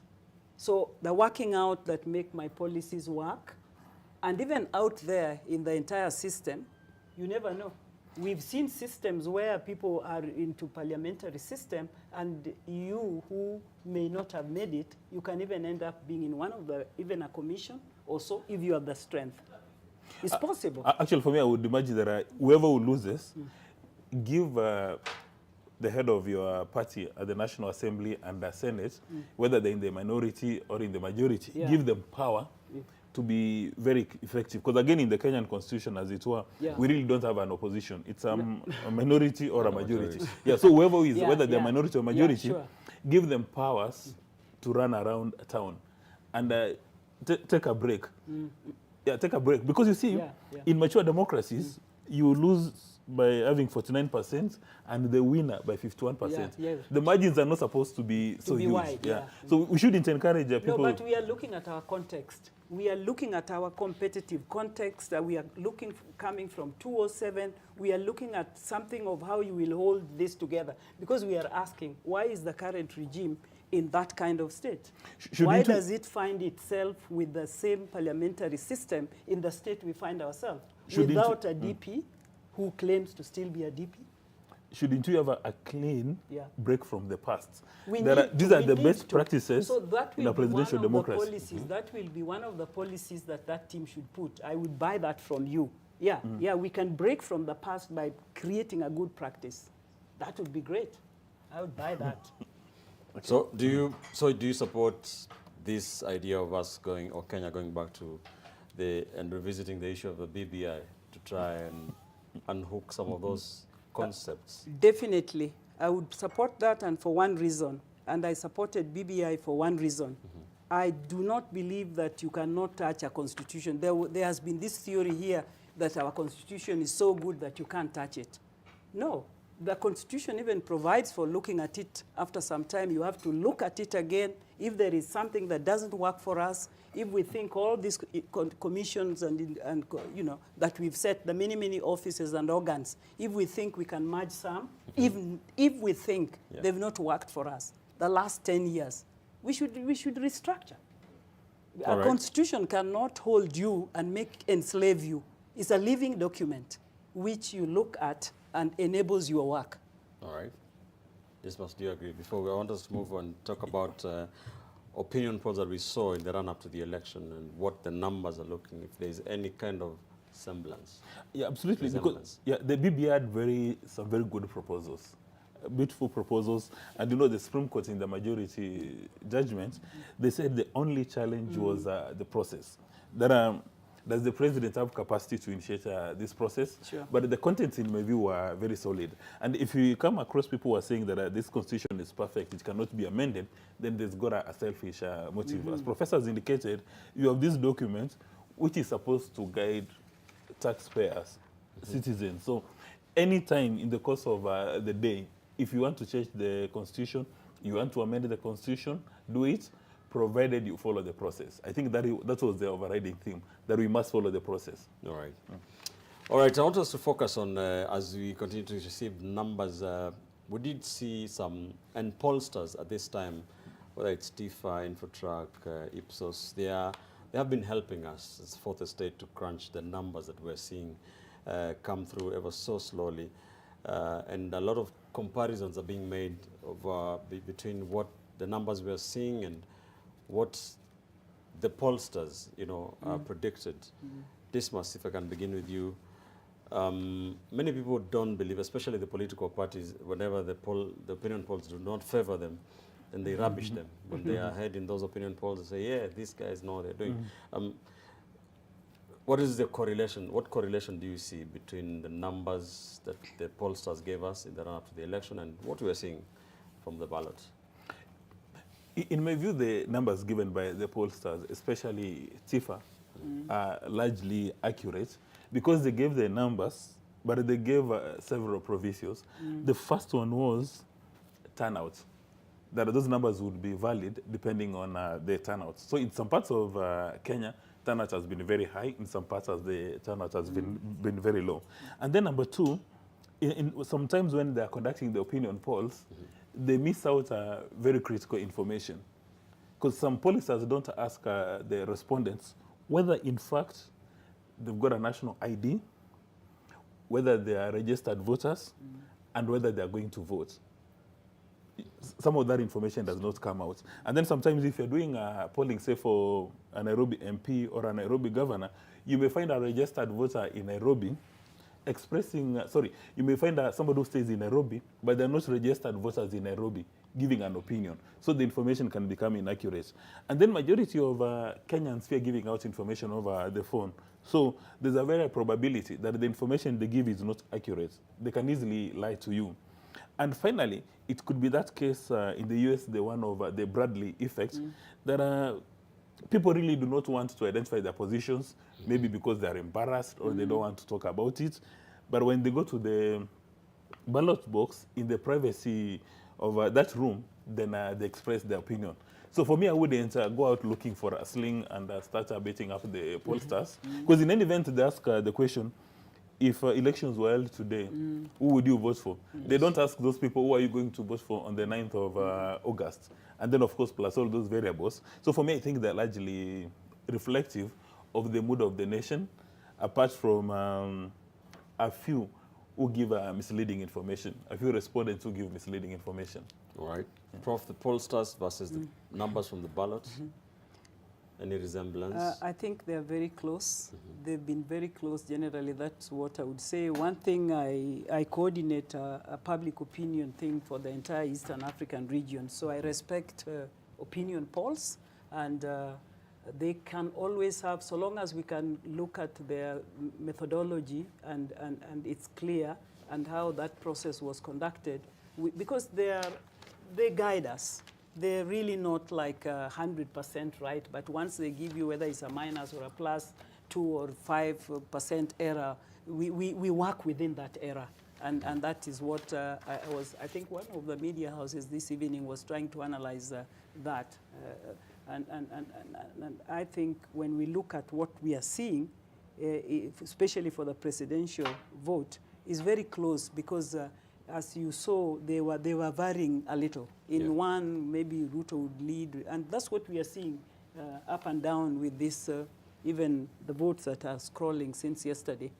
Although again, Ben, it's not unusual for political parties or party leaders or candidates to use opinion polls to shape narratives. Yes. I've attended some meetings when I was in a presidential campaign where a number of pollsters would actually ask that, how do you want us to be part of this campaign team? So they can actually release numbers to drive a certain agenda as part of propaganda so that they can create the bandwagon effect that everybody is joining us because we are the winning team. But in general, the people, especially Tifa, they've done a very good job because almost always they're on point. And when they're not sure, they give those qualifications, especially around the turnout. Yeah. But there was a bit of... There was a difference of about 6 percentage points. Or is that within the margin of error? Because we're seeing this is that's a little bit quite higher. tighter. Yeah. That's a little bit higher. And also, you know, they also gave a disclaimer about the undecideds. Right. Yeah, who kept on over, and depending on which opinion we're looking. Things would change. And they've moved quite, We've ended up at 4 and decided almost 4. Yes. 4%. What are the pros and cons, Prof, of such a closely contested, neck and neck, too close to call contests? Because it's the closest we've had in too close to call polls is that they can trigger disturbance. They can trigger that easily because, you know, every side is expecting to win. So when that win is not there, the depression that comes with it, actually sometimes we joke that there are cases where if you are the point person, you need counseling, those that will lose, and even if you are the advisor, you almost need counseling first to be able to take it and walk through it and accept it. And that's why I've been very happy to see both the candidates, especially the two front runners, each saying that I'll accept. And that's very good for the, for the supporters. When supporters hear you will accept, and if you go ahead to accept, and of course you've heard all of them have caveats. If it's fair and? All of them. I think all of them have had the if it's fair, they will accept. And of course, that fairness is how you determine fairness. Sometimes is very complex in a closely, contested election. What is fair to you may not be fair to the other opponent. So I expect the contest. We hope that it will be a 50+1. With due respect, as much as I say, what I foresee is a runoff, as you had raised it before. It's better to have a one-off because it's very costly to go for this rerun. Rerun is very costly. Nobody ever wants it. It tires the candidates, and we would want a one-off. But the way we you do see this, it, we move on. We move on, but that is our wish. All right. But the practice... But so far, it suggests that it's 0.7, so... I mean, if we settle with this conversation using the current numbers, then there's no runoff. Yeah, if we were to retain what we have now. Yes, it's 0.7. Yeah, it's all hoping for now. Does such a close contest move us closer, Dismas, to almost an assured contested election at the Supreme Court? Yes, because we are seeing, when you look at social media, and of course it's full of those bloggers and the party functionaries of both sides of the political divide, all of them calling, saying, we have won this. We're winning this with 54%. All of them. So we wonder which one. So does it move us closer to almost an election petition immediately after this? Does it put us to a brink? Yeah. You remember when President Kibaki won with a huge majority? Nobody would even bother going to the court or Supreme Court because the margin is so huge. Yes. I mean, even a pedestrian, somebody with no understanding of statistics, will see this is it. It's a big gap. But when it's very close, then the candidates want to clutch on straws. So they'll start groping in the dark. They'll start shooting in the dark, trying to look for the slightest reason to convince the Supreme Court judges to annul it. So when it's very tight, probability of a party is going to court is almost 100%. Yeah. But when the margin is very wide, it's almost probability is almost zero, nil. However, at this stage, there's a lot of transparency. So even if lawyers would be wanting to go around, trying to look to fish out for mistakes done here and there, the probability of a nullification as we have this conversation. Yes. I mean, if what IBC is giving us today is anything to go by, it's going to be very slim. All right. Prof, what do you think? What I think is that people might count these votes endlessly.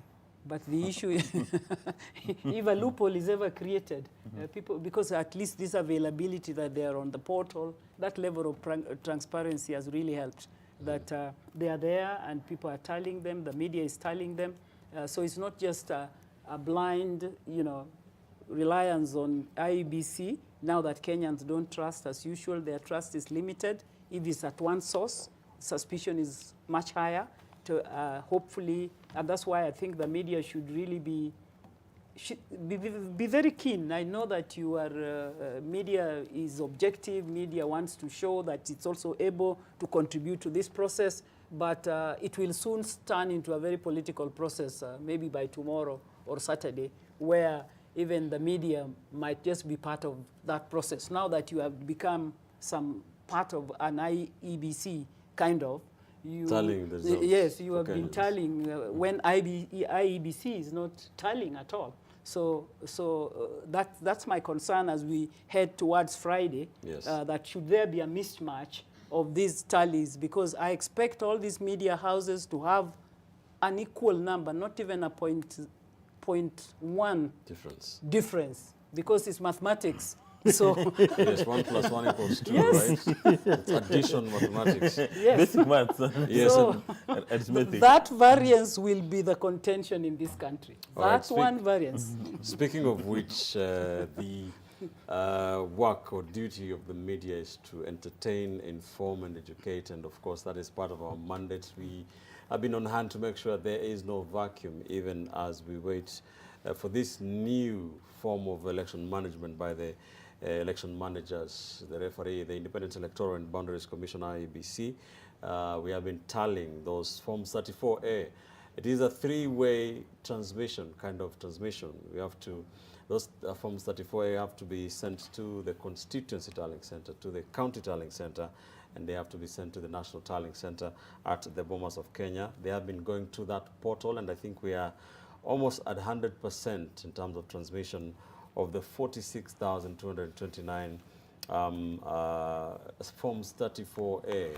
They have to be brought physically for them to be verified and for the IEBC to tabulate. Now, what's not clear is how long that process is going to take, because that is what is going to determine the pace at which Kenyans will be receiving the official results. Remember, what we're showing you can be termed as provisional results, but of course, remember the ruling by the court is that the presidential results that have been announced at the polling station are the final results. But of course, the IEBC has the sole mandate of declaring any kind of results. So we are keeping an eye on that, but the numbers are still trickling in ever so slowly, but the IEBC is confident that it will beat that transmission deadline of 7 days. Remember, they have 7 days constitutionally to be able to announce to the nation who has won this election. It is very close, too close to call, some may say. It is a neck-and-neck affair. Very 2 percentage points difference between the both sides of the political divide.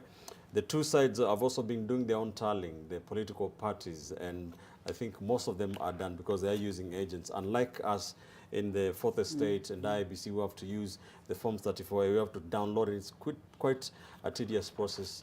The political parties just need to call their agents with the numbers and do simple addition mathematics. All sides are confident of winning this, but we're here to just give Kenyans blow-by-blow account of how those numbers are trickling in that race to the highest office in the land. And that is not the only thing we're keeping an eye on. We're also keeping an eye on the other elective positions, the gubernatorial races, quite a number of key races, important ones that we are seeing, senatorial, parliamentary seats, and we are keeping an eye on those ones as well. We have seen some big wigs fall by the wayside, some of them conceding defeat. We shall be waking our journalists and video journalists across the country to just give us the latest as we head into the third day since Kenyans went to the polls. We are going to take a quick commercial break. When we come back, we shall be going around and seeing what is happening in those tallying centers, as well as the nerve center of this, the National Tallying Center at the Bomas of Kenya. We shall also be taking a look quickly at what the newspapers are saying. Of course, it is what we have been doing all night. We shall be able to take a look at that quickly. So don't go too far. Our wall-to-wall coverage of Decision 2022 continues. Stay with us.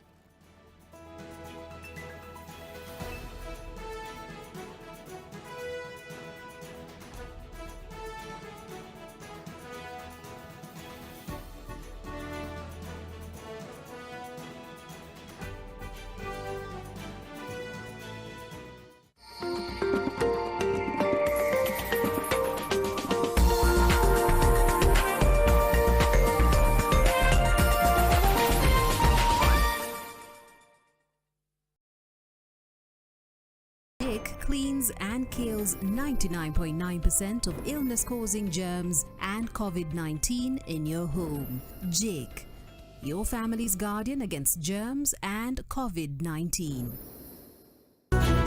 Do you need access to verified numbers of previous general elections and minute-by-minute updates on who is winning and who is losing? Nation Media got you. Simply log into elections.nation.africa from any device and get verified updates and data for your analysis. The platform is easy to navigate and absolutely free. Stay informed with accurate and verified elections data on elections.nation.africa, the most preferred elections data website you deserve. Everybody feel it, come around, we grind, we grind. Everybody feel it, come around, we grind, we grind. Everybody feel it, come around, we grind, we grind. Everybody, everybody, everybody, everybody. Oh yeah! Everybody in the Bronx, Bronx, Bronx.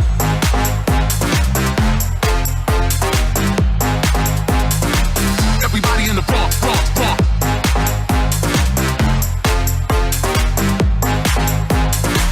Everybody in the Bronx, Bronx, Bronx. The music right here on Nation FM is on another level. We're playing the best hits, the biggest hits, right here on 96.3 Nation FM. My name is Antonio Soul. It's the Nation FM Drive every single weekday, Monday to Friday, from 3 p.m. to 7 p.m. The best hits, the best conversation, the best guests. It's all about entertainment, business, politics, and everything in between. Call me Sugar, because I keep it sugar and spice and all things nice. Everybody, everybody, round, around. Mama Stevo, where are the kids? I think they're upstairs doing their revision. Oh, you guys are here. Maria and Steve, which revision papers are you doing today? Baba, mimi nashughulikia maswali ya marudio ya somo la Kiswahili kutoka kwa gazeti la Taifa leo. Na wewe? I am working on the mathematics revision paper from the Junior Sport magazine of the Daily Nation. Wow, this is wonderful. Are the revision papers from Taifa Leo and Daily Nation working for you guys? Yes, Dad. Wanauliza maswali yao kwa njia nzuri na nyepesi sana. And the questions are in tandem with our syllabus. Dear parents, invest in Taifa Leo and Junior Sport for KCPE and KCSE revision papers. Kwa maswali ya gazeti la Taifa Leo, usiukose uhondo huo kila Jumatatu hadi Jumamosi. In our Junior Sport, it's every Monday. Do not miss out.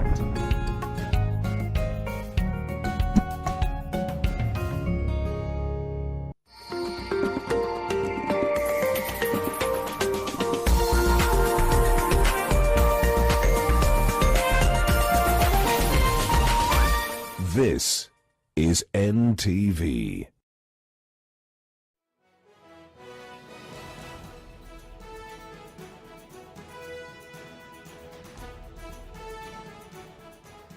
All right, glad you're still with us. Decision 2022 continues. It's exactly 5 or 9, and we're still here giving you wall-to-wall coverage as far as the Decision 2022 is concerned.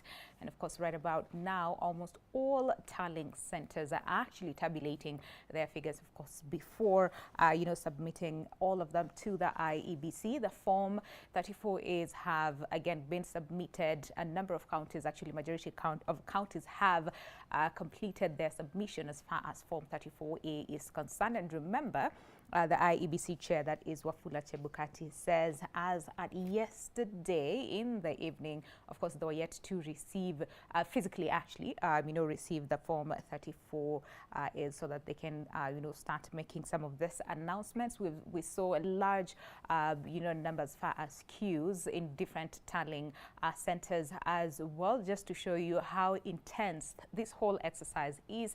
But above all are the numbers that you're seeing on your screen. And of course, like we said, there's a lot is happening that on social media, almost everyone is actually giving you the trusted numbers, the accurate figures as far as what is happening, and that is on our elections.nation.africa platform, where of course the numbers are real time. You can see them real time. But right about now, how about you take a look at the IEBC? Have we managed to get to the 100% mark as far as the tabulations are concerned? Remember, just a few minutes ago, we were at around 98, 99, percent of the same. So let's get to wait to see if we've hit 100%, or again, we are yet to see what some of this, counties that have not submitted, their Form 34 is. So let me just quickly refresh this so that we can get the accurate figure. So 99.67% is what we are dealing with at the moment. And like we said, 46,078 out of 46,229 counties have submitted their Form 34A. So that leaves about 157 thereabout counties to submit their Form 34As. And of course, like we said, majority of these counties have finished submitting their Form 34As. Others are at 99%, others are exactly at 100%. But like we pointed out earlier on, we have one of those counties that is still lagging behind at around 80-something%. There we go, at 87.7%. That is 535 out of 610 Form 30A, and this is in Wajir. And of course, what is happening in Wajir, of course, the number of constituencies, we have Eldas, we have Tarbaj, we have Wajir East, Wajir North, South, as well as Wajir West. And of course, amongst some of these constituencies, it's only Tarbaj that has managed to submit their Form 34A to the IEBC at 78 out of 78 Form 34. I mean, Form 34A, all right? And of course, we have Eldas, which is at 41.67. Remember, they went to the ballots yesterday. And of course, we also have Wajir East at 91 out of 95, not too far off, representing 95%. We have Wajir North at 86 out of 101. And of course, not forgetting Wajir South at 149 out of 165, as well as Wajir East at 101 out of 102, representing 99.02%. But of course, looking at the figures as well, the map there on your screen. Interesting how, again, the figures are, or the colors, the patterns are actually, distributed across the country, where of course we see Azimio taking majority, taking part, the better part of the map as far as the northern part, the eastern, as well as the coastal region, some bit of the western as well, and of course, UDA mostly. And yes, like we said, that's real time. Of course, it keeps updating itself. And of course, the UDA is taking majority a bit on the north over here. That is at Marsabit. Of course, the UDA again, UDA's William Ruto is leading at 52%. That is garnering 52,107 votes over there. Of course, followed by Raila Odinga at 47.59%, representing 47, slightly over 47,000. But of course, very quickly, let's come back to the western part, of the same, where let's see what parts exactly the UD, and of course a little bit on the western side, West Pokot, a little bit on the north, where again in West Pokot County, William Ruto actually led with 63%, and that is 107,000,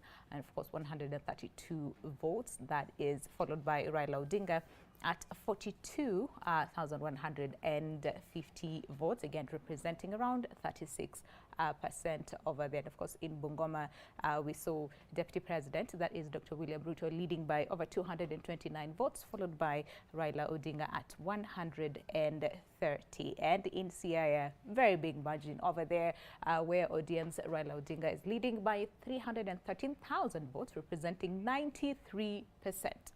This is compared to William Ruto, who only garnered 3,952, representing 1.2 votes. And of course, a little bit down, we have Homa Bay, where again Raila Odinga is dominating at 93.9%, and of course, to be exact, garnering over 235,000 votes.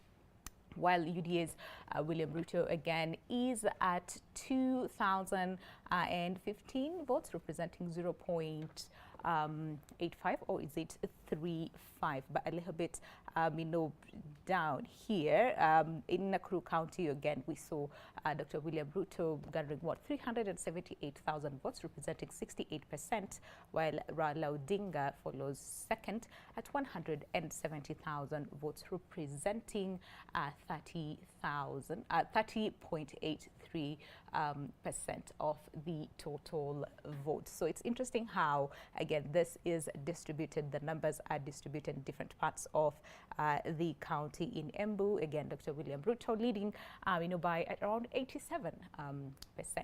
That is at 76,000 votes, while Raila Odinga again follows with 11.60%.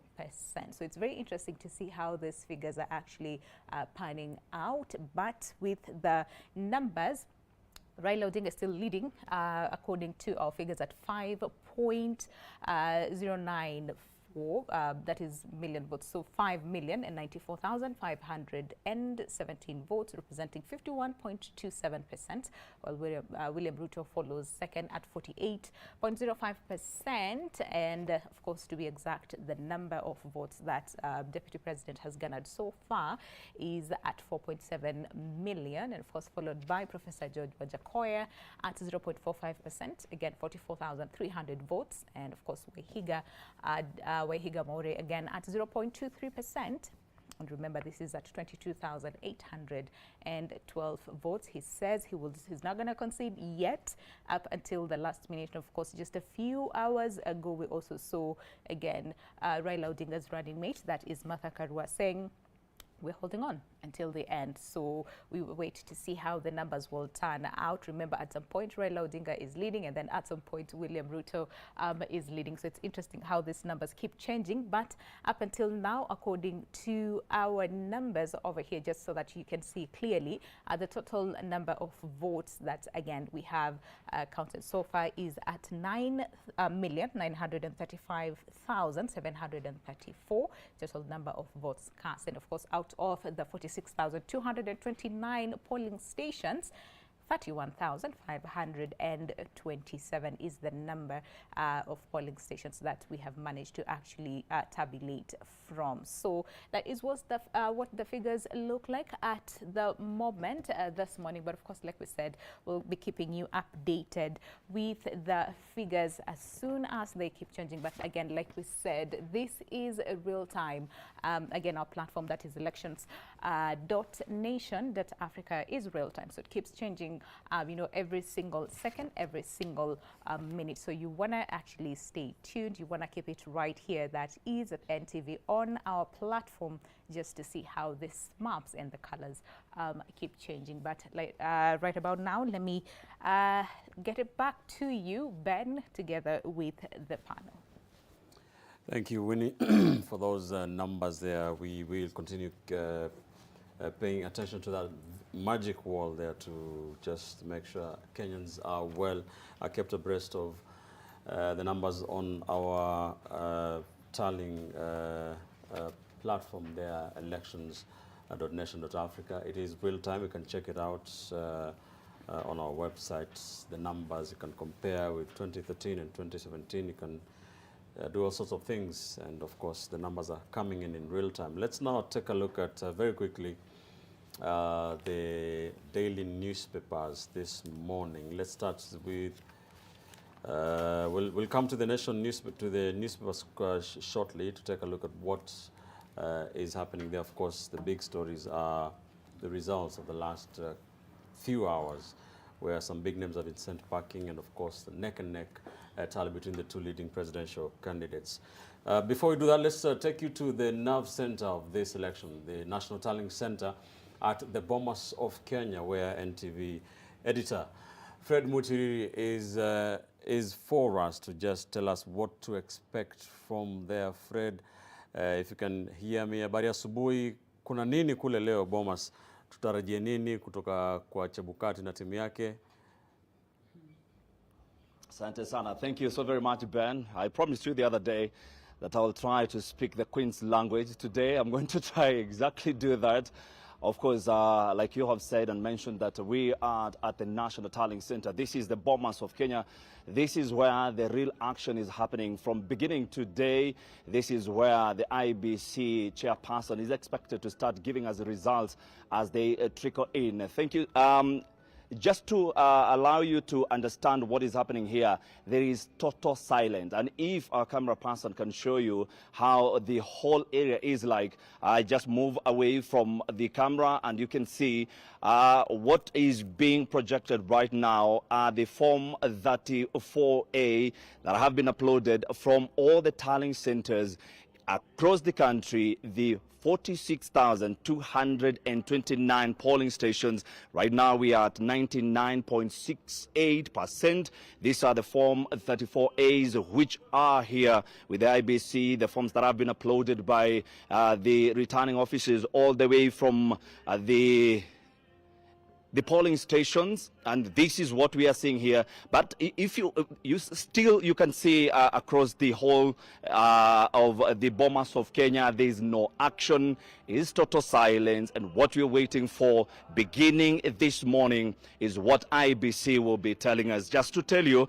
is that around 20 minutes ago, we were informed that there were no Form 34As that had arrived. Remember what we were told yesterday by IBC chairperson Wafula Chebukati is that they're going to receive the Form 34As, the physical forms, and they're going to look at them, they're going to verify them before they can announce to Kenyans about the results of the presidential election. Now, what we have to understand is that IEBC, according to 2017 ruling, they cannot announce the provisional results, and that is why we cannot see any result trickling from IEBC, their portals. Remember 2017, while we were here, we could see the provisional results. But now the Supreme Court ruled that they cannot announce the provisional results. And what IEBC chairperson is going to do when they receive the physical forms, they're going to verify them with those that have been uploaded on their portal. And after they have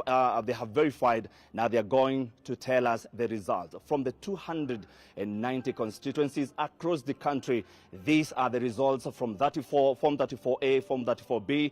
If they're going to verify them, then they're going to tell us the results. And that is the process. Remember, Supreme Court talked about the process must be followed to the letter. And if the process is fraud, then the election is fraud. And that is why Wafula Chebukati informed us yesterday that they cannot give us any results until they have received the physical forms. And that is what we're waiting for. Yesterday, we waited the whole day. We couldn't see any form. And then at night, at at around midnight, we were told that we will be informed if the physical forms had arrived. None of those forms had arrived, and that is what we are waiting for this morning. And so we are waiting and hoping that they are going to trickle in from this morning around 7 a.m. That is our belief. We are going to see those physical forms, and then they are going to tally them. They are going to verify them. The verification is a very important process. That is where they'll be very keen to make sure that what is on their portal is marrying what is on the physical form. That is a long and a tedious process that we are waiting to see this morning. If it ends, it comes to if they bring those physical forms from the 290 constituencies, and then we are going then to have the results. So Wafula Chebukati, what he'll be doing, he'll be looking at the physical forms, announce them, and tell Kenyans from from Bahati constituency, this is what has been brought to us, and it's marrying with what is on the portal, and then they can announce the result, Ben. Thank you, Frederick Mutiri, live for us from the National Tallying Center at the Bomas of Kenya. We shall be coming to you quite a number of times, I believe, today, as the country continues to be on tenterhooks, waiting for the election managers, the IEBC, to announce the results. And as you've said there very correctly, what the IEBC needs to do after the Forms 34A have been uploaded to the portal. The IEBC the Commission needs to receive the physical forms, verify them before going ahead to now announce the results officially. We expect to get a number of statements and updates from the IEBC today. We shall be keeping an eye on Bomas of Kenya in the next few hours as the race to the biggest office continues. And on the newspapers this morning, well, let's take a look at what the big stories are. Of course, the big stories are the latest happenings, numbers, wins and losses over the last few hours in this election. On the Daily Nation, Decision 2022, the headline is simply cliffhanger, trying to describe the state of the race so far. Too close to call. Raila Odinga and William Ruto were last evening neck and neck in various tallies for the presidential election. The Daily Nation reporting Raila Odinga's share of the counted votes by NMG by 10 p.m. last evening was stood at 49.21%, while that of William Ruto stood by last night at 50.12%. Remember, on the bottom end of your screen, you have the real-time updates. This has not changed much. That's why most of these newspapers are calling it too close to call. This is the correct state of affairs, isn't it, Dismas? Yes. Yes, it's all the editors have said it's too close to call. And I guess it's simply because the numbers are coming in pole. So nobody wants to make a call, and then they end up getting embarrassed. Right. Prof, when do we expect, in your experience, today is the third day, second day after voting day. I think tomorrow. Do you expect it? When do we expect to pick up? To pick in terms of how the numbers are able to. Too close to call. No. When are we likely to get the full picture? To get the full, whether it's by the media houses or by IEBC. I think tomorrow. All right. Tomorrow at worst by 2 o'clock. We should be able to get something. From the media, I think we are even more sure of the media houses. My thinking is that the media houses might end up having these returns before IBC, which is, I don't know, because the media is free to, and that is what we were told. Anybody can go there, even in your own house, and the only thing you can't do, you can't announce them. Yes. But you will have been displaying them. Yes, and they are official results anyway. So actually, I think you can announce. They're not that you can't declare. I like that. They're official, The only thing you can't do is you can't declare. You can't declare. But any other person can make your announcement. But declaration has to come from the IBC chair. All right. So this number here, 49, what it is right now, it's... what it was and what it is now is still not a big difference. Same, right? Is it likely to change much? For me, it's not going to change beyond a 3 or a 4, towards a 5, whichever, downward or upward. As it stands right now, it's that Raila Odinga has 51.28%, on the NMG tally, and the route was 48.05%. So it has been oscillating around that space, yeah. That space there. So we will be keeping an eye on that to see how much that changes. Still, so you can check out those stories, our election coverage, on our sister newspaper, the Daily Nation, on pages 2, 3, 4, 5, 6, 7, 8, 10, 12, and 13. And of course, on page 5, there is an explainer on why the media tallies are different. We have been very keen to do this to make sure we don't leave that any blind spot for all sorts of stories especially online. So check out that explainer on the Daily Nation on page 5. Why didn't you do this earlier? Sorry? This explainer, like yesterday or early today? So for TV we did it yesterday. You explained it yesterday. We explained it yesterday, but for the newspaper they are doing it today. Okay. Still on the Daily Nation, on the front page, big name sent packing. We have talked about some of this stuff, but close allies of the President, Uhuru Kenyatta, have been sent packing so far. Most of them Jubilee Party leaders. The names are here. And Dismas was telling us how they are in black and white. Yes, you know the and even the title. and the pictures that they even the title. Yeah, you know the pictures are not very exciting. Like for instance, when you look at the picture of Mr. Kioni, yes, it's not a very exciting. The pictures that even Naomi. Which is probably a good idea because, you know, they're expressing the emotion. We're communicating messaging. So this includes, of course, the outgoing National Assembly Majority Leader, the Kipipiri MP Amos Kimunya. I did concede defeat. The Jubilee Party Secretary General. Remember when the Jubilee Party was doing restructuring, when Raphael Tuju left, that position was taken by the Ndaragwa MP Jeremiah Kioni. He has been sent packing. Why is Harvey here? He used to be a president. He's a big name also. He used to be the president of the LSK. But he's not an incumbent. He's not an incumbent. This is unfair. He should not belong to this crop. Naomi Shaban also Fotam Taveta MP. Moses Kuria was vying for the Kiambu gubernatorial seat. He also did concede from our numbers. From Melita Oletenges, who is in Kiambu, is that the UDA candidate, the Senator Kimani Wamatangi, has a big lead. We will be going to him to just find out if they finalize that.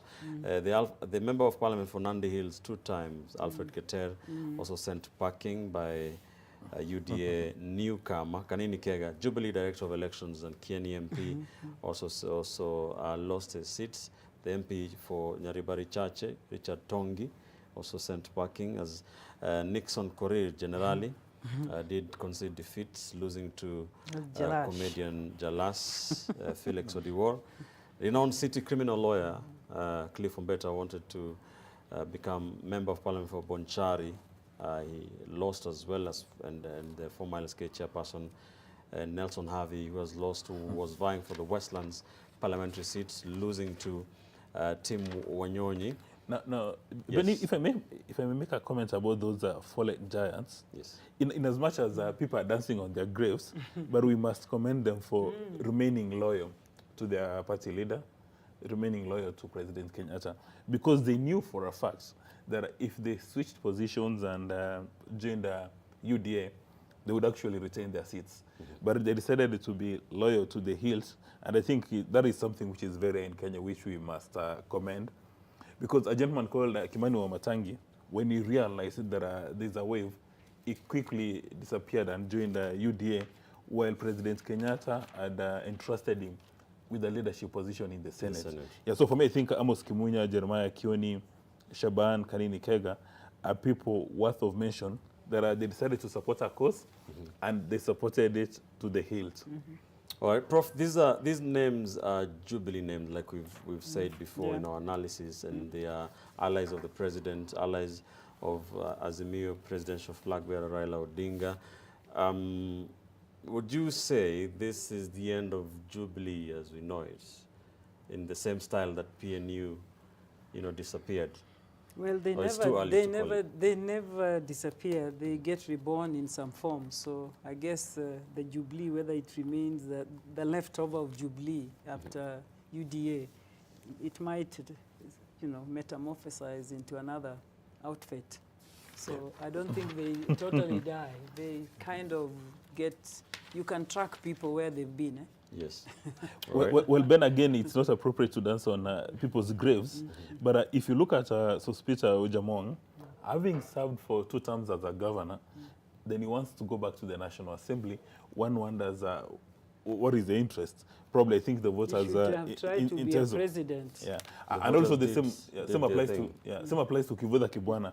Having served for 2 terms as governor, why would you want to go back to the Senate again?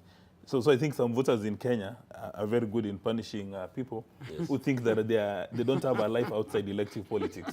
Yes, and speaking of which, Prof, give us your thoughts about that. Kivuda Kibwana received plaudits for his work as governor, but then went and vied for the senatorial seat. He has been criticized for that, the same as the outgoing governor of Embu, Martin Mombora, as well as the governor of Narok, Samuel Tunai, also vying in the Senate, and Ojamong. Yeah. Some call it bad manners.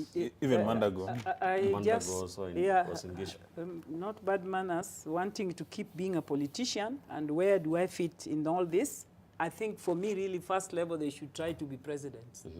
Because you go up, you don't go down. Go up, right. Yeah. But they have had recent logic of Senate is where you sort out issues of what you are struggling with when you are governor. Yes. So I think that's their justification. Whether that is justified, we leave it for another day. Right. But that is their justification. And of course, you can also say that is the closest that can be to, if they want to still be in politics and nobody's going to nominate them or assign them a job, a political job. So the one that they have to vie for and get from the people, and more so this their concept of people want them and people like them. You know, but then the term has come to an end for a governorship. So you look for which other area where you can work with the people. All right, we shall be keeping an eye on which other big names throw in the towel during the day as the final tallies from IBC continue to trickle in from across the county tallying centers and the constituency tallying centers. On page 2 and 3 of the Daily Nation, upsets in Rift Valley as newbies beat veterans. We've already covered that. Alfred Keter, William Chepkut, Cornelis Serem and Swarup Mishra. And also good showing for ODM in poll as its candidates clinched majority of seats. Dismas, like has been said, good showing by the 2 biggest political parties by numbers. Yes. Right. And you see for Azimio, it seems to be getting those seats in the Raila strongholds. Well, the rare thing, something which makes for news is where Mr. Ruto is getting his majority of the members of National Assembly and Senate. And I think primary data indicates that Kenya Kwanza is going to control the Senate. I think they've got a head start by 2 seats. And we are waiting to see who is going to control the National Assembly. So at least that gives Kenya Kwanza a leg up. Have we received all this now? Have we so far received all of them? Yeah, from the Senate, I'm picking information from reliable sources. All the senators are now in. Yeah, we know who is leading, if at all. Yes. Okay. Yeah, you can know from the political party tallies. Yeah, 24. It's very 24. Yes. So we shall be having, we shall be seeing how the National Assembly, the forms and the Senate, whether it's yellow or blue. We'll plead with yellow or blue, whoever it is, not to use that dominance. Not to squash other voices badly. On page 4, speaking of those maps, page 4 and 5 of the Daily Nation, unique mappers Azimio UDA paint Kenya blue and yellow. I'm not a fan of this map myself because it is very map. It's very American. Not, a map is meant to help you interpret, read, and understand. But this doesn't help you to read and understand. In the American election, once it turns a certain color, it means that party has won that. As one, that's how it's used. The electoral college. This is a hypothesis. This is kind of a poor hypothesis map. Yes, it is. But either way, since we have to work with it. It's a good working draft. What do you make? Good working draft. Prof, what do you make of this? So he's suggesting that the journalist has given us a good working draft. It is a working draft in terms of, maps are meant to help you with physical, not reading. You just look at it and you say what you are getting. But this one, what are you getting if you were to see it and you had not read anything? Yeah, so this story by Macharia Gaido just showing the yellow and the blue, the counties where, as they were going to press this, whether UDA or Kenya Kwanza were leading. This is where they are dominance. Leading. So it's more of a dominance if something thing. overtakes, then that color changes and the numbers keep trickling. It's 65.4% is the voter turnout as announced by the IBC last evening, on Wednesday afternoon. They're saying this could go higher. We talked about all that, so be sure to check out this story in more details. That race for the highest office continues here on the Daily Nation. On page 5, there's a explainer story on why media are displaying varying tallies of election results. Be sure to check it out in detail and understand what is going on. So you can check out your stories on the Daily Nation. There's a story here by in the Taifa Leo, and of course the headline again is similar to what is on the Daily Nation and the Standard and the Star. Generally wa Uhuru wazimwa. That is the headline.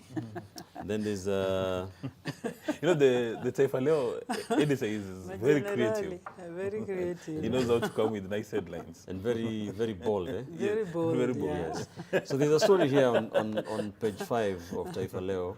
UDA and PA to know their fate at the coast as the results continue to trickle in. We've seen this party, the PA by Amason Kingi and Ruto's UDA, trying to make inroads in what has been a traditional Raila Odinga region. Kilifi. Just the entire coast region. Kilifi, PA in Kilifi, of course. ODM is very popular in Kilifi, in Mombasa, and also in Kwale. What do you think will happen there this month in as far as the three parties, ODM, UDA, and PA, are concerned? First of all, if you look at Kilifi as a standalone county, in the last election, every single elective position was won by ODM. Straight 100% ODM. So the fact that you've got candidates on other political parties, that alone is a sufficient data on ODM. The fact that Amason Kingi, who has been a key player in Raila's corner, right from the time they were in the National Assembly, Raila Odinga made him a cabinet secretary at a very tender age, and you know he became governor, served 2 terms under ODM. The fact that he bolted points to the behavior of Musalia Mudavadi and Wetangula, that Raila Odinga should have found it necessary to keep them, because I said allow them, to keep them so that they don't go to another party. And you see now when the coast is in your matrix as a stronghold, but Ruto has managed to convert it into a battleground, that is not good for Mr. Raila Odinga. But again, one would understand why the dynamics and variables are changing this time around. It's because it's about the land issue. And for the longest time, Mr. Raila Odinga had the guts to speak about land issue in coast without any encumbrances at all. But right now, the people he has with in his partnership, there are so many things he cannot come out boldly because it could be seen as an act of self-sabotage. So he has to tiptoe around some issues. But when Ruto went to Mombasa, when he was doing his campaigns, he said, the first thing I'm going to do is the port is coming back to Mombasa. The people in Mombasa, I mean, this is your asset. You have to be given first opportunities as far as these resources concerned. But well, Raila may want to say the same, but he has to say it in low tones, because if he speaks it at high decibels, he may offend President Kenyatta. All right, so it's a bit of a Achilles heel for him. Also, we're keeping an eye on the county of Kwale, where Fatma Bogu was earlier in the night. There's a very interesting gubernatorial race there where the deputy governor, Fatma Achani, is being supported by the incumbent governor, the outgoing governor.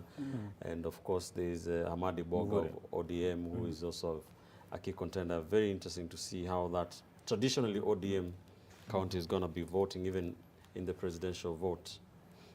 There's a story here on the Daily Nation, page 10. Raila shines in 3 wards in Ruto's backyard. This is These were, I think, those were wards. These are, they are civic wards. There's one called Huruma and Langas, that is in Tarbo constituency and Kapseret constituencies, respectively. Uasin Gishu, Eldoret, to be specific. There are some areas which are a bit cosmopolitan. Yes. Prof, what do you read from this? I mean, well, what I read is that those must be very popular candidates. They are not just popular, they've also worked on the ground to the extent that people don't attach anything to them. They could come as independent or attached with a party you don't like. They are voted as individuals.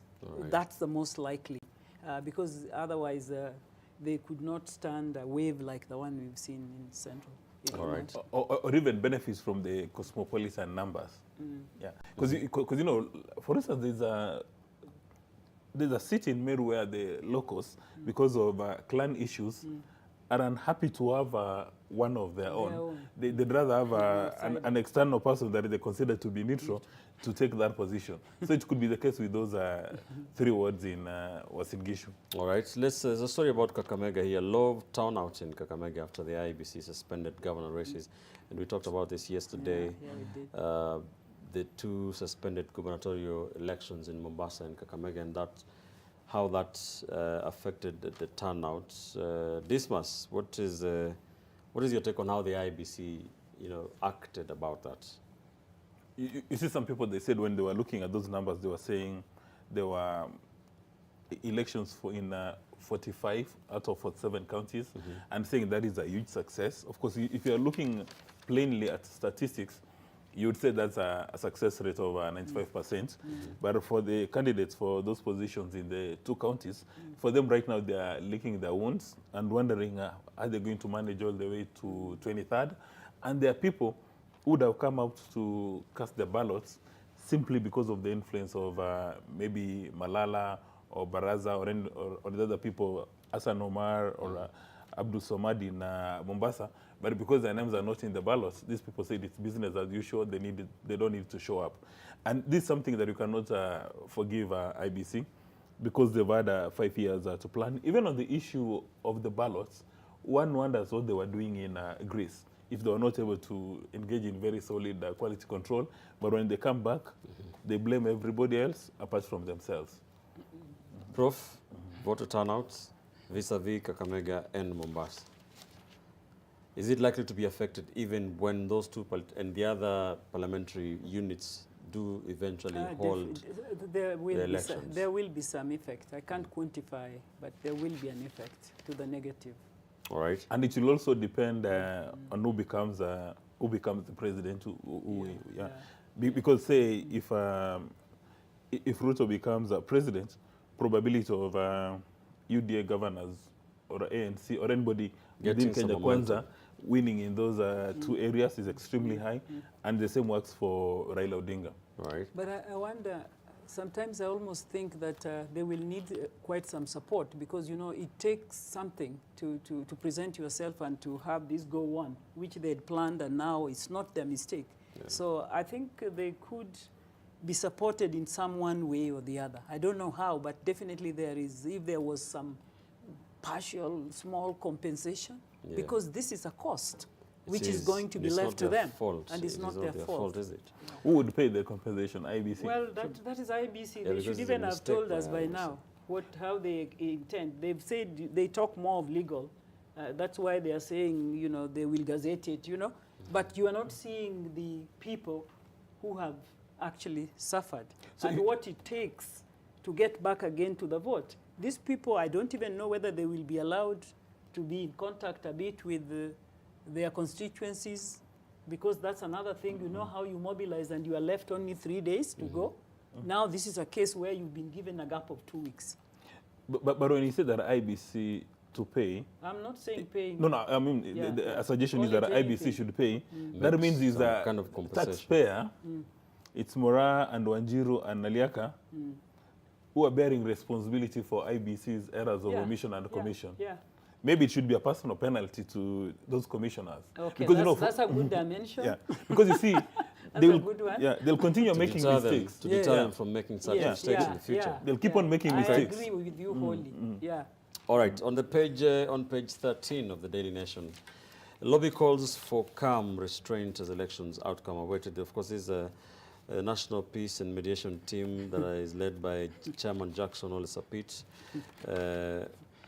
Talking of which, Prof, have you heard the voice? These guys have been scaring people. The voice of the church. I agree with Professor. It is good, but it came out yesterday almost like... it's as if Kenya is about to burn. We were waiting to hear about what had gone wrong the whole day with voting and the mishmashes of all those. Then that is not talked. What we hear then is this one. Yeah.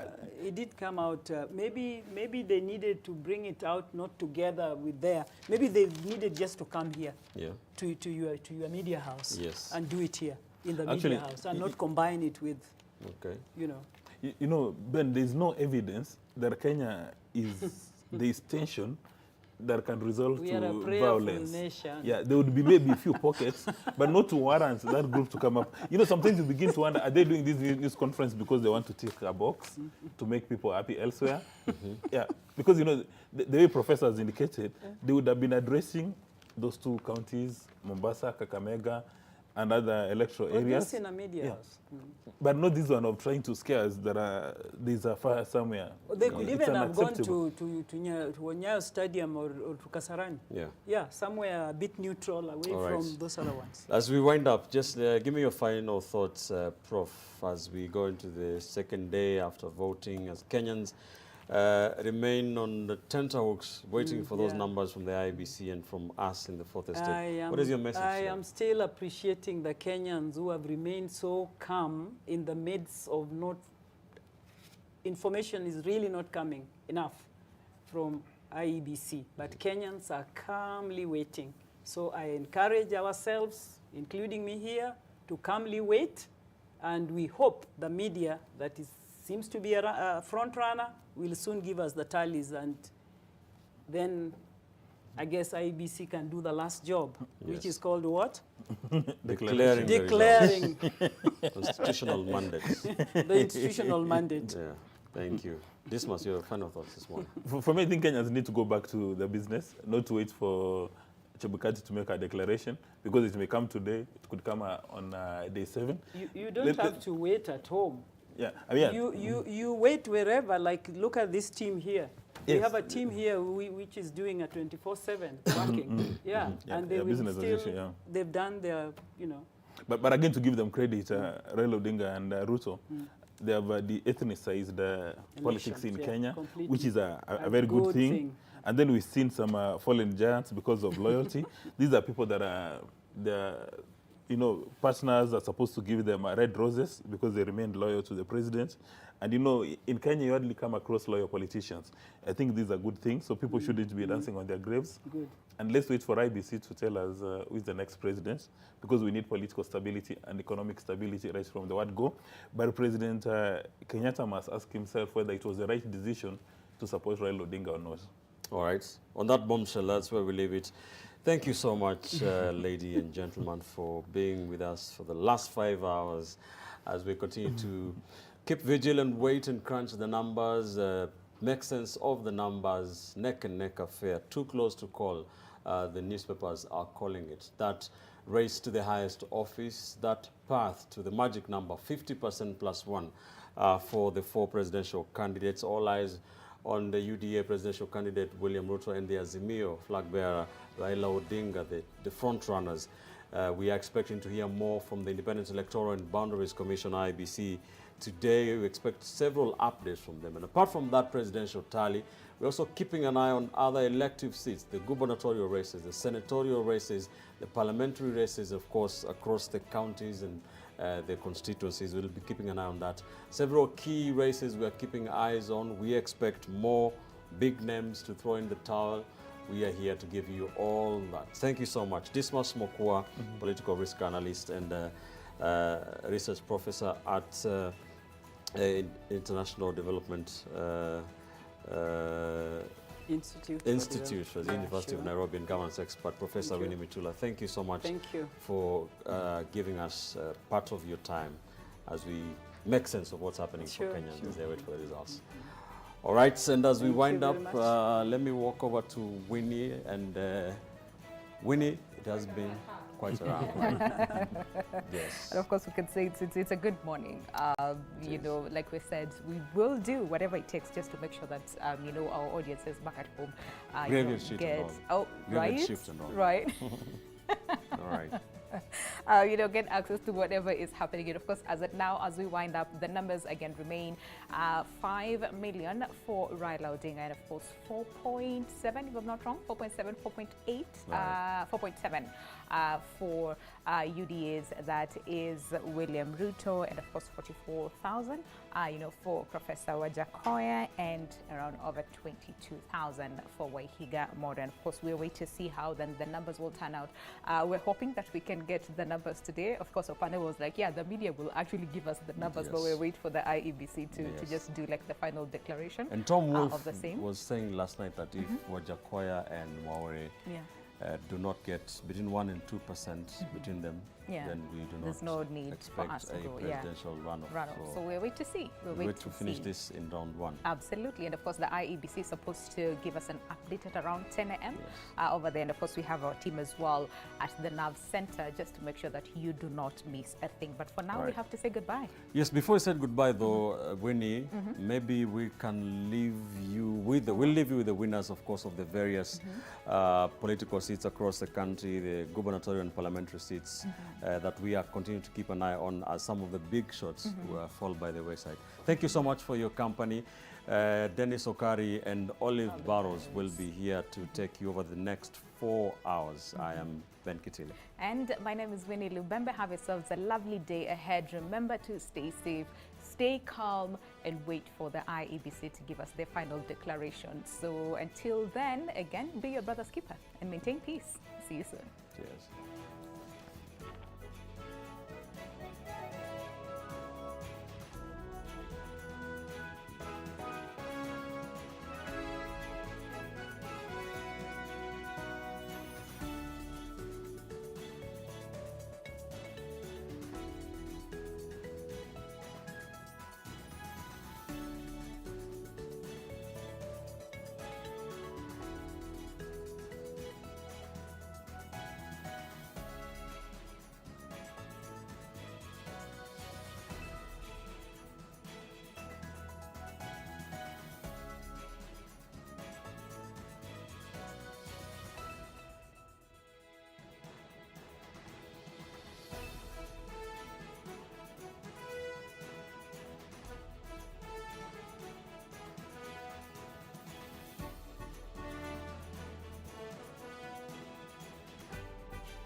A very good morning to you. It's that hour when myself, Olive Barrows, and Dennis Okari, tunachukua usukani on Decision 2022. Our guests are already in studio now that we are doing introductions. Might as well. Caroline Mose, Dr. Alfred Omenya, and Sam Mudhoka. Welcome again to Decision 2022 with myself and Dennis Okari. As you can see, where we stand at now, cliffhanger.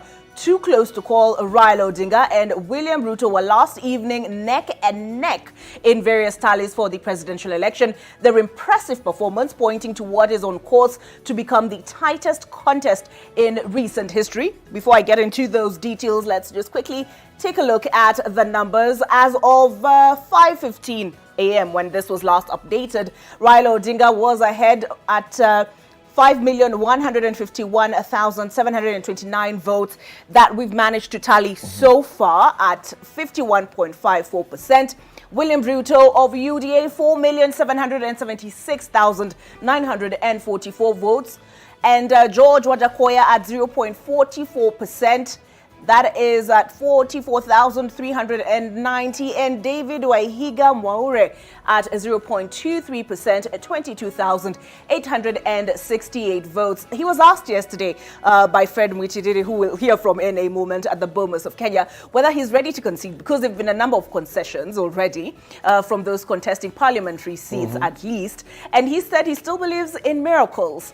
Let's see how these numbers pan out once they're all in. He's a man of the clergy, and what do you expect? But yesterday we were also talking about George Wajakoya, and we were talking about tipping the scales, and the outlook to hit the 100,000 votes looks like it might get close to that point. So far, 44,390 votes, 0.44%, but these two, you never know what is going to happen. Yeah, they believe in miracles. There are those who argue that they might end up forcing a runoff. We don't know. One is a high priest and the other is a priest of higher.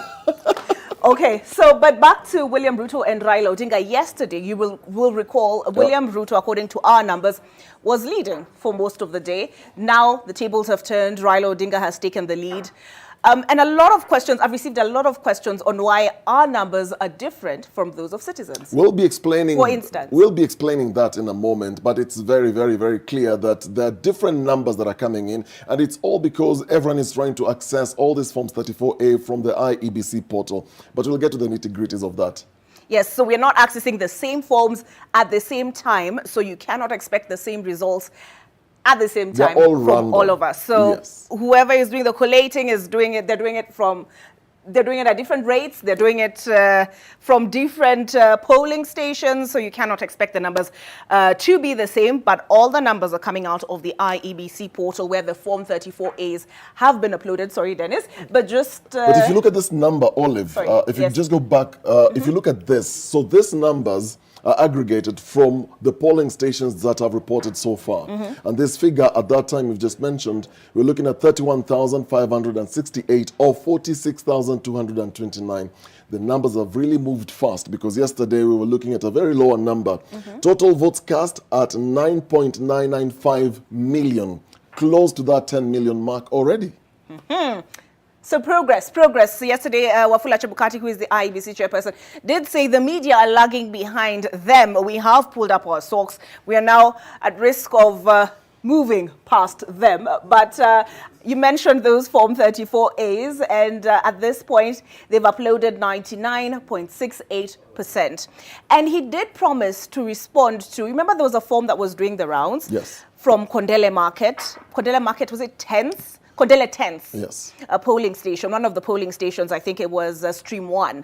And there were 390 votes cast, but 362 people as registered voters in that stream. So, and it's actually a form that has been uploaded on this portal, so it's not fake news. He did promise to address that and explain that, because he said the results from the polling stations a final. And that's the reason why we are also going to look at the processing, because there are those who argue, why is this taking too long? We already have 99.68% already done, which is 46,083 of the 46,229. I also got calls yesterday from friends in the diaspora asking, why is this taking too long? Again, the physical process of moving these forms to the IBC, which is the National Tallying Center, just confirming all those. So you do expect human error. When these forms are uploaded into the system, these are the things they'll have to verify. So you're actually right, and Chebukati was also right. Now, they agree that it's their form, but these are some of the things now they have to look at.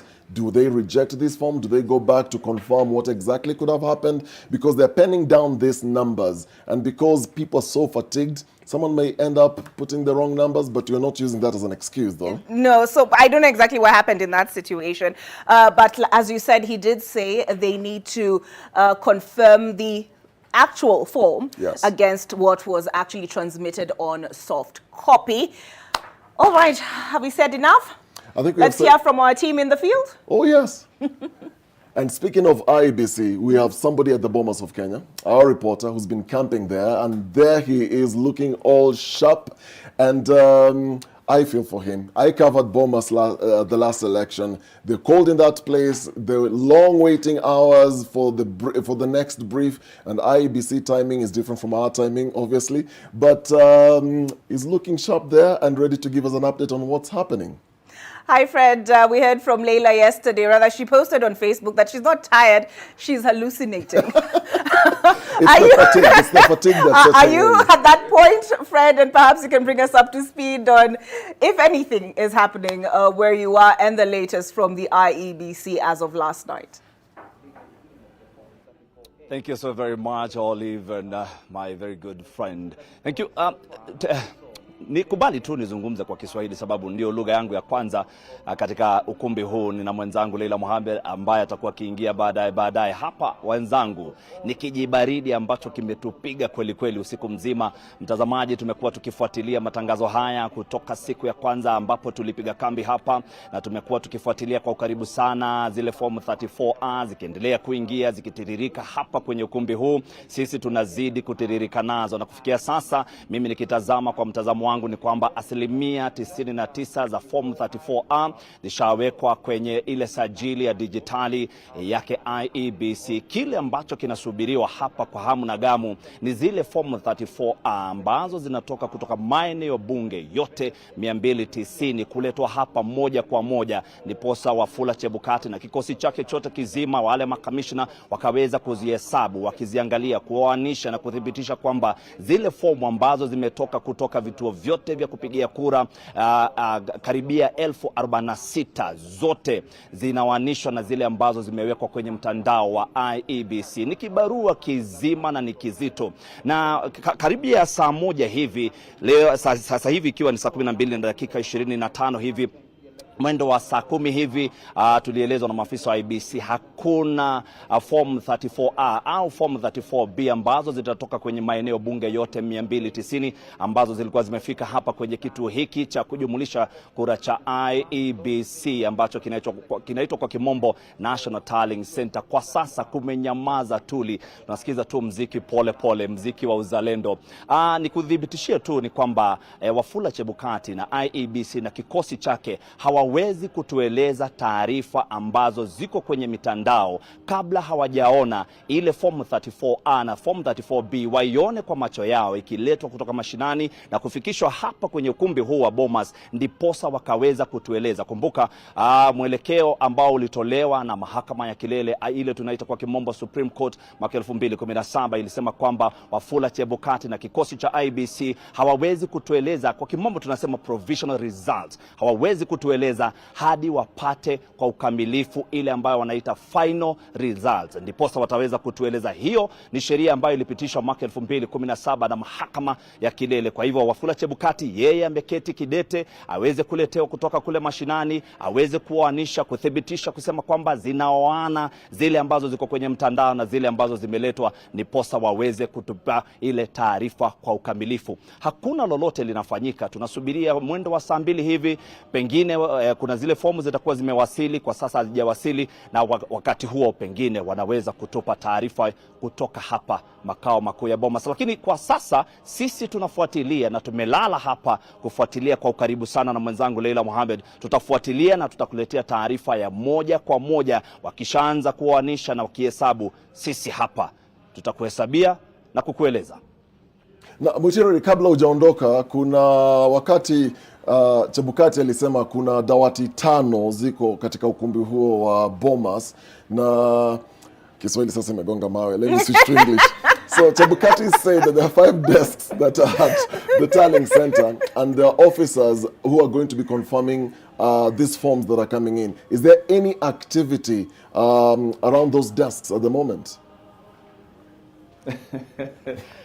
Mimi nashukuru sababu nimezungumza Kiswahili, umeshindwa na Kiswahili, umerejelea Kizungu, mimi nimeondokea Kizungu. Kwa sasa Okari, ni kwamba hapa hakuna lolote ambalo linaendelea. Mpiga picha wangu wacha kuelekeze tu moja kwa moja kuoneshe zile dawati ambazo zimewekwa hapa, ni nini ambacho kinaendelea. Wacha niondoke kwenye kamera kwa sasa akuonyeshe tu hapa kumetulia. Meza ambazo ni za IBC ambazo zimewekwa, meza 1 2 3 7 hivi, na pale juu ambapo Wafula Chebukati na maafisa wa IBC, makamishna wale wa IBC ambapo wanaketi hapa, hakuna lolote linafanyika. Tumekuwa hapa usiku mzima, waliondoka mwendo wa saa 6 hivi na kutuacha tu tukisubiria, lakini kwa sasa hakuna lolote linaendelea, kumetulia tuli hadi mwendo wa saa 2 hivi, ndiposa ikiwa kuna lolote ambalo litakuwa limeletwa kutoka kule mashinani, kule kwenye maeneo bunge yote 290, kama kuna lolote litakuwa limefika hapa, ndiposa wataingia hapa, lakini kwa sasa kumetulia tuli. Endelea kutulia, sikiza mziki ama kwaya ikikuja, nyimbo za uzalendo na mambo kama hayo. Shukran sana Mutiriri, doing his very very best to give us the latest, and Leila will be joining him much later to also give us a brief on what happens. He's been camping there throughout the night, and it's the 3rd day. Everyone is so fatigued. IBC officials clearly are not at Bomas. They're also relaxing to come in later, freshened up. Yes, and if it's okay, so did you notice how quiet I was? Because I didn't want Mike Kiswahili to go and get I learned something new from him. Just the comparison of the documents from the physical one to the one that has been dropped in their portal, transmitted to their portal. Ni kuoana. Oh, okay. So I've learned something new. My question is this: if it's 34A, then shouldn't it be 34B? Ask me to later. That joke. Auntie Zacchaeus Masame in Kakamega County. Zacchaeus, oh man, I can just see from your face that it's been a long night. I can see also, as was the situation in Bomas, the desks behind you are vacant, but you're holding vigil. What is the latest? Well, good morning, Olive. We are at the Kakamega High School Tallying Center.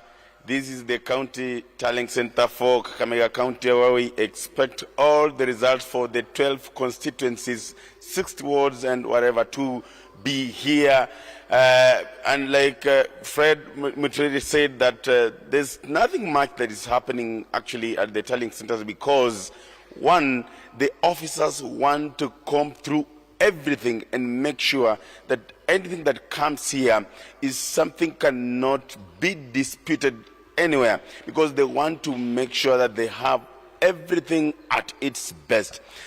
But before I talk about the results, we had some news, especially on social media at night, where it was reported that some candidates attacked IEBC officials at the Chavakali High School Tallying Center in Vihiga County. We have authoritatively established that that was fake news and it should be treated as such. And we also do understand, Olive, that this period we have, people are taking advantage to, tell Kenyans, and especially on social media, to share something that has not been substantiated. We have gone there and we have established that actually that did not happen and it should not cause any cause of alarm to anyone. But again, in Vihiga, it is only in Vihiga constituency, out of the 5 constituencies there, that the official results have been announced, and the incumbent MP, that is Ernest Kagesi, has been declared the winner of that seat. We understand that the process is taking a bit of time because, like I rightfully mentioned earlier on, they want to make sure that everything they are feeding the public is substantiated and legitimate.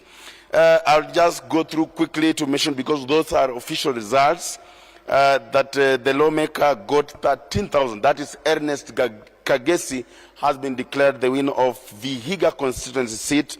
That is going to serve the second consecutive time. He garnered 13,890 votes. His closest competitor of the Ernest Kagesi was vying on ANC ticket under Kenya Kwanza, and then his closest competitor of ODM, I'm talking about Ambassador Ken Vitisia of ODM party. He came second with 10,551 votes. Of course, there were other competitors which I will not mention, but those are the official results for Vihiga constituency. Vihiga County has 5 constituencies. We are waiting for the communication for the remaining 4 constituencies. In Kakamega, where we are, it was anticipated. Like yesterday, we talked to the returning officer for Lurambi. He had promised that actually after 2 hours of waiting, we should be able to get the results, but that did not happen. We have just left Kakamega Hill School and they are waiting for the final verification before the winner is announced. But from the look of the numbers there, the provisional results, the incumbent MP, Bishop Titus Hamala, was leading with some substantive margin there. And Olive, also keen to note that this county actually, the activities were not much, because you remember the gubernatorial race was cancelled at the wee hours of those on 8th evening. It was cancelled by IEBC, and that has not been much. But what we have also been able to establish is that the former Kakamega Center, the bullfighter, that is Dr. Boni Khalwale, who is vying for the senatorial seat, is actually trying to recapture the seat on UDA ticket, is also leading with a good margin. Those are just provisional results. We are waiting for the official announcement of the results from the IEBC. Out of the 12 constituents in Kakamega County, Olive and Dennis, we have also established that at least 10 seats are having leaders from ODM party. That is the party that Raila Odinga leads. And Kakamega County, Olive and Dennis, you have to remember that the historical part of it, that ODM leader Raila Odinga has been enjoying a massive support from Kakamega County. Based on the previous way of voting, you'll have to look at those numbers and concur with me that he has been enjoying a massive support. Deputy President William Ruto was trying to make an inroad, which he tried to almost manage. And from the provisional results, you see that he's enjoying, Deputy President William Ruto could be enjoying at least above 25–30% of the support here. And therefore, we are waiting for the official, because I know every Kenyan is now keen to know who has made where, who has gotten what, and that is exactly what we are doing. It will take time. We have to wait for the official communication from IEBC, and that's why we are still patiently waiting for those legitimate results. From Kakamega County, my name is Zakis Masame, and now I take this time to return this mantle to you at the Twin Towers there, Nation Center. Okay.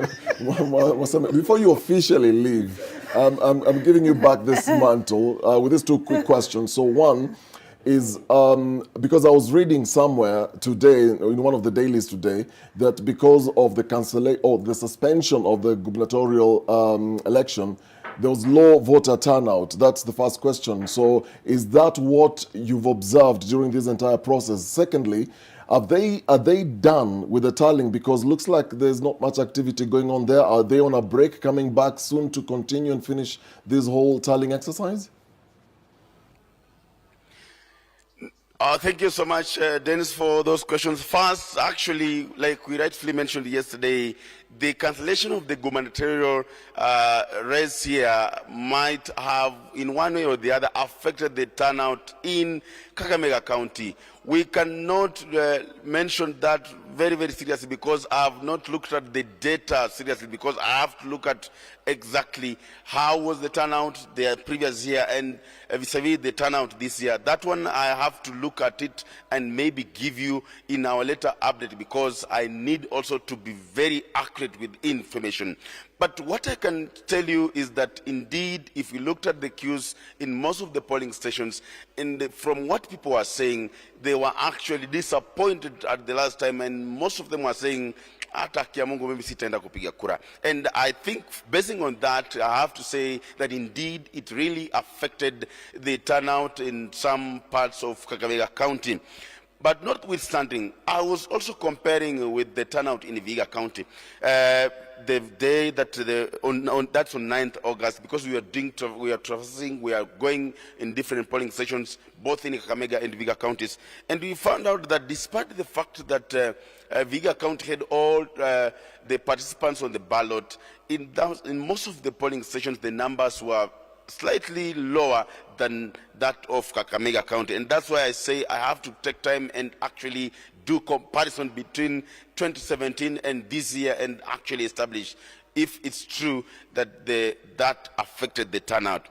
And maybe the other part that I have to also make the nation be aware of is that the issues to do with the election, which will be happening on 23rd, that's the gubernatorial race, which will be happening on 23rd, the candidates, the participants were complaining that this is going to disadvantage them. Because look, some of the voters who had taken a short leave from their jobs, most of them maybe they work in Nairobi and they traveled here, they were saying that that is going to affect because they are going to go back. And on 23rd, they might not get another chance to come back here to vote. There are others who also work away from this county.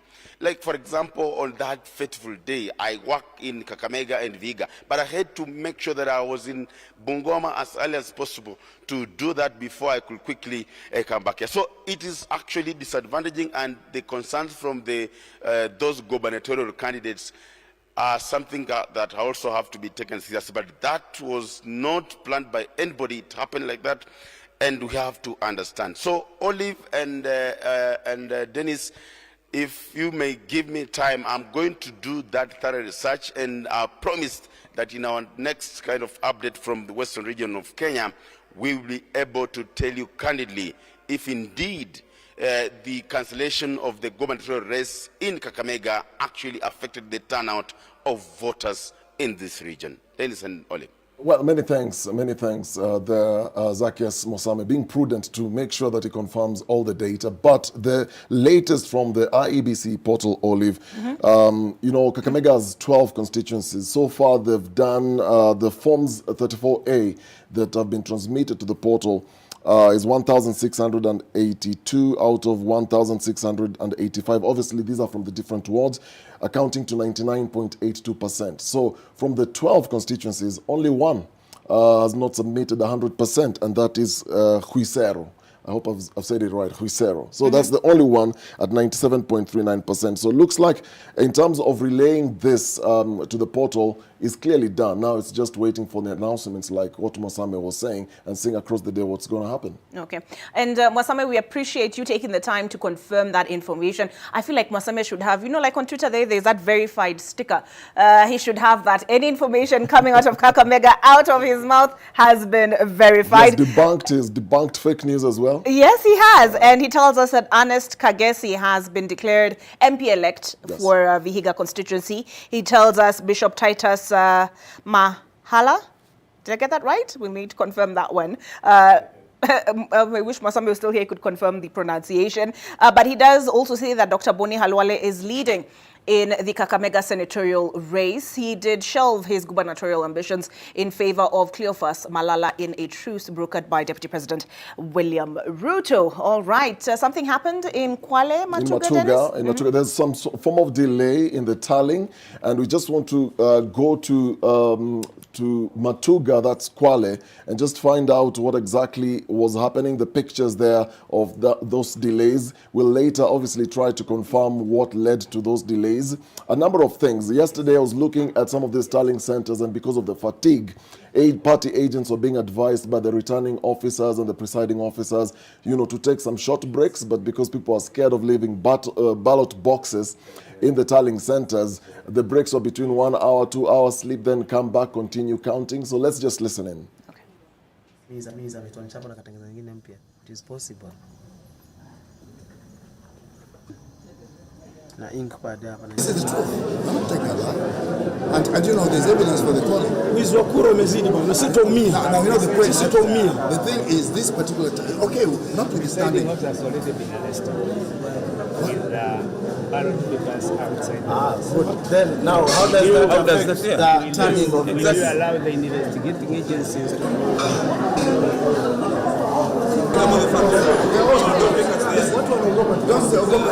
nobody cares. Listen, just no hacking.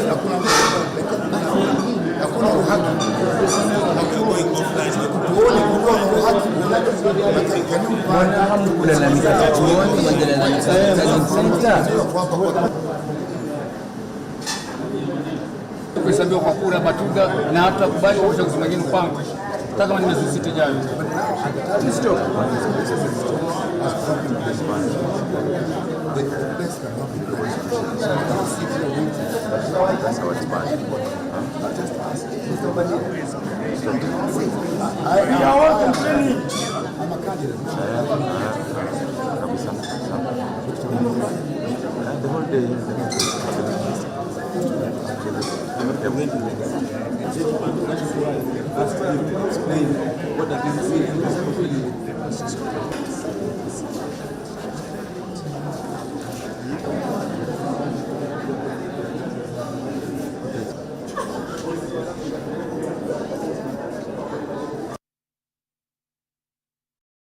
All right, Dennis, you can always count on Zacchaeus Masame. And on that pronunciation, he tells me it is Titus Hamala who is defending his Lurambi seat and appears to be in the lead so far. We wait for the final results. And those pictures that you are watching there, some delays in Matuga, and this is something that we've observed through the night where, because of fatigue, people want to take breaks. There are some delays in transporting some of these ballot boxes to the constituency tallying centers.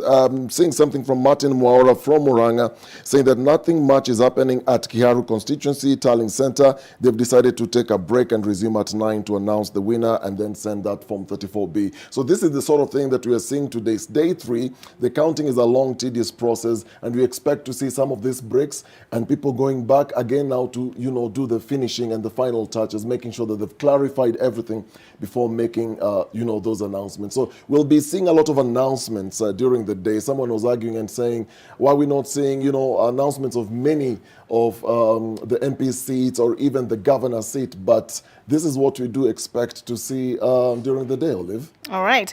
And now we head to Muranga County, and we have Martin Mwaura, who is our sentinel there. Martin, I can see lots of ballot boxes behind you. How far along in the process of tallying are you?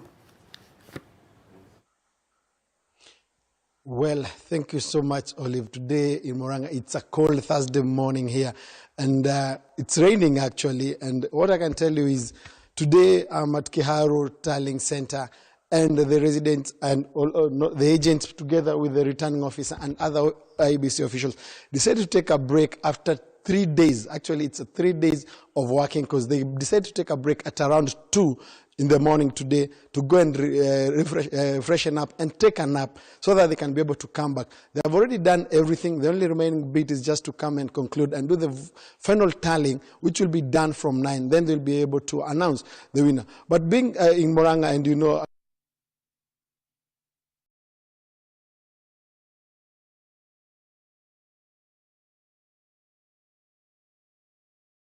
to work that out, and we'll hear back from Martin Mwaura in, I hope, not too long. And where are we headed next? I mean, you know, from what he said, I earlier read his message at Kiharu constituency where he was. I mean, like I said, this is the sort of thing we'll see, you know, sometime this morning where, you know, officials will take a break, come back after they're freshened up to continue with the final touches of the tallying before announcing these winners. And where did he post that? Was that on WhatsApp? Yes, he actually posted this on WhatsApp. And Martin Mwaura, we're told he is back. Okay. I mean, it's raining there, and obviously sometimes this affects the network coverage. So, Martin, you were telling us that they've taken that break to come later at around 9 a.m. just for the final touches? Yes. That is what is happening here in Kiharu constituency. And